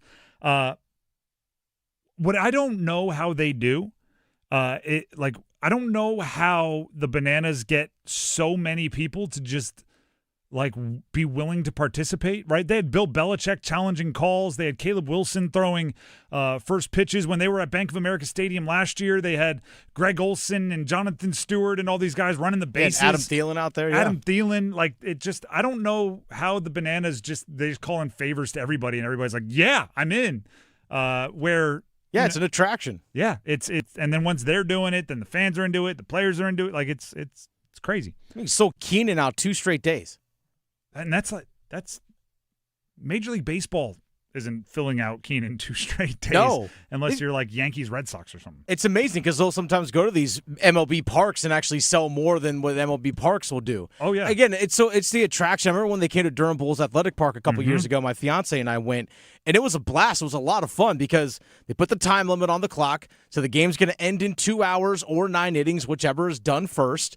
And then, like you said, there is a lot of chaos, and it can be overstimulating at times. And also, you kind of get a different experience on where you're sitting because if you're down the right field line, you got people that are doing different random stuff as opposed to you're sitting over there by third base. There's different stuff that's going on right in front of you as well. So the experiences can be a little bit different for people depending on where you're sitting. But it genuinely is a lot of fun. And last thing I'll say here is I do think there's some kind of business lesson in how hard they work to eliminate scalpers. Like if you buy a ticket, their like one rule is if you can resell it, but you can't do it over face value. They want everybody to be able to get in there affordably. They don't want the people winning the lottery and then selling it for 4, 5, 10 times the amount. They want it to be family friendly, and I think more events should do that, right? Yeah, you're not going to profit off of us. The second resale doesn't benefit the event throwing it, so I don't know why everybody doesn't do it. The Drive with Tim Donnelly, 99.9 The Fan. Back to the Heister Automotive Group hotline on a Monday. Soundoff. I don't know if this is one of our Davids in Raleigh or if there's just another David in Raleigh. There's 2 Davids in Raleighs that are 5K Slapshot Showdown. There's a David in Raleigh that got the first goal scorer prediction correct last week. Now we have another David in Raleigh that wants to sound off on Carolina basketball. David in Raleigh, welcome to the show. Go ahead and sound off. What's going on? This is the David that I messed up my coach's Michael Malone's name last week. I called him Mark Malone. That is not my coach's name. His name is Michael Malone, and right now he is cooking. He brought in my man's Neo. He's a freshman from Virginia Tech, overseas player. We don't have Luka anymore, so that'll be a good replacement, and hopefully we can replace those consistencies there. He's also been able to retain Jaren Stevenson today, and we brought in a visit with Terrence Brown from Utah, who's a high-scoring player. So I said we were going to talk in July. I'm talking now. We're cooking in Chapel Hill. I don't know what they got going on in Raleigh and Durham, but I'm liking what Malone's doing. And in the next couple of days, I'm figuring we'll get some more contacts because signing day is on Wednesday. So we'll be hearing from the Mingos soon. And I'm just loving what Malone's doing. And shout out to him for getting Kim English, former player from Providence, to be on the staff to help as far as like with the young players and really be that replacement for Marcus Page. And that's all I got for you today, Tim. All right, I appreciate it, David. And I also need to apologize for the name. When Michael Malone was first hired, we were calling him Mike Malone. I'm just used to all the Michaels in my life go by Mike or Mikey or something like that. And apparently Michael Malone likes to be called Michael Malone. So we'll do our best to remember that. Here's the deal.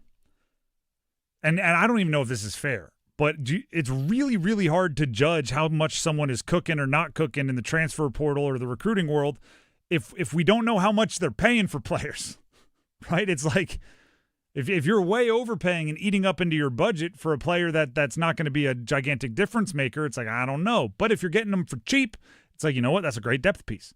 And the transparency in college basketball is so low that you almost need to wait and see what the full roster looks like, right? Avdalas, the Virginia Tech player that everybody's excited about, he's a good player.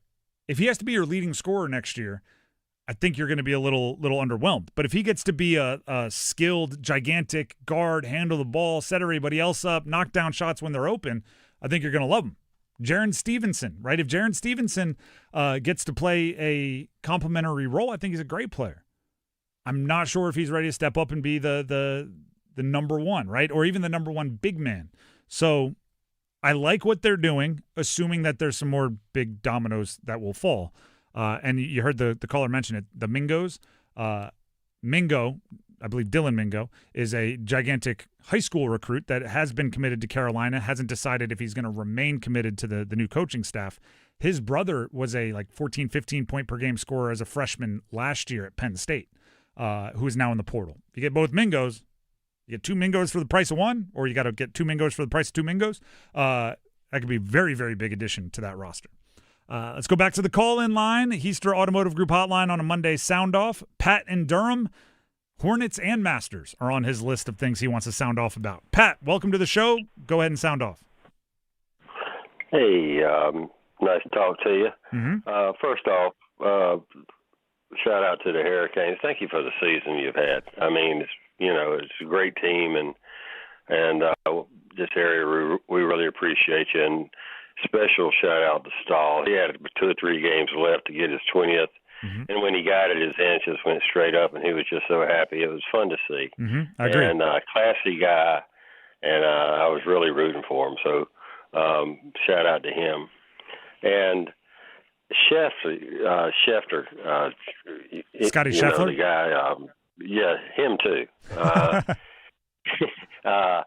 The guy is he's my favorite golfer out there because he acts like he's been there before, kind of like Barry Sanders. He goes about his business. And he just with even par, and then you turn around and he's like at 9, then he's at 10. And shout out to the Masters because you had all those guys at the top. It was fun to watch the last game, the last day, and just good entertainment on TV. And can I ask you a draft question? Sure. Excluding the quarterback, if like all the position players, like left tackle, edge rusher, if you are looking for one for long term, what's the most important position do you think is to fill on the team if in the draft? And I'll hang up and listen. Thanks. It's good theory question on the draft. Yeah, going outside of QB. Yeah, non-QB, most important position. If you're starting kind of from scratch and you have prospects at every position that you see is equal. I'll probably go blindside tackle. Because that might be a cop-out question because outside of quarterback, but it's like you got to keep your quarterback upright and healthy. It also helps in the running game, right? Stud left tackle. If you follow the dollars, that'll lead you to the right spot a lot of times, and that'll probably say edge rusher, corner, wide receiver would be the main culprits. But I'll always go blindside. Maybe I'm old school there, but if you're a right-handed quarterback, that left tackle becomes one of, if not the second most important player on the field. And are you ready for a outside the box answer? Go on. And I don't even know if you're allowed to draft these people. Offensive play caller. Schemer. Offensive play caller might be the second most important person in the franchise. I think you can split hairs between left tackle and edge rusher. I agree. Yeah. So either stopping edge rushers or being an edge rusher becomes the most important deal. Yep. And it impacts both run and pass and everything else. The Drive with Tim Donnelly, 99.9 The Fan. Are we down to our final caller here? Last one. We have Jeff in Raleigh, wants to sound off on the ACC. Jeff, you're our final caller. End it with a bang. What do you got for us? Good afternoon, gentlemen. One shout out to Cam Young, local dude. He doesn't look like the Adam Sandler movie Zadalist dude, but he's showing some hope to maybe eventually winning a major. Oh, for sure. Secondly, I have a question for you. I've already believed that Paul addressed this in the morning several different times, but I need to know from you guys, I want an answer from you and Dennis both, as to what is the proper pronunciation for the capital of Kentucky, which is, and then I'll leave it to you guys to tell me how you pronounce that, because I don't think either one of you do it right. Paul has finally got it. But all right. Have you gotten that joke from me? I say that joke on air all the time. It's Frankfurt. Where whenever somebody starts talking about Louisville or Louisville, you go like, okay, I don't want to say it so you know how I say it. How do you pronounce the capital of Kentucky? Everyone goes Louisville or Louisville. And then you go Frankfurt. All right? It's a joke that I actually stole from J.J. Redick on his podcast back in the day. You know who he caught with it? Now I'm blanking on his name. Donovan Mitchell, who went to Louisville. He caught Donovan Mitchell with the Louisville, Frankfurt joke, and I stole it from there. can't get one past me. And that's not a challenge to everybody else next Monday Soundoff to try to catch me, because I'll definitely fall for some of them. The Drive with Tim Donnelly, 99.9 The Fan. Thank you to everybody that calls in on a Monday Soundoff. We'll do it again next week. One more thing, though. So that the caller 2 ago talked about Scotty's mindset, Scotty Scheffler. I think the way he handles winning and losing at the highest level is the healthiest of any legendary golfer, legendary athlete, right? He talks about how he doesn't find his self-fulfillment in winning, and he doesn't think you need it. He wants to win, and he tries very hard to win, but whether he wins or loses, he finds it in his religion and his family and everything else. That's wildly healthy. It's not my favorite type of athlete, right? I've grown up with Michael Jordan and Tiger, and those guys are win at all costs darn near. So I agree with you that it's a really different way for a legendary all-time great to think. But I think I'm always going to find myself rooting for the Michael Jordans, who are tunnel visioned, laser focused. And just different strokes for different folks, right? Everybody doesn't have to have the same favorites.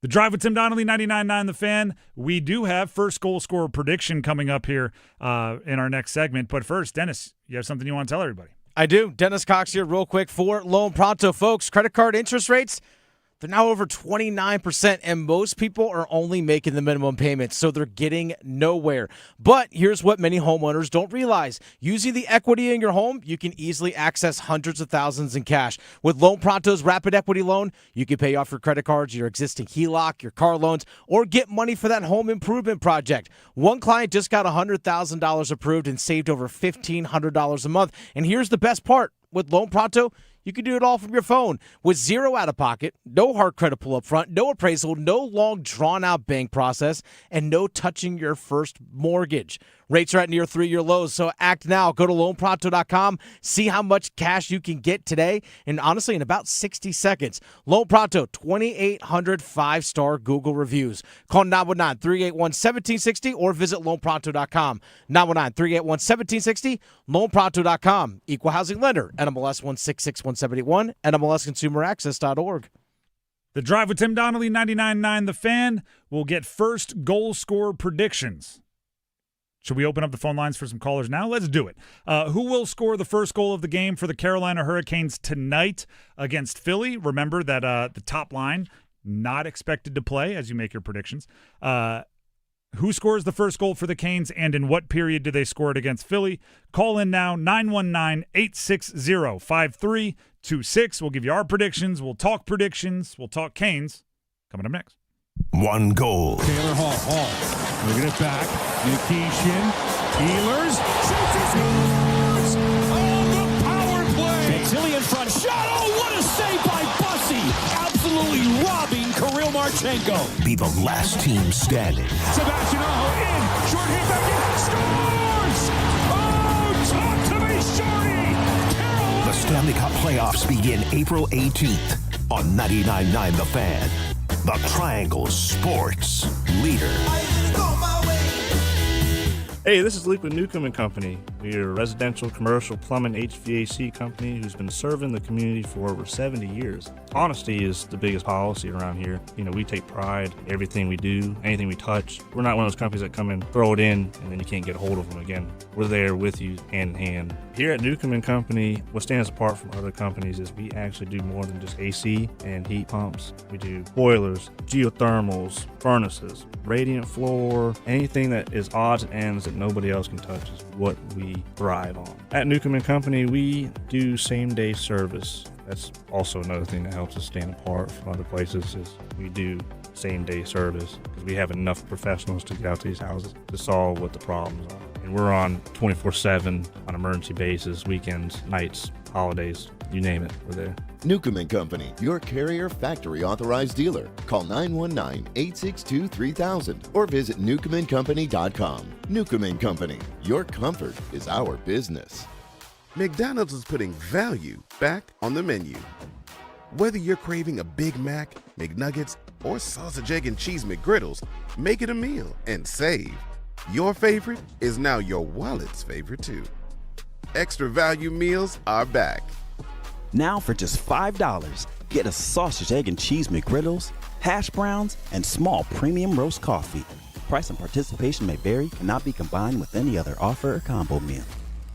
Get in the zone, AutoZone. Annie's first oil change wasn't as hard as she thought because she went to AutoZone, where a friendly AutoZoner helped her find the right oil and save on an oil filter. He explained the job and showed her free how-tos on AutoZone.com. When she was done, AutoZone recycled her old oil for free. No hassles, just help. Everything you need, nothing you don't. Get in the zone, AutoZone. Restrictions apply. It's deck days at Lowe's, and the savings are stacked.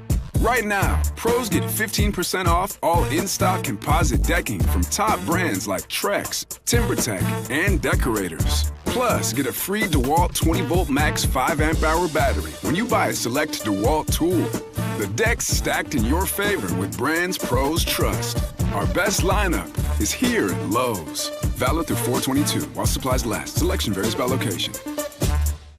This hour of the drive brought to you by Law Tigers. Injured in a motorcycle accident? Call 1-800-LAW-TIGERS before you call your insurance company. Case evaluations are always free, and you don't pay a dime until your case settles. Law Tigers, North Carolina's motorcycle lawyers.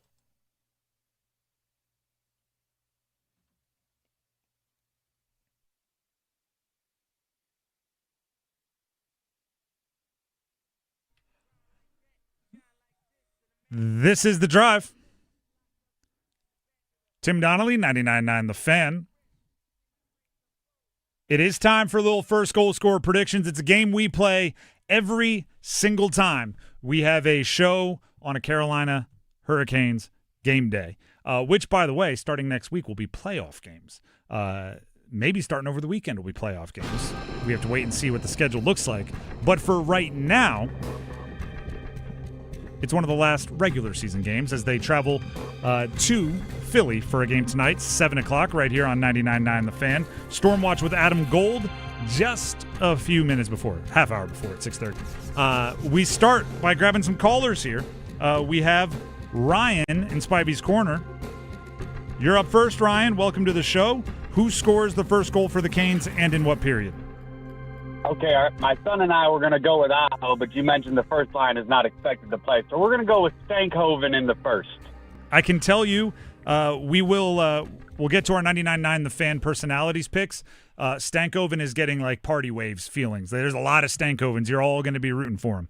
Do you want to add any other details? Power play, 5-hole, anything like that? One of those, they call them garbage goals, but I like them. Right out there in front of the net, cleaning up something, Yep. I'll take that. All right, garbage goal. They count all the same, by the way. You're locked in, Ryan, and good luck to you and your son. Thank you. That brings us to Jeff in Raleigh. Jeff, you are up next. Who scores the first goal for the Canes and in what period? I'm not sure who all is playing, but I'm not going to take one of them frontliners, but I'm thinking Blake in the first, and it'll be on short side.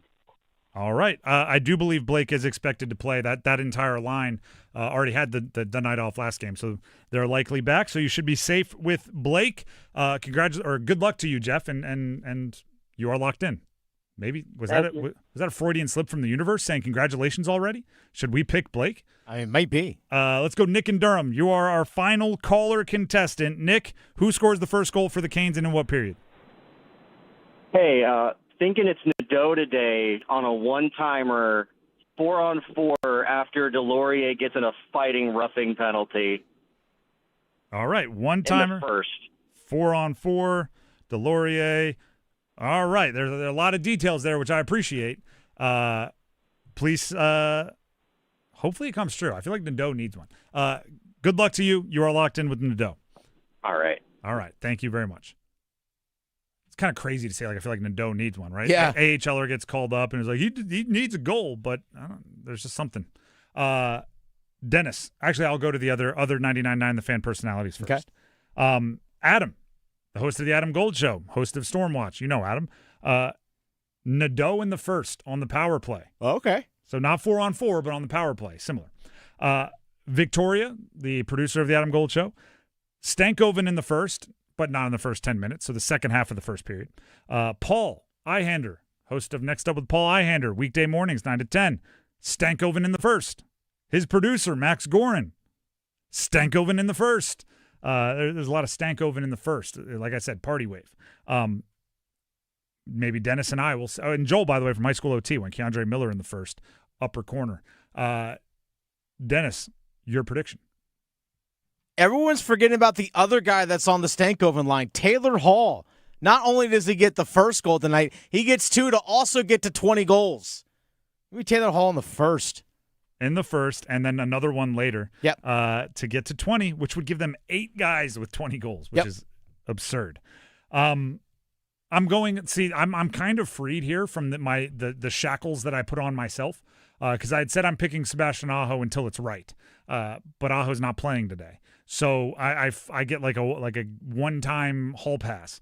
So I'm not going to waste it. I'm going with something fun. Give me Nikishin in the first. You know, you're not the only person that's predicted that. And my detail is it's 90-plus miles per hour. Okay. Just because it's more fun. That's he had a wrister that went like 86 or something like that the other day. So maybe 95-plus. I'll just to make it a little more spicy. 95-plus miles an hour for Nikishin. But I'm just if I'm stepping out on my Aho prediction, I'm doing it for something fun. I'm not doing it for a deflection on a power play. Like, give me an absolute hammer from Nikishin. That's what I'm going for. Obviously, a lot of Stanky. So as far as our season-long competition goes, Dennis, with me and you not on Stankoven, we have to really root against Stankoven. Oh, really? Because just everyone else would get a point if it weren't for us. Me, you, and Adam are alone on this one. What are they saying in the YouTube live stream? So we have a couple Bradley Nadeau's going in the first period as well. We have an Alexander Nikishin. This one comes from Tom. Nikishin in the first period on the power play. We have Rodney says Nikolai Ehlers' first goal scorer late first period. We also have in the first period as well from our guy D. Ely, Jesperi Kokiniemi. KK with the first goal in the first period on a tip-in from a Chatfield wrist shot from the point. I wouldn't hate that. By the way, Ehlers playing tonight. He has not rested. I believe he's not. This kind of actions speak louder than words. He's going for 82. He's played in 80 games. Same with Sean Walker. Same with Sean Walker. So Sean Walker played all 82 last year as well. Eric Robinson also played all 82 last year. Obviously, that's not the case this season with the injuries that he's had. But right now, Nikolai Ehlers is on pace to play in every game. I bet Hall, Stankoven, and Blank, if they didn't get rested in a previous game this past weekend or last week, they would have been playing in all 82 games as well. So they've had a lot of guys knocking on wood. Knocking on wood. I'm just explaining why, if you're, it's not them saying like Ehlers is less important to be fresh. You know what I mean? Mm-hmm. If everybody's kind of rotating and sitting out, and you're going like, it feels like Ehlers has played every time. It's true, but you get to if there's certain milestones or things that guys are chasing, sometimes they don't get the days off that others do. Not right, not wrong. Just another piece of information for you to add into all of your equations. Yeah, he might rest tomorrow. He could. The second day of a back-to-back? Very easily could. If he gets 2 points tonight, puts him at 70 points on the season. That would be nice. Maybe that's the milestone he's holding out for. Maybe it has nothing to do. He's like, have I played 80 games? Who knew? I'm going for 70 points. There's, you never know what guys are thinking. The Drive with Tim Donnelly, 99.9 The Fan. Thank you to everybody that participates in first goal scorer predictions. It is always fun. It's a little extra fun once the postseason gets started for first goal scorer predictions. So, start thinking about not just tomorrow, but also who's going to score the first goal of the postseason for the Canes. Put your energy there. The Drive with Tim Donnelly, 99.9 The Fan. Tim Donnelly here now for Bailey's Fine Jewelry, specifically the Fox & Bailey Watch Shop located inside Bailey's Fine Jewelry at their Village District location. It's a cool vibe in there. They have a really extensive selection of pre-owned and vintage timepieces, the largest selection of pre-owned and vintage Rolexes in North Carolina. They also have all of the latest when it comes to Omega, Blancpain, Glacé Original. I keep encouraging people to stop out and try them on, right? There are certain, and this goes for probably most fashion. I'm just not into the rest of it as much. But when it comes to watches, there's a lot of watches that you may see on a computer screen and go, that's awesome. You put it on your wrist and go, nope. And then there's other watches where you're looking at them going, man, I could never pull that off. You put it on your wrist and you go, oh, wait a second. I think I can. So the only way to get that true feeling is to stop out at Bailey's Fine Jewelry at their Village District location in Raleigh and ask to try them on. The experts will help you. They'll talk you through it. They'll see what you like. Maybe go into the back, bring something special out for you. It's all at the Village District location of Bailey's Fine Jewelry. Make sure they know you heard about it from me, Tim, right here on 99.9 The Fan. Up next, we have the starting five as we hit 5 o'clock on a Monday. Stick around. Get crazy, Canes fans. It's hockey night in Carolina. It's your Canes and Philadelphia. Andrei Svechnikov, a career best, his 31st. Storm Watch with Adam Gold at 6:30. Puck drop at 7. Stolen from he scores! And that's 20. William Carrier knows the stats, and the Canes have a 2-0 lead. On your official audio home of Hurricanes hockey, 99.9 The Fan. Hello, I'm John Heister for the Heister Automotive Group. And we're constantly looking for ways to serve you better. One of the ways we do that is with something we call a Go-See. And that's where you select a vehicle from our inventory, and we have thousands, and we get one of our product specialists to bring that vehicle to you at your convenience. How do we do that? Well, it's simple. We have a group of employees that are evaluated based on the number of presentations they do. They're glad to do it. So it's just one more way we get off our keister and bring Heister to you. It's bow time. There's something special about the first bite of a Bojangles Cajun filet biscuit.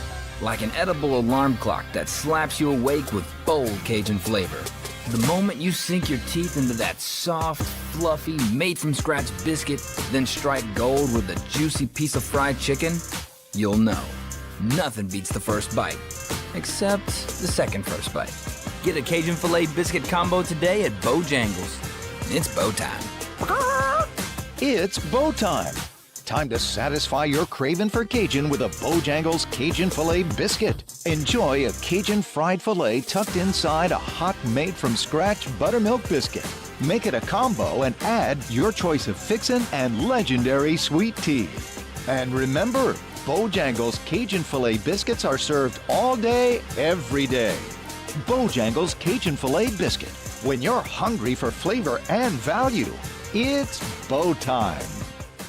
Adam Gold in studio with my friend Patrick Day from the Aluminum Company of North Carolina. A lot of people have work to do on their homes. They need a roof. They want windows, siding. You guys do everything. But people are also, I'm not sure I can afford it. The Aluminum Company is a great place to go. Tell us why. Well, tons of times I'll go out to people's houses and they're thinking about doing a bunch of home improvements at once. Siding, roofing, windows are a big package, right? And the first thing they think of is, well, I'm going to need to go get an equity line or a second mortgage. One of the things we have is tons of financing options where you don't even need to go to your bank. We can do that in-house for you and run payment options for you. And lots of times the financing that we offer is a better percentage rating than you can get from your bank, and you don't have to go through all that mess to get to it. I like that. Also, is there 12 months, zero interest? 12 months, zero interest, zero payments for 12 months. Zero payments and zero interest at the same time for 12 months. That is correct. That is a double header right there.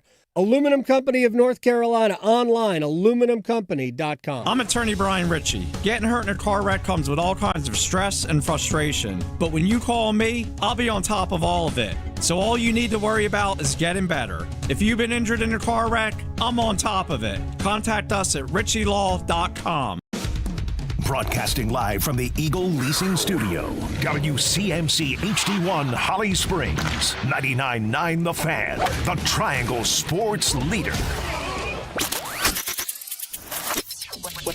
I'm WREL meteorologist Amy Wilmoth. Overall, a pretty nice start to the work week. Partly cloudy with temperatures in the 80s this afternoon. It stays partly cloudy tonight. We'll get down into the low 60s, and then partly cloudy Tuesday with highs in the upper 80s. We're likely in the 90s by Wednesday. 5 o'clock check of your money. Dow Jones up 301 points today to 48,218 at the closing bell. It's 5 o'clock. Time to serve up the biggest sports stories of the day. Here comes your starting five. The Drive with Tim Donnelly, 99.9 The Fan. I don't know how many tickets are left, but I can tell you at 4:15 today, there were just 37 tickets left in our The Fan Zone, 99.9 The Fan Zone at the Durham Bulls for tomorrow's Tuesday game. The deal with the Fan Zone is You get tickets for $9.99 for Tuesday games. Tomorrow is the first of the season in our section. That's section 215. That's right. As of 4:15, there were just 37 tickets left in our section, and obviously that was 45 minutes ago. So you might have to boogie on over there and book some tickets if there are any remaining. But it's a good deal. It's a great way to spend a day. Great way to support the fan as well. With that being said, let's jump into the starting five, brought to you by Ritchie Law Firm, Injury Lawyers. Ritchie Law is on top of it. Go to ritchielaw.com. That's RICCI law.com. And as always, with the starting five, we start with number 5. Count them. 1, 2, 3, 4, 5. Let's do that hockey. All right, Dennis, the NHL, it's for some, they've put in the work, they're chilling, things are locked up. For some, it's about as high leverage as a regular season can get. What's on the line for the NHL tonight and kind of in the near future? All right, we'll start close to home first with the Carolina Hurricanes. Tonight, they will clinch the top spot in the Eastern Conference if they get a point in any way, shape, or form tonight. Tie, overtime loss, obviously tie after regulation, but overtime loss, shootout loss, you win in a shootout, you win in overtime, you win in regulation. As long as you get 1 point, you get the Eastern Conference. If I were... keep going. I have a point at the end. Also, even if the Carolina Hurricanes lose in regulation tonight, if the Chicago Blackhawks defeat the Buffalo Sabres in any way, shape, or form tonight, overtime, regulation, shootout, doesn't matter. If that happens, the Canes get the top spot in the Eastern Conference. So they need 1 point either earned themselves or 1 point lost by Buffalo. They get the Eastern Conference tonight. All right. I have a question that I'm going to ask. Some other scenarios and things we can get into, but sure. I was going to say, wrap it up, then I have a philosophical question for you. The Philadelphia Flyers, who the Canes play tonight, will clinch a playoff berth and be locked in the first-round playoff series against the Penguins if they beat the Hurricanes in any way, shape, or form. So if they beat the Canes in overtime tonight, Philly clinches a playoff spot. They're the 3 seed in the Metro. And also because the Canes get a point as well, they're the top seed in the Eastern Conference. Win-win both sides. I think both sides shake hands, agree upon it before the game. The Anaheim Ducks will actually clinch a playoff berth tonight if the San Jose Sharks defeat the Nashville Predators in any fashion. So the Ducks, even though they're not playing, could make the playoffs tonight. Also, the LA Kings will clinch a playoff berth if they beat the Kraken in any way, shape, or form, and if the Sharks defeat the Nashville Predators in regulation. My question involves something you already referenced. Okay. If Philly and Carolina go to overtime tonight, and Philly wins in the first minute of overtime, yeah, your antennas go up at all of like, I see what you guys did here? Maybe, I don't know. The fix is in. I'm just saying, they can both guarantee themselves everything they want tonight. Exactly. If they just go, hey, we go to overtime, you make sure we go to overtime, we make sure you win in overtime, everybody's happy? I'll get suspicious if overtime has, here's William Carrier and Eric Robinson skating out there. Yeah, exactly. Nick Delorier skating in overtime. Then I'm going to get suspicious. By the way, return trip for Nick Delorier. Correct. And he likely gets to play. Yeah, always playing the night. Yeah, which should have picked him as first goal scorer. Oh, you think he's going to be first at something, maybe not goal scorer. Yeah. But yes, it is. It's you see this in every sport where it's like, remember a couple years ago, maybe a few years ago, I think it was like Chargers and were playing, and winner got into the postseason, loser missed, but if they tied, they both got in. Yeah. And everyone was like, I don't know, you might think about it right? Because it's the only way they both get in, and obviously it didn't happen that way.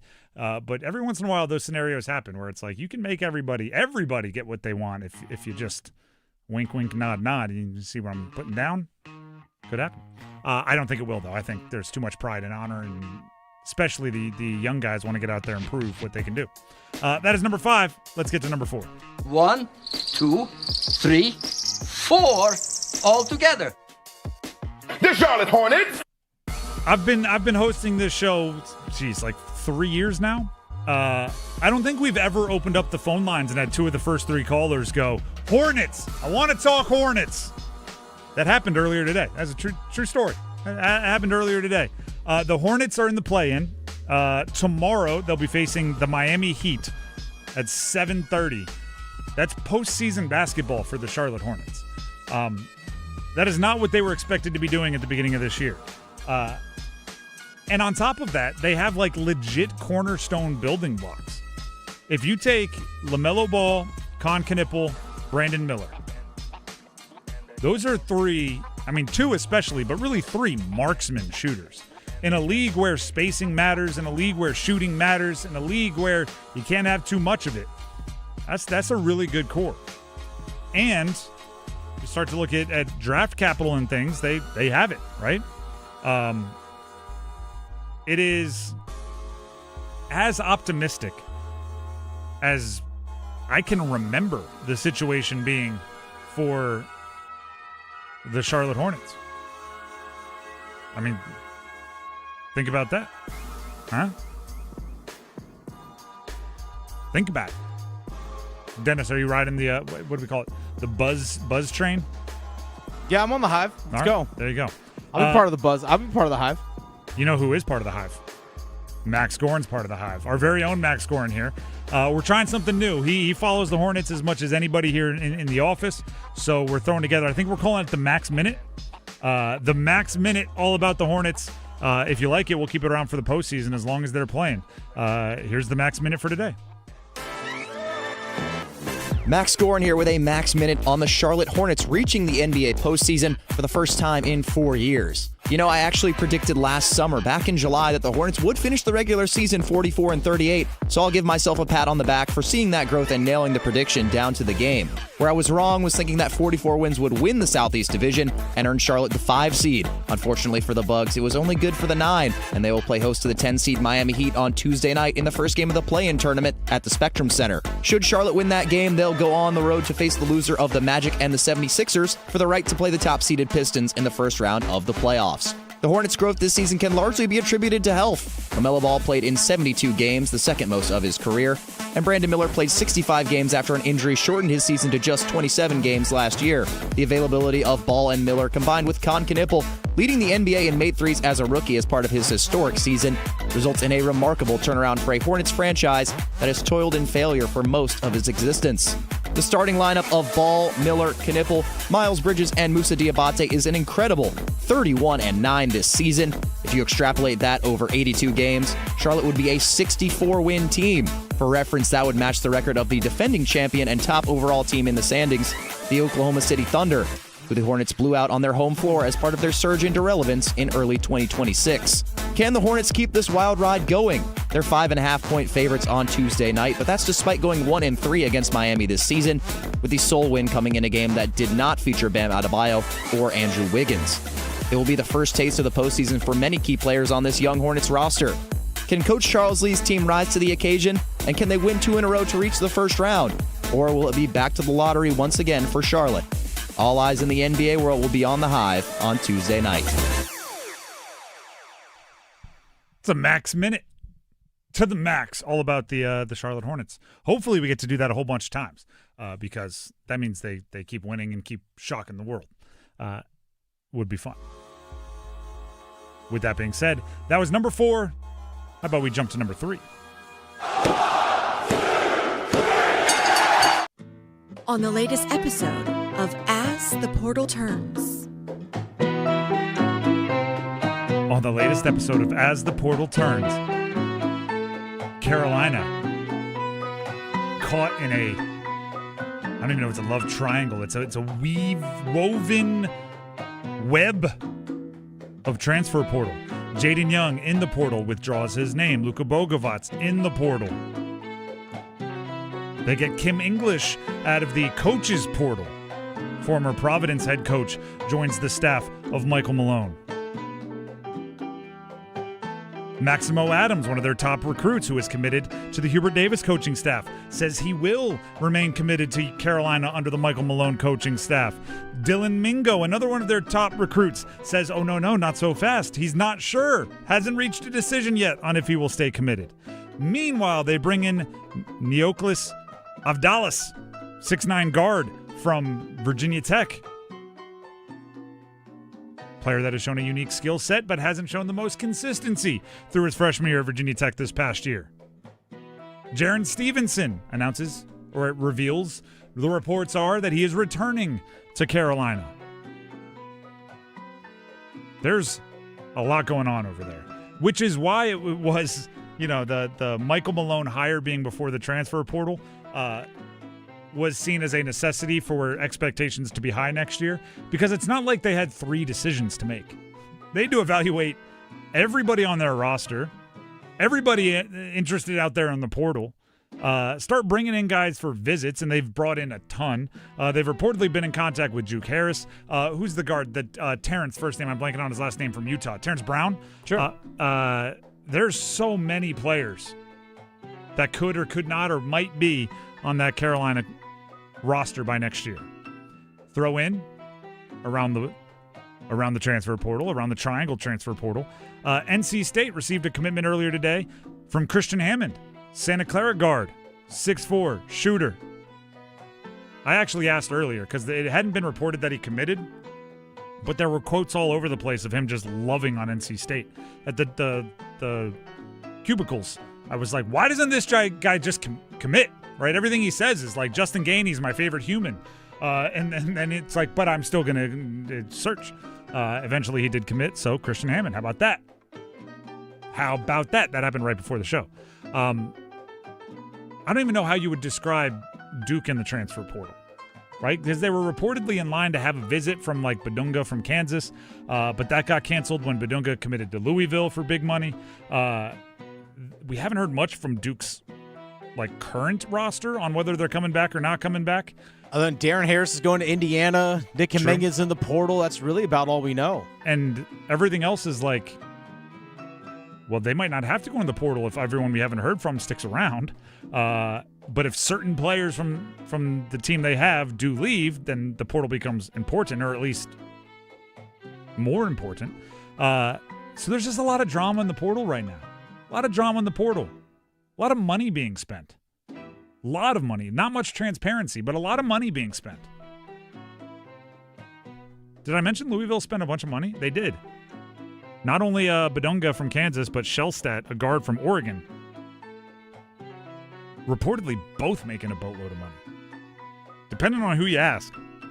There are some rumors out there that those 2 guys alone will make more in rev share and NIL funding than like 60 or 70% of rosters in college basketball. Just those 2 alone. Louisville does not play at all when it comes to cash. Which is why they're going to be good for a while, right? Does money follow winning, or does winning follow money? The answer is yes.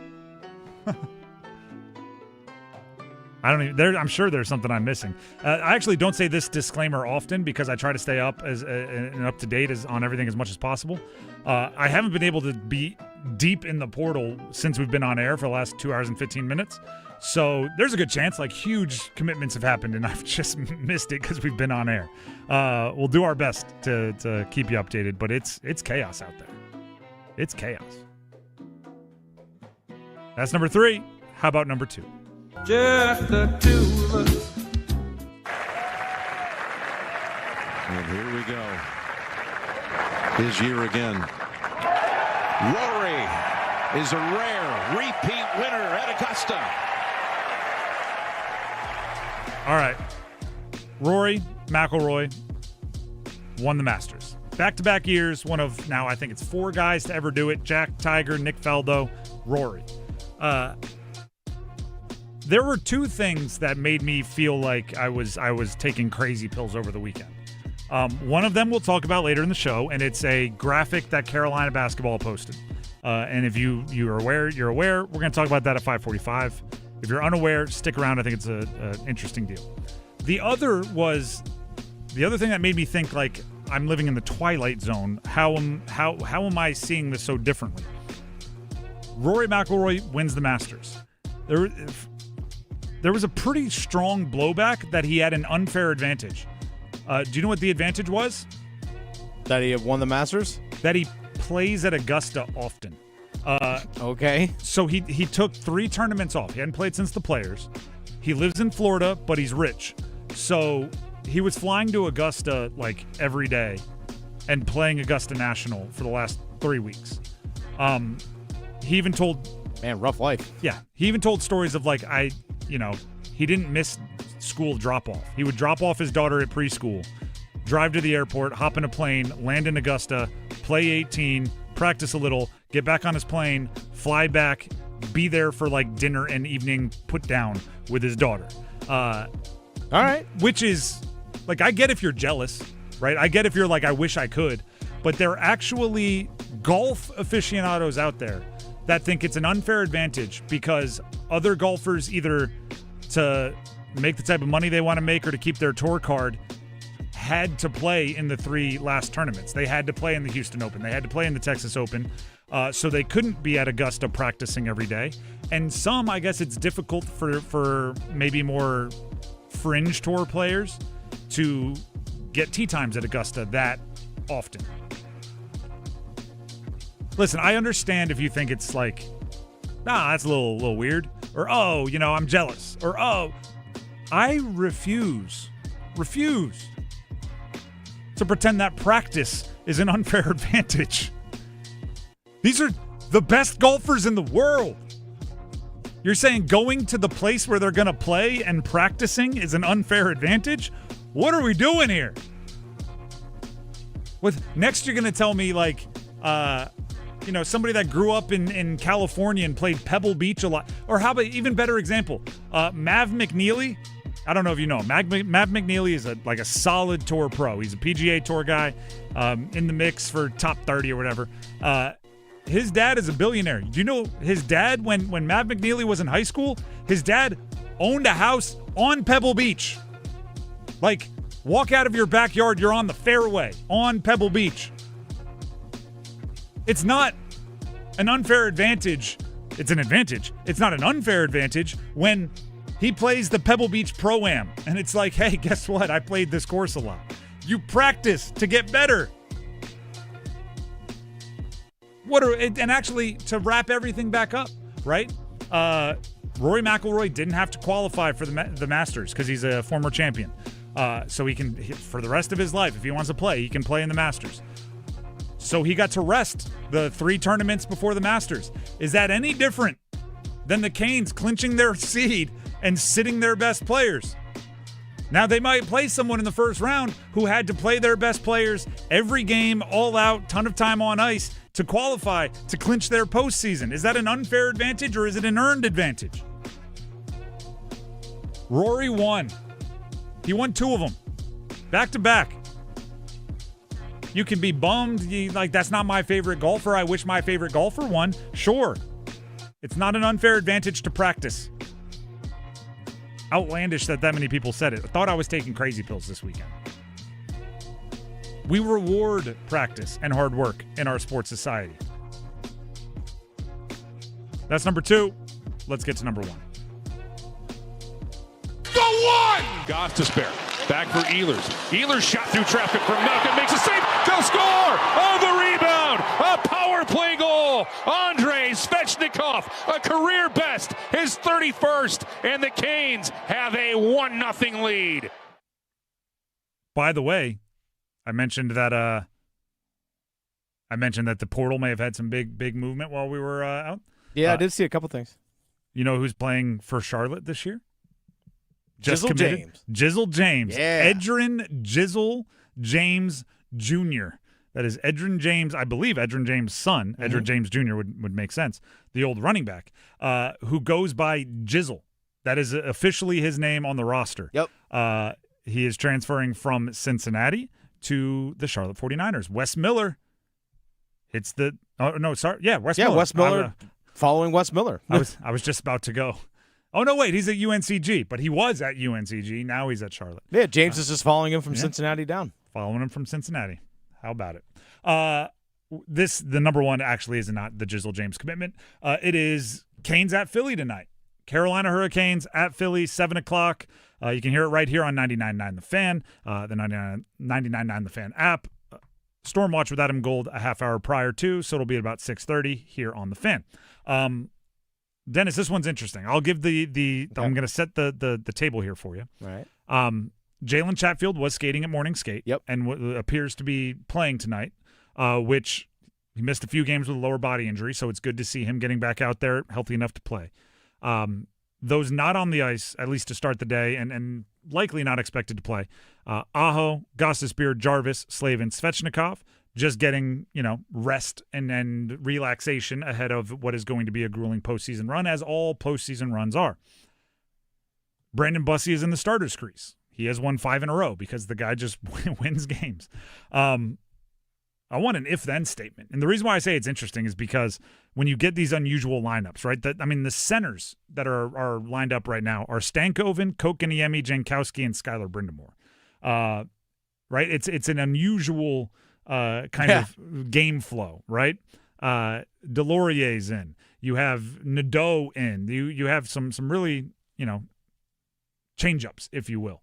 So if blank happens, then the Canes win. And I'm not just talking about they win by going to overtime and getting the one they need to clinch the East. I want 2 points. If blank happens, then the Canes win and beat Philly with a bunch of their big studs resting, and they get the 2 points anyway. I'll say if they're perfect on the penalty kill. If they're perfect on the penalty kill, because you got to think, without Aho, without Jarvis, those are 2 of your top penalty killers as well. Mm-hmm. You don't have Jordan Stahl playing, so that's your top penalty killer. So 3 of your top, you say your top 3 penalty killers. Obviously, throw Jordan Martinook in the mix as well. So 3 of your top 4 penalty killers aren't playing, at least among your forwards. Now, we've seen Skylar Brind'Amour kill penalties. Actually, one thing that's very much impressed me about Bradley Nadeau is the fact that he's added killing penalties to his game. The fact of seeing him out there, I was like, oh, okay, this is actually an added benefit for you. I think it would actually benefit his career long-term if he continues to be a good penalty killer. So I think if they're perfect on the PK, that also means Brandon Bussi's playing well.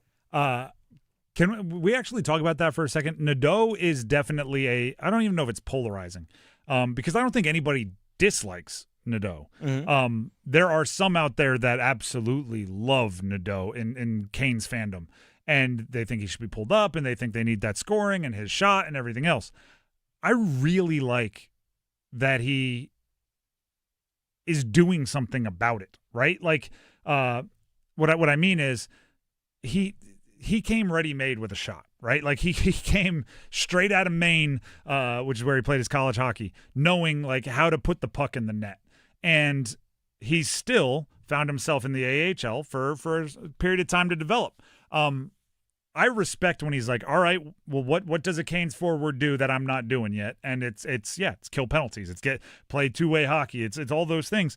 And I respect the heck out of him saying like, all right, I'm going to work on it, right? Rather than doing what I think a lot of young athletes do now, not a lot, but some, is just pout and say like, I'm better than this. I'm a scorer. He's going like, all right, let me add something to my game, right? Go up to the coach. Hey, why didn't I make the club this year? XYZ. All right, boom. Next year, you're not going to be able to say that about me.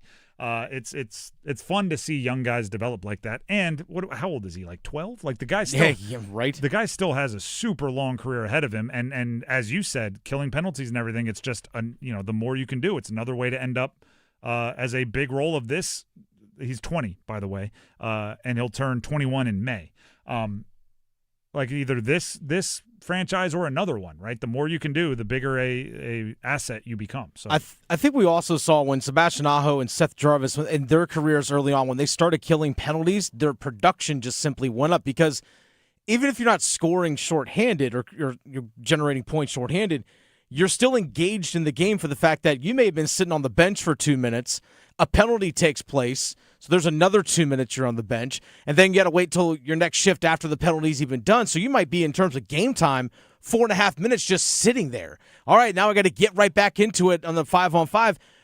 It takes you out of the flow of a game sometimes, whereas if you're a part of the penalty killing unit, it keeps you engaged and keeps you on the ice. Now, I've never played hockey at any level above like family pickup, so don't pretend like I'm talking with any kind of personal experience, but I've played a lot of sports, and sometimes just like getting to celebrate something almost gets you back in rhythm, right? And like being on a penalty kill that doesn't give up a goal, I imagine is like, yes, right? You feel like you like, woo, and then you carry that momentum into something else, right? It's no different than like, I don't know, in football, like sometimes just digging out of your own goal line is an offense, right? You get the ball on like the 1.5 yard line, your feet are in your own end zone, and all you do is like get it out to the 30 and punt, and you're like, all right, guys, hey, we did something there. And then the next time you go out, you score a touchdown. Like sometimes, you just need to get those little victories. So I agree with you that getting on a penalty kill, getting on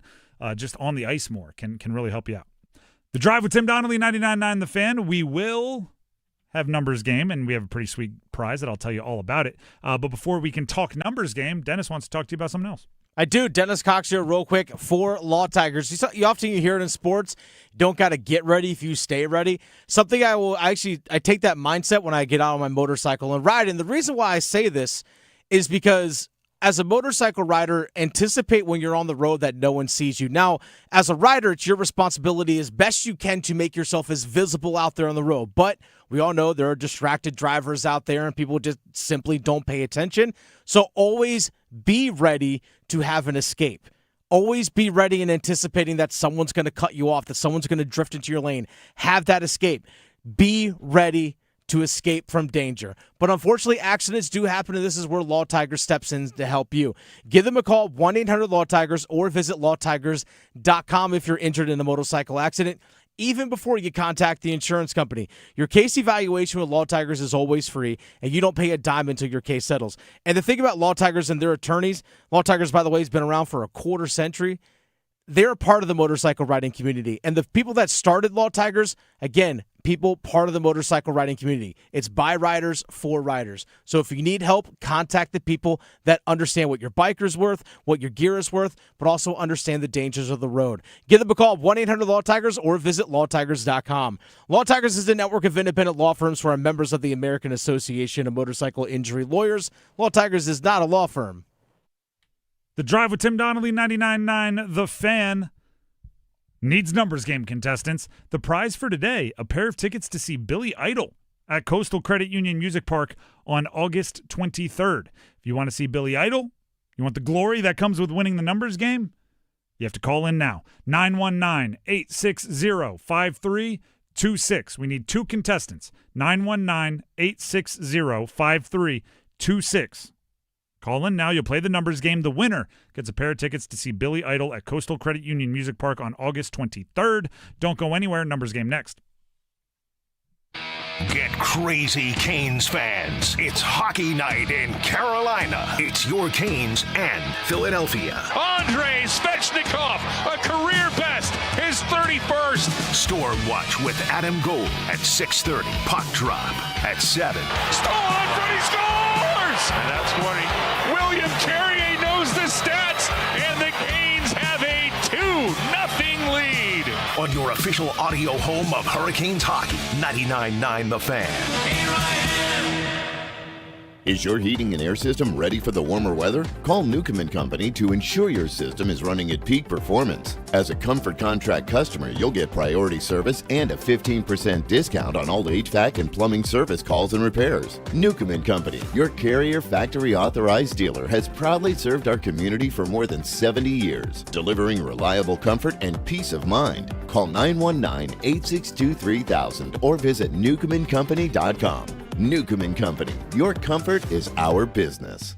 Hi friends, this is Mark Pons with Chapel Hill Tire. Spring break is here. Whether you're heading to the beach, the mountains, or just getting out of town for a few days, make sure your car is ready for the trip. At Chapel Hill Tire, our team of ASE certified technicians can help with brakes, oil changes, and the routine maintenance that keeps your drive smooth and stress-free. With 13 locations across Raleigh, Durham, Chapel Hill, Carrboro, Apex, and Cary, there's always a Chapel Hill Tire close by. Schedule your appointment today at chapelhilltire.com and drive happy. Hey, it's Amanda here, back again with Coach Pete DeRuta. Coach, I need to know how I need to start planning for retirement. What's the most crucial step? To start. Quit procrastinating. Oh, we all procrastinate. Of course, we're talking about money and we're talking about putting money away. So we think it's being taken from us, but really we're giving it to our future self. Mm-hmm. And we're going to, for every dollar you put aside now, if you can leave it alone for a while, it'll be 2 or 3 or 4 or 10 times more than what you started with. Yeah, Think so about if you it. start spreading it out, you won't even know it's gone. Yeah, so instead of buying a car today, put the money away and buy 3 cars in 20 years, that kind of thing. So Wow. because it's the time value of money and compounding, so we need to take advantage of of that, Amanda. And there are ways to make sure that you're in control. We put together plans all the time to help folks know with certainty what the retirement income is going to be.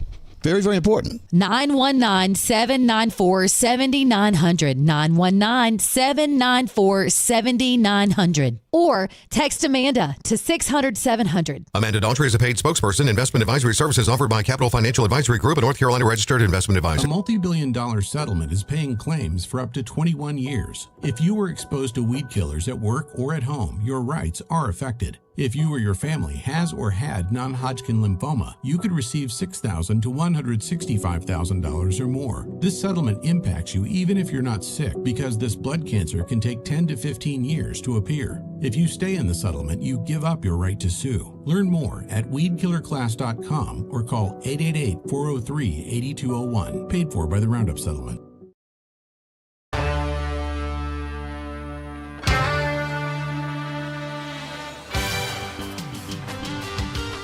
The Drive with Tim Donnelly, 99.9 The Fan. It is time to play the numbers game.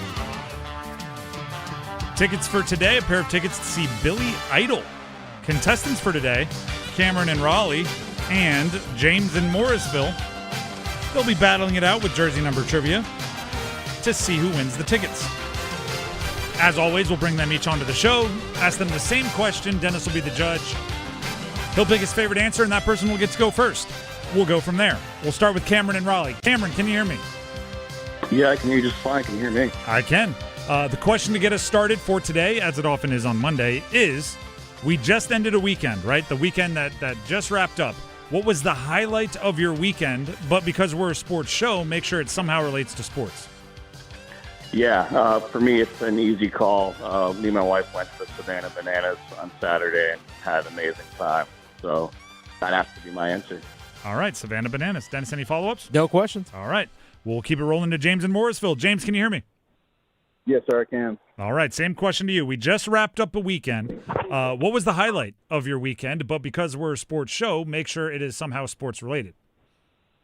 It's got to be Rory going back to back. I mean, for the guy to not be able to get over the hump for such a long time and then going back to back was pretty crazy.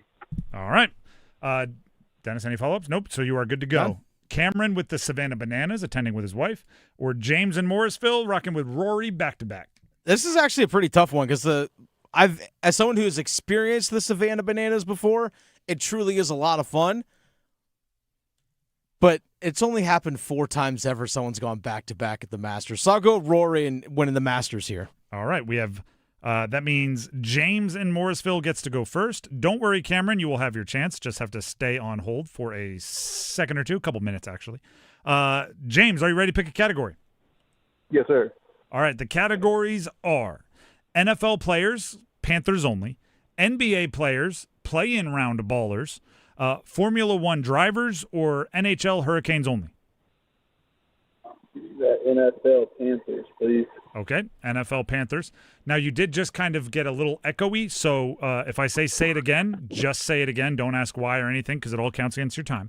I will give you the team and the player. Give me the jersey number as quickly as you can. 30 seconds on the clock. 1 pass if you need it. Do you have any questions before we get started?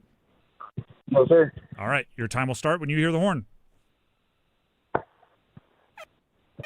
Derek Brown, Carolina Panthers. 95. Correct. Jeff Lewis, Carolina Panthers. I'm sorry, say that again? Jeff Lewis, Carolina Panthers. 13. Incorrect. Chris Mangum, Carolina Panthers. Skip. Richard Huntley, Carolina Panthers.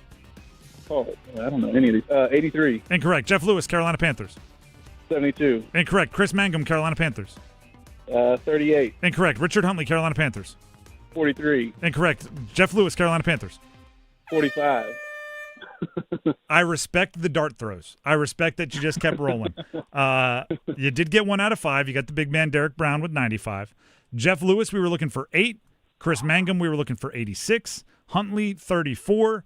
But you avoided the shutout. You got the 1. Stay on the line. We'll see if it holds up. All right, thank you. You're very welcome. That brings us to Cameron. Cameron, can you hear me? Yeah, I can hear you. All right. The categories remaining for you to choose from are NBA players, play-in round ballers, Formula One drivers, or NHL Hurricanes only. Let's do NHL Hurricanes only. All right. I'll give you the team and the player. Give me the jersey number as quickly as you can. 30 seconds on the clock. One pass if you need it.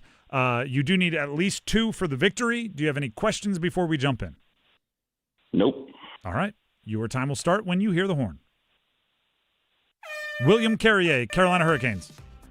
28. Correct. Jesperi Kokaniemi, Carolina Hurricanes. 82. Correct. Ryan Murphy, Carolina Hurricanes. 7. Correct. Josiah Slavin, Carolina Hurricanes. 42. Incorrect. Casey Borer, Carolina Hurricanes. 53. Correct. Josiah Slavin, Carolina Hurricanes. 76. Incorrect. Josiah Slavin, Carolina Hurricanes. 47. Incorrect. Josiah Slavin, Carolina Hurricanes. 49. Incorrect. Josiah Slavin, Carolina Hurricanes. 51. Incorrect. One more guess just to see. 52. Incorrect. 23 is what we were looking for Josiah Slavin, but 4 is plenty for the win. Congratulations. Thank you so much. You finished a Josiah Slavin away from a perfect score, but you're still going to see Billy Idol, so congrats on that. Stay on the line, and Dennis will grab the info he needs to make sure you get your tickets. Awesome. It's a nice day for a white wedding. It is. That is. I almost went with that when I was talking about the prize, but I thought it was kind of right down the middle, right? I gotta go broaden my Billy Idol references, but it is a nice day for a white wedding. 23, Josiah Slavin. You know what? Cameron's never gonna forget that now. It's whether Josiah Slavin goes on to have like a long Canes career, or if that's all we see. If he's traded, who knows? Whatever. Josiah Slavin, 23. He's never going to forget it. I also respect that he started going around his brother's number, right? Like, just if you're throwing darts, pick a strategy and see if it works, right? Just be in the 70s because he's a Slavin. It's not a bad bit of logic there from Cameron and Raleigh. So I respect it. Didn't end up working for him, but I respect it. The Drive with Tim Donnelly, 99.9 The Fan. A few things I want to tell you. First of all, please subscribe to our YouTube, 99.9 The Fan. We often reference the comments. That's from our live stream, right? So all of our shows live streamed on YouTube. You can jump in the comments below the video and interact with the show. Whether we are opening up phone lines or not, we do have our eyes on those comments. But also, if you miss something, interviews, podcasts, whatever it is, we are constantly putting up a bunch of content on our 99.9 The Fan YouTube channel, and we'd love for you to subscribe and join that community. And also, another thing I want to make sure everybody is aware of, every Tuesday this year for the Durham Bulls out at Durham Bulls Athletic Park, when they're playing at home on Tuesday, we have the 99.9 The Fan Zone. That means on Tuesdays, actually the Fan Zone is there every game, but on Tuesdays, Section 215, the Fan Zone section, you can get tickets for $9.99. Get it? 99.9 The Fan Zone. $9.99 tickets. At 4:15 today, I was told that there were just 37 tickets left for tomorrow's Tuesday game. I don't know how many are left now, but there still might be some. So go ahead and try to get those tickets. If not, be on top of it a little bit earlier for future Tuesday games, future Fan Zone games, where you can get those $9.99 tickets. I suggest you do. It's a great time at the ballpark. There it is. It's a great time at the ballpark. Durham Bulls Athletic Park is awesome. The Bulls put on a great family-wide experience. And you just might run into one of us. We'll be bouncing around in the Fan Zone throughout the year occasionally. By the way, 11:35 first pitch tomorrow morning. Is that what time it is? Yeah, it's early. Good. If somebody with kids, sometimes those night games, you get to the 4th, 5th inning, and you're like, you know what? We're not going to see the end of this one. But if you get there for a day game, heck yeah, you can stay the whole time. Hang out after. Take a long lunch. It's a working lunch. Yeah. Like I said, meet with a client. Everybody gets to watch sports for work, right? That's what we do. Bring a client. Yeah. Seal a deal. Seal a deal over dogs and a couple brews at the ballpark. Yeah. That's where the deals get done. Or at least you have some fun. The Drive with Tim Donnelly, 99.9 The Fan. I thought I was taking crazy pills over the weekend because of the overwhelming reaction to a Carolina basketball post on social media. We'll tell you about it next. Get crazy, Canes fans. It's hockey night in Carolina. It's your Canes and Philadelphia. Andrei Svechnikov, a career best, his his 31st. Storm Watch with Adam Gold at 6:30. Puck drop at 7. Stolen front, he scores! And that's 20. William Carrier knows the stats, and the Canes have a 2-0 lead. On your official audio home of Hurricanes hockey, 99.9 The Fan.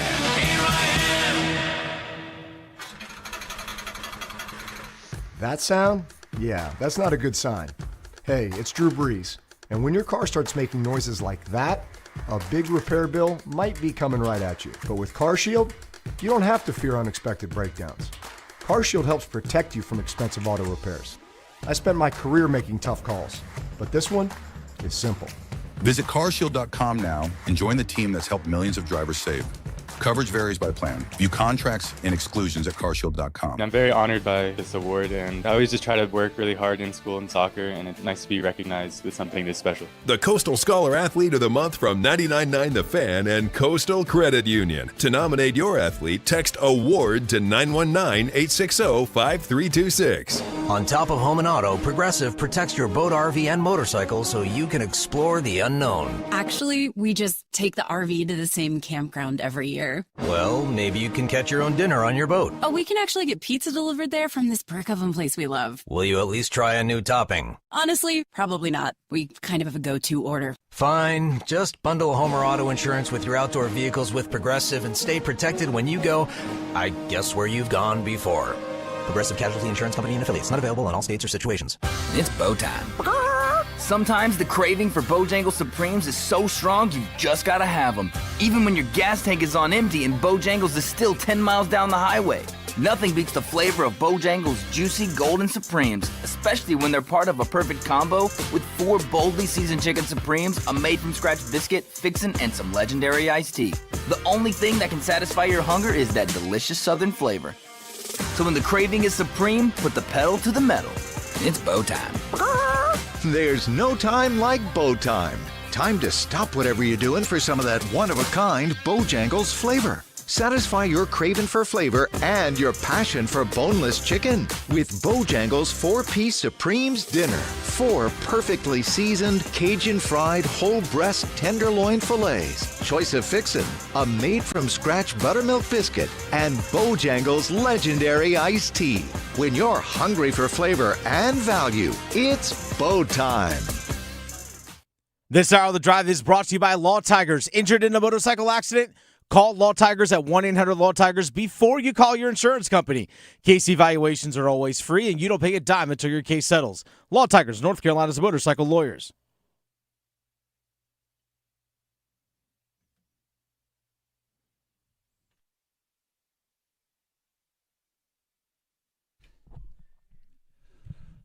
The Drive with Tim Donnelly, 99.9 The Fan. Okay, so I want to preface this next conversation by saying I completely understand I'm in the minority. I completely understand I'm on an island. I understand the fact that I am on an island with this opinion. I also want to emphasize I have no idea how I am on an island with this opinion. And to be honest with you, my opinion really is like there kind of is no opinion. So Carolina basketball, UNC, the Tar Heels, you've heard of them. They hired Michael Malone as their head coach. Michael Malone, been an assistant and or head coach in the NBA for a very long time. So April 11th, what day was that? All the days bleed together. Saturday. On April 11th at 7:36 p.m., right? This is when all news breaks. A late dinner on Saturday. They posted a graphic with the caption, the caption of like as far as the post, the Twitter, just to list a few. In the graphic, there was a bunch of people. I'll tell you who it is. Michael Malone in the middle, and the words at the bottom, player development. Now, Michael Malone was in the middle, and surrounding him in the graphic were, I can count them, 1, 2, 3, 4, 5, 6, 7, 8, 9, 10, 11, 12 people that he coached in the NBA. 12 people that he coached as an assistant or head coach in the NBA. Now, are they big names? Yes. LeBron, Steph Curry, Jokic, Klay Thompson, Chris Paul, Danny Green, Antoine Jameson, Jawad Williams. Some guys maybe shoehorned in because they went to Carolina. Boogie Cousins, Draymond Green, Harrison Barnes, Jamal Murray. I think I read everybody there. And I saw this post. And I can't emphasize enough, I had no thoughts. I went, all right, they're telling everybody who he coached, and I moved on. Then the world ignited. Like everyone on social media started absolutely roasting Carolina for saying things like LeBron James never would have been who he became without Michael Malone. Oh, the reason why Klay Thompson makes shots is because of Michael Malone. Michael Malone keyed on, and I'm going like, whoa, whoa, whoa, whoa. That's not what they said at all. And I'm going back to I can't tell you how many times I went back and clicked on the post to go, did I miss a caption? Did I miss them saying like, thank goodness Michael Malone gave the keys to Jamal Murray and now he gets to do like I was waiting for something more egregious. It is literally, again, I know I'm the only one that sees it this way, but I don't see how. It is literally just them saying he coached all these guys. And a big part of coaching is player development. Like that's a big part of coaching. So if he coached players and they just put player development out there, I don't get it. What's wrong with the post? And I'll take it one step further. If any other school's coach had coached all of those guys as an assistant or head coach, many of them for a good amount of time, they'd brag about it too in every different way. I don't think it's outlandish. I don't think it's crazy. I don't think it steps out of line that an NBA head coach or assistant coach thinks they helped the players on the teams that they coached develop into better players. And I also think it's ridiculous if you see that and think, well, they're trying to tell us that he's the main developer of all of these athletes, because I'm going like, well, what in the heck made you think that? It says player development. It doesn't say sole player developer. It doesn't say main player developer. It doesn't say deserves more credit than the players for their own development. It says player development. That's all it says. If I were Carolina, I would find 900 different reasons to tell everybody that this guy coached LeBron James in 5 of his first 7 seasons in the NBA. Now, does that mean that he is the reason why LeBron went from a 0-time first-team All-NBA guy to an MVP over those 5 years? No. But if you're an assistant coach and at any point in time you imparted wisdom, or you got to watch, or you got to be around for, you got to rebound for one of the best players in the history of the world becoming one of the best players in the history of the world, you're darn right you should tell everybody about that. Of course. Steph Curry was a no-time All-Star when he got there. When he left, he was an All-NBA player. Now, does that mean it's his responsibility? No, but he was around for one of the fastest and craziest glow-ups in basketball history. That's player development. And if I'm being real, I can't even imagine that I've had to have this kind of argument, because to me, the entire post is, hey, here's our coach and a bunch of guys that he coached. That's all that the post was. And the world decided to take it and interpret it in their own way and then yell at Carolina for the way they did it. It makes absolutely no sense to me.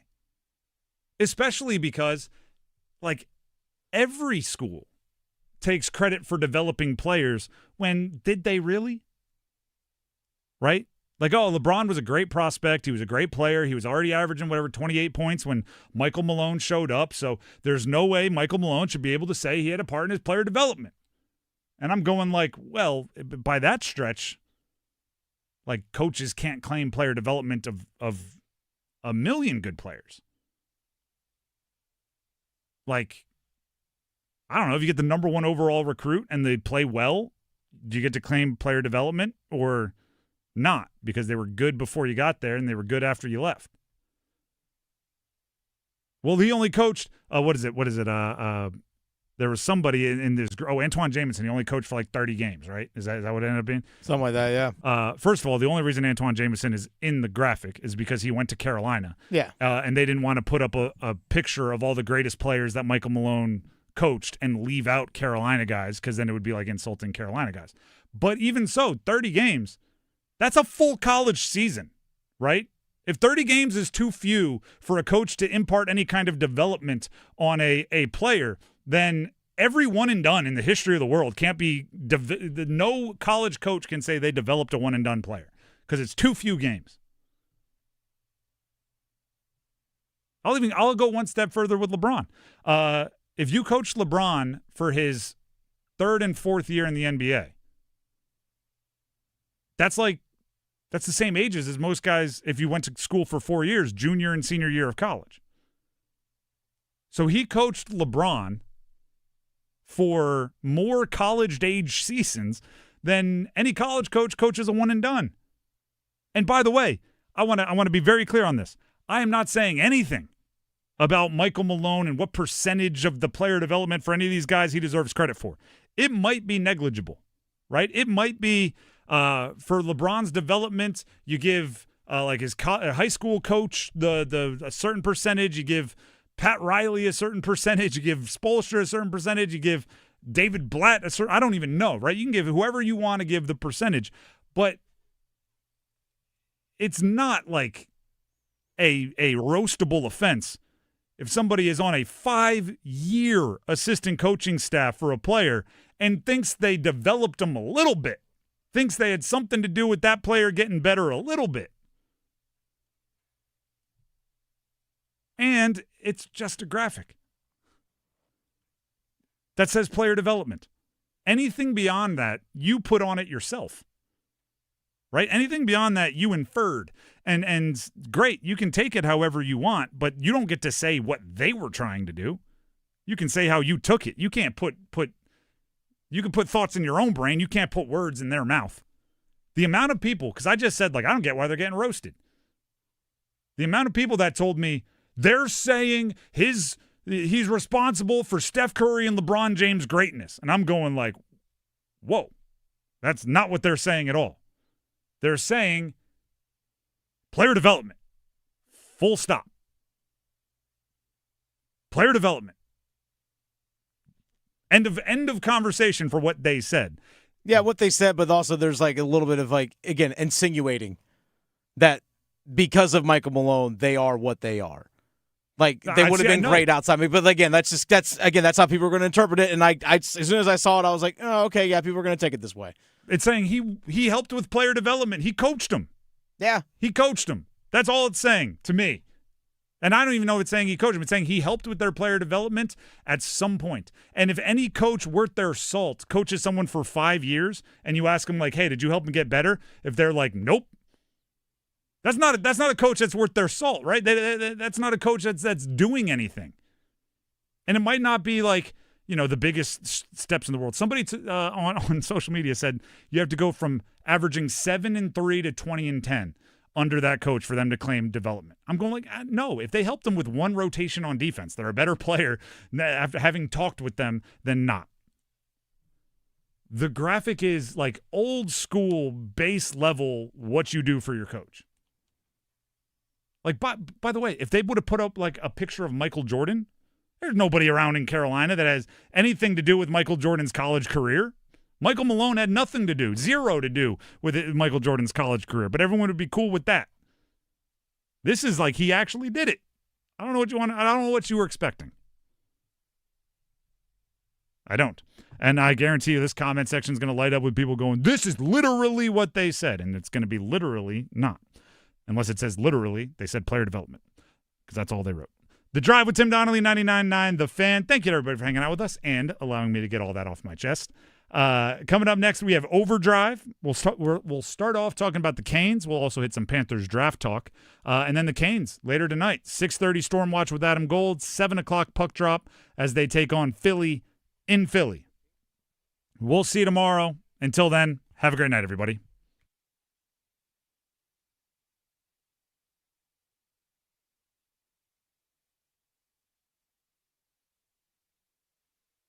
one goal. Taylor Hall.